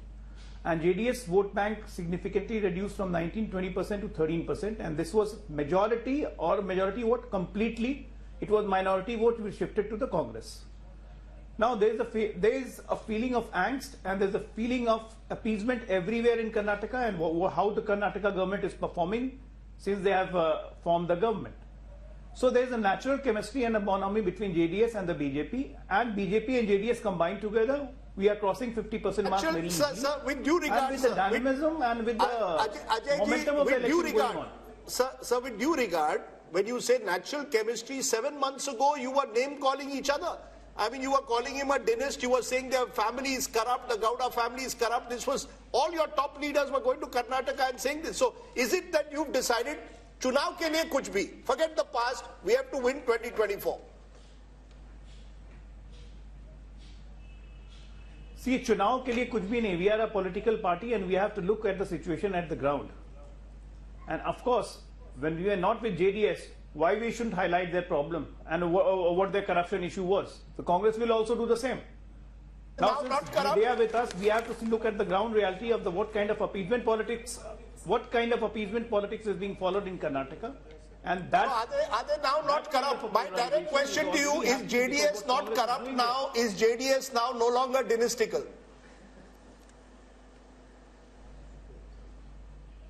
Well, it is dynastical. As far as corruption the matter goes, it's all in the court. If they are convicted, they are corrupt. And JDS is dynastical, there is no doubt about it. We are having a strategic alliance with them. They are not merging into BJP. Yes, Rashid Kidwai, you wanted to make a point. I think, Rajdeep, if Yashwant Deshmukh's figure come true in Karnataka, this would really reflect mood of the nation. Here is a government which is a proven track record, performing well. The Congress party is there on the ground. It's not a lazy party, at least in Karnataka. And in spite of that, if they lose badly, that will tell you a mood of the nation, a pro-Modi wave. Second thing is, it will also create a huge political upheaval. You remember, there was a lot of rivalry going on between Siddaramaiah, Chief Minister, and D.K. Shivakumar. And this will, become a big issue. So are you saying the possibility of that government either falling as it did after 2019, or are you saying there could be a change in Chief Minister if these numbers hold? All kind of possibilities are there. If this happens, then I don't see future for Siddaramaiah government there. Okay. From Karnataka, let's come to Telangana. I'm just trying to keep it moving so we're able to give enough time, because otherwise we have very irate viewers in a particular state that this is how important our state is and you didn't give us enough time. So let's just try and keep it moving. Let's come to Telangana. We look at the vote share numbers for Telangana first and then the seat share numbers. So in Telangana, the BJP thinks they will be able to gain ground. They had 4 seats the last time. So when we look at the seat share for the BJP in Telangana, our poll is predicting 21%, just marginally up, 1% up from the last time. The big jump here is for the Congress, which was at 30% last time, this time at 41%, whereas the BRS and the other parties, which includes OVC, coming down to 38 from 50% the last time. So the big change really is the bump in the fortunes of the Congress and the decline in the fortunes of the BRS. How does this translate into seats? The only sliver of hope that we're seeing of all the numbers that we've put out so far in the Mood of the Nation opinion poll are actually coming from the 17 seats of Telangana, where the Congress's tally is expected to go up from 3 potentially to 10. That's up 7 from the last time. The BJP was at 4, could come down to 3. That's down 1. The BRS was at 9, could come down to 3. That's down 6. The AIMM stays where it was the last time. So OVC wins his seat. 3 to 10. Now, from what I know, Amit Shah and the BJP big guns will be figuring out some way कि इनको ये 10 नहीं देनी है, इनको कुछ नहीं देना है भाई. You know, Rahul, the fact is honeymoons do exist. You know, I know that we are in a world where even live-in relationships are now looked at with a question mark, but a honeymoon is still fine. In the poll, the honeymoon is on. Whether it will be on in May or not, we don't know. This is the one state where at the moment, Yashwant's poll seems to suggest that the honeymoon is on. They just won an election, 2 months ago? And therefore, there isn't even enough time for any anti-incumbency as of now to build. That's the sense I get, Yashwant. Am I right? Because in the contrast with Karnataka here seems clear, where the Congress is still very much the new party that has just toppled a 10-year-old government. I think Congress is reaping benefit of the popularity of Revant Reddy. I think what is happening here is that in absence of any national leadership popularity or popular national leadership, Congress has to now look around for the popularity of their local leaders, and this is one state where definitely the popularity of Revant Reddy is. So why is it working in Telangana but not Karnataka?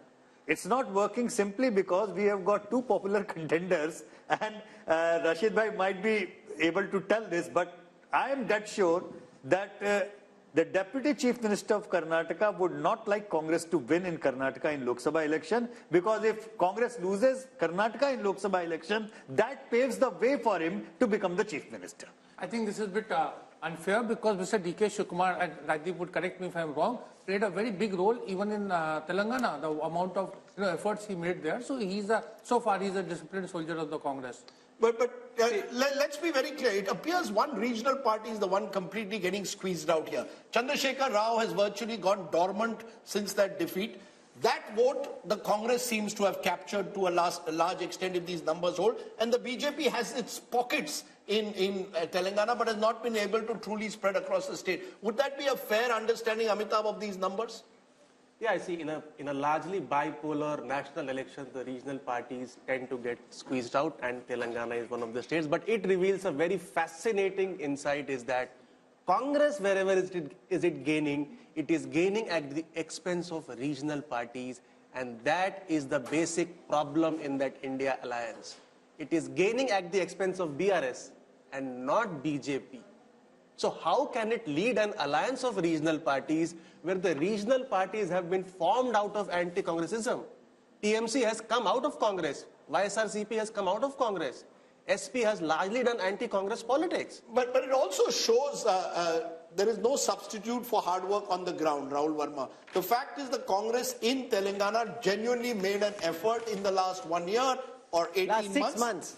Yeah, I mean 6 months. After the Karnataka election. But to be fair, after Karnataka they got momentum, Rahul. But there was a sense that the Congress in Telangana was slowly, at least, they were there on the ground. They were more visible after Karnataka, no doubt about that, Rahul. But I think, would it be right to say that there is a lesson there? You work hard on the ground, you throw up a leader like Revant Reddy who's able to connect, and maybe, just maybe, who knows where the future is? Telangana has been a Congress state. Indira Gandhi contested from Medak all those years ago. But at least in Karnataka and Telangana, you have a party on the ground. We all are taught this lesson from childhood, that you have to work hard to get something, right? Zameen par raho. So it's not just for politics that you have to work hard. Sometimes, see, Congress also, not just because of the hard work in Telangana, but also some of the mistakes that BJP as well as BRS made in Telangana, which gave that kind of edge to Congress in Telangana. And of course, Revanta is now very, very popular. BRS is not picking up from the defeat it faced last time, and that's the advantage they are getting. And BJP has still not been able to figure out what its Telangana strategy is going to be, unlike in other states. So are they going to make efforts as they did in Karnataka or Maharashtra or Bihar in Telangana or not? So that still remains to be seen. That's interesting, Raj Chengappa, because, you know, the BJP has also been caught in Telangana between, do we play OBC politics, do we project an OBC leader, what, you know, do we take strident anti-Muslim politics, will that take us forward? Somehow, for all the gains they made in Telangana 5 years ago, they've remained stagnant. One of the few states where they've not, you know, multiplied overnight. I think the BJP is still shell-shocked by what happened. And the way the Congress came in and snatched what they thought was their territory, because KCR was on the decline, and the Congress smartly moved in and got the prize. But I just want to make a larger point, which we did in passing reference. And we talked about, and Rajdeep, you talked about, I think this, is this whole thing that Siddaramaiah and Shiv Kumar came to Delhi for, and you've seen these full-page advertisements about the South being neglected, not being given the due in terms of its money that was there. I think that is a potent force as it gets along, because it's also tied up with delimitation in some senses. That somehow the South is performing very well. Telangana is one of the states, Karnataka we talked about, and yet, you know, so this kind of thing can begin to erode on the Modi wave factor. No, so it is an idea. There can be no doubt about it. But does the opposition have the wherewithal to mount it into a meaningful idea, take it down to the ground in the weeks before polling? No, I'll give you a very interesting example. Mr. Pinarayi Vijayan is in town today. He led a protest. The Congress decided not to join it because the left is their prime opponent in Kerala. So there are internal divisions. But when I asked Mr. Siddaramaiah, he said, yes, we would like to hold a convention of all the southern chief ministers soon. So they will play this card. And at least it's a card with some emotional connect. No, but it's also Picho Suja. It's a real last minute kind of idea, right? You to be able to take this idea, build it into something big requires some time. And the other worry is... The idea to begin with, you are only 2 months away from the election. Even if you play it well, South is only 130 or 140. No, but in those states Rahul, it may do well. Rahul, can I just make a point? If in Karnataka they've swallowed the poison chalice in some sense, had to drink from that one, it is because they know that if they lose Karnataka, the BJP, the whole Modi wave that begins to shrink, because at 25 seats, it is the one that tilts decisively in terms of if moving from, say, whatever figure that they have now, if they are 303, if it starts dropping like they had last time, they lose a lot. So that is why you will see that they are so concerned. Look at they are willing to compromise, whether it is in Bihar, as we've seen, in any of these places, despite the fact that they seem invincible, the BJP is insecure for whatever reason, and it is showing up in these places. I actually don't think it's insecurity. I actually now am convinced the BJP, as you saw with Mr. Modi talking about 370 and 400, it's like pushing your troops to try and conquer what is seemingly impossible. So you say Karnataka, okay, people are saying we are going to lose there, put all your might in Karnataka. The Prime Minister's repeated trips to the South at a time when, you would have thought they would say, okay, South is an area where we will not do well, suggests that actually they think South is a growth area. So it's fascinating. Okay, so one seemingly impossible thing, seemingly impossible, but why not? When you are talking about the possibilities, if the BJP can go all the way to bring the JDS, if the BJP can go all the way to bring Nitish Kumar, why nobody is talking about possibility of BJP and BRS coming together? Look, the BJP at the moment, the BJP is hunting for allies all over. The BRS is a potential ally, but I think they see Telangana as one of the states where they want to grow in the future. And to grow, they have to finish the BRS. See, once the regional party is finished, make it BJP versus Congress in Telangana, advantage BJP. So that's the one reason why they may hesitate from taking on the BRS. And Chandrasekhar Rao is a wily leader. I think Kumaraswamy is desperate. Rajdeep, correct me, Raj. No, I just want to make a quick point to what you made. Yeah. the fact is that Modi came into Telangana for an election campaign and said that KCR approached him to help out his son, and so there was this talk of an alliance that was building over there. And of course, as we've seen, they've patched up with JDS. Exactly. Okay. Exactly. So the point which Rahul, Telangana is fascinating, but we need to move on, because otherwise we'll get caught in the politics of one state, and then people in Andhra will start feeling bad, and that's never a good idea when you're discussing Telangana and Andhra Pradesh. So Andhra Pradesh on your screen next. 25 seats here. I look at projected vote shares first. The YSRCP of Jagan Reddy had 49% vote share last time. That's projected to come down to 41. That's 8 down from the last time. But the TDP, which was at 40% the last time, is now expected to go up to 45. Remember, we had Chandrababu Naidu meeting the Home Minister recently. Are they picking up signals which before this poll the others hadn't, but BJP obviously had its own polling on the ground? The BJP had very little vote share, it's just marginally expected to go up. The Congress had very little vote share, marginally expected to go up. But the big change there is, for the first time, we are seeing the vote share of the YSRCP since Jagan led his party to power after that famous Padyatra, lesser than the TDP, a 4% gap, converted into seats. Fascinating here, very, very fascinating, because remember, Chandrababu Naidu was really given the rough end of the legal stick recently, and there's a lot of talk amongst the TDP supporters that there is sympathy on the ground there. That is reflecting in the numbers for the first time, because from 0 the TDP is projected to go up to 17. If you ask me, of all that we've seen, this is the one number that pops out of the screen and grabs my attention. You know, my sense is Mr. Amit Shah has got a sense of what Yashwant Deshmukh's poll was suggesting. Because why is it? Sanjay Kumar is surprised. He's the ulta because you've got, before I get, because you see, Chandrababu Naidu was there. Clarification, Rajdeep. Yes. Is TDP only TDP or TDP plus Jan Sena, obviously. TDP plus Jan Sena. Is it Jan Sena also in TDP? But you see, the thing is that you've got a party whose leader, Chandrababu Naidu, has been knocking on the doors of the NDA for months now. And the NDA wasn't opening the door. Suddenly at the Ram consecration ceremony, you see Chandrababu Naidu there.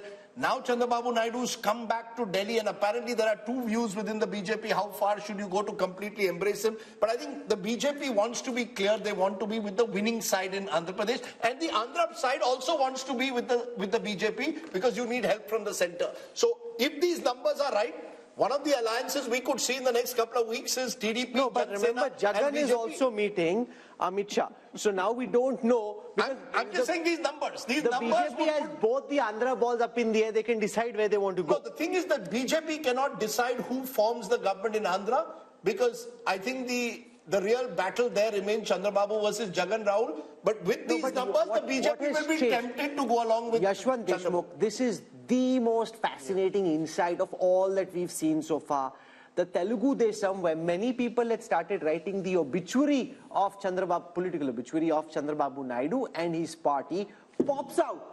Jagan Reddy, who so far is busy, and I'm sure he'll be watching this, so we should be just slightly mindful of what we say, busy projecting invincibility, is suddenly seeming on shaky ground. And how does this then impact potentially the assembly election, which will also be held at the same time? I think the problem what Jagan Mohan Reddy is facing, not that his own personal popularity has taken a hit.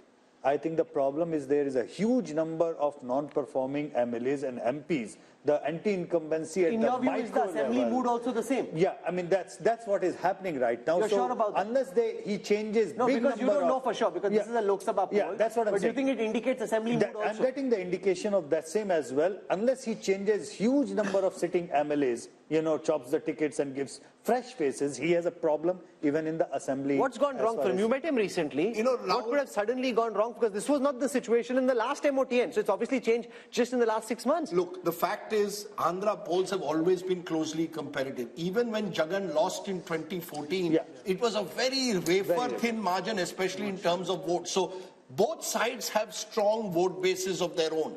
If the Kapu vote, which comes in through a Jan Sena, gives you an accretion, it helps Chandrababu Naidu. My sense is I would not write off Jagan Mohan Reddy. He's done a lot of welfare schemes. He's banking on welfare schemes, the sort of Modi model taken into the Labharti model at the state level. But there is also a sense that many of his MLAs have been distant from the voters, have either been accused of local level corruption. He's changing 60 MLAs out of 150 that he won. So there's a clear sign that he also recognizes local anti-incumbency. So I have a theory. When if it's as tight as this and the TDP is bouncing back, whichever side aligns with the BJP, potentially Amitabh Tiwari has the advantage in Andhra Pradesh. Would you agree? With one caveat before you go to Amitabh. Remember, there is a solid 8 to 9% minority vote that's Muslim, plus a large Christian vote out there. And in a way, many of Jagan's advisors have been telling him, let Chandrababu go with the BJP, it will allow you to consolidate that vote. But, so it's a gamble.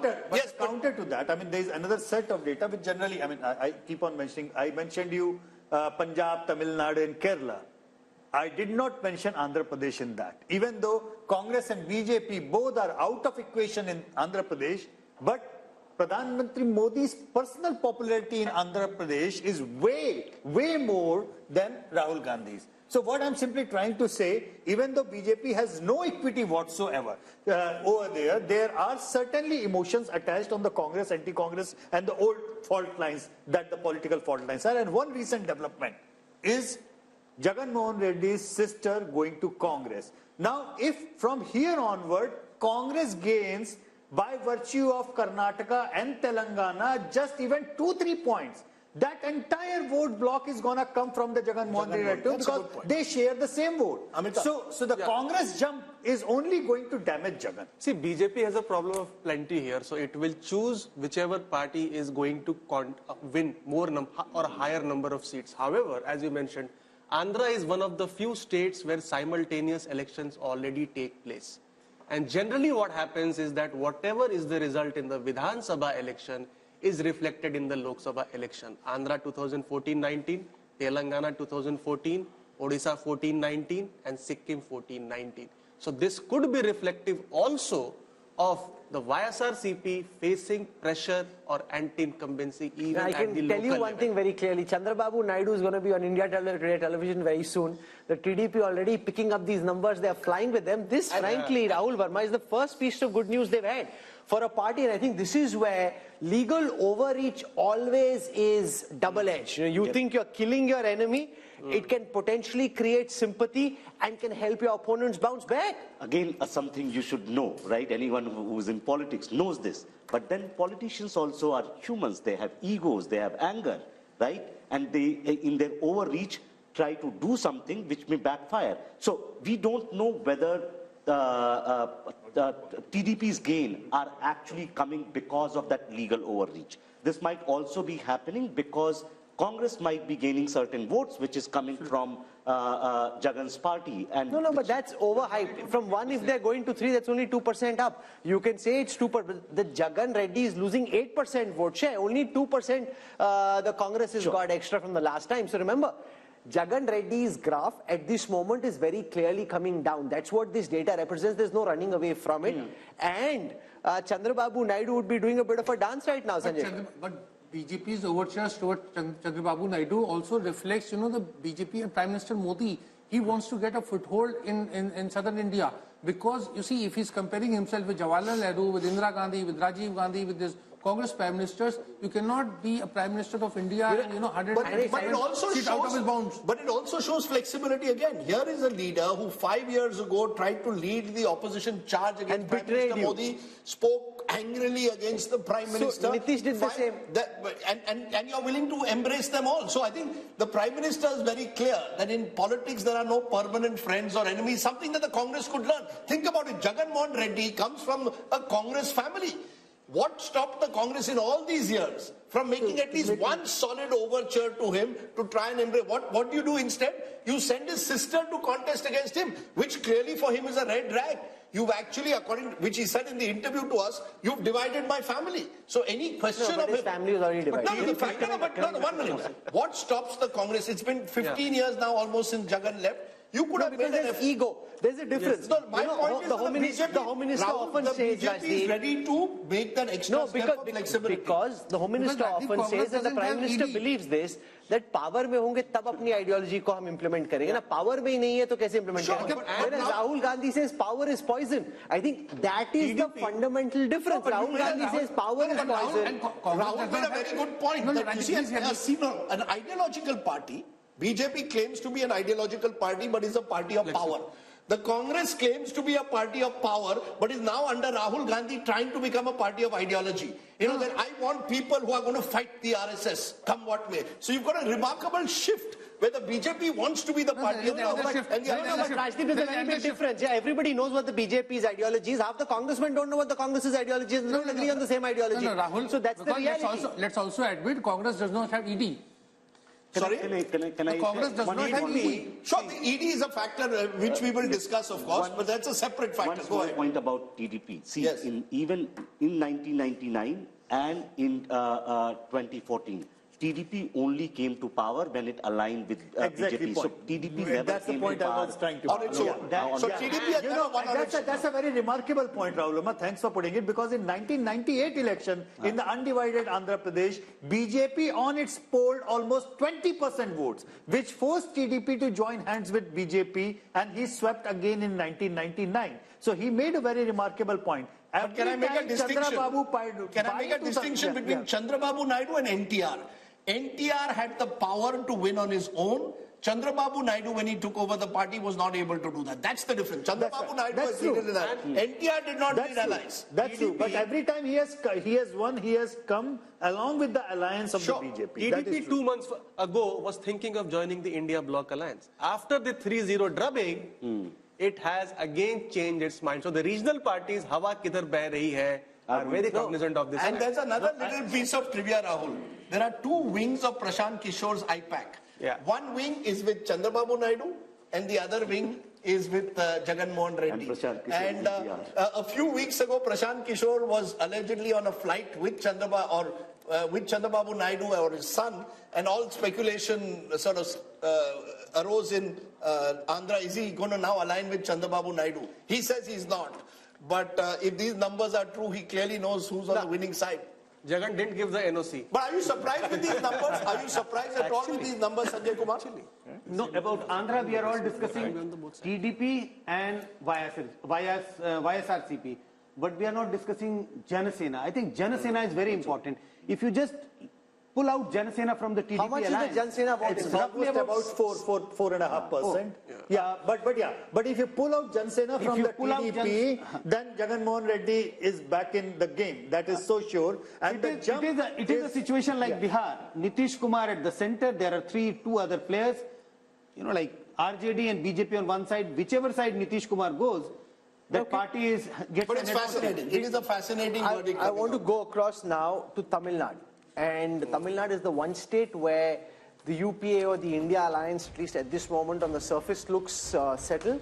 The turbulence is on the NDA side because the AIDMK and the BJP are now separate just at this moment, and this game is changing so fast that I don't want to end up saying something which makes us look silly a few weeks down when people look back, because that's the way everything we're saying is just commentary at this moment. Things, of course, can change. So here is Tamil Nadu. I'll start with the vote share numbers first.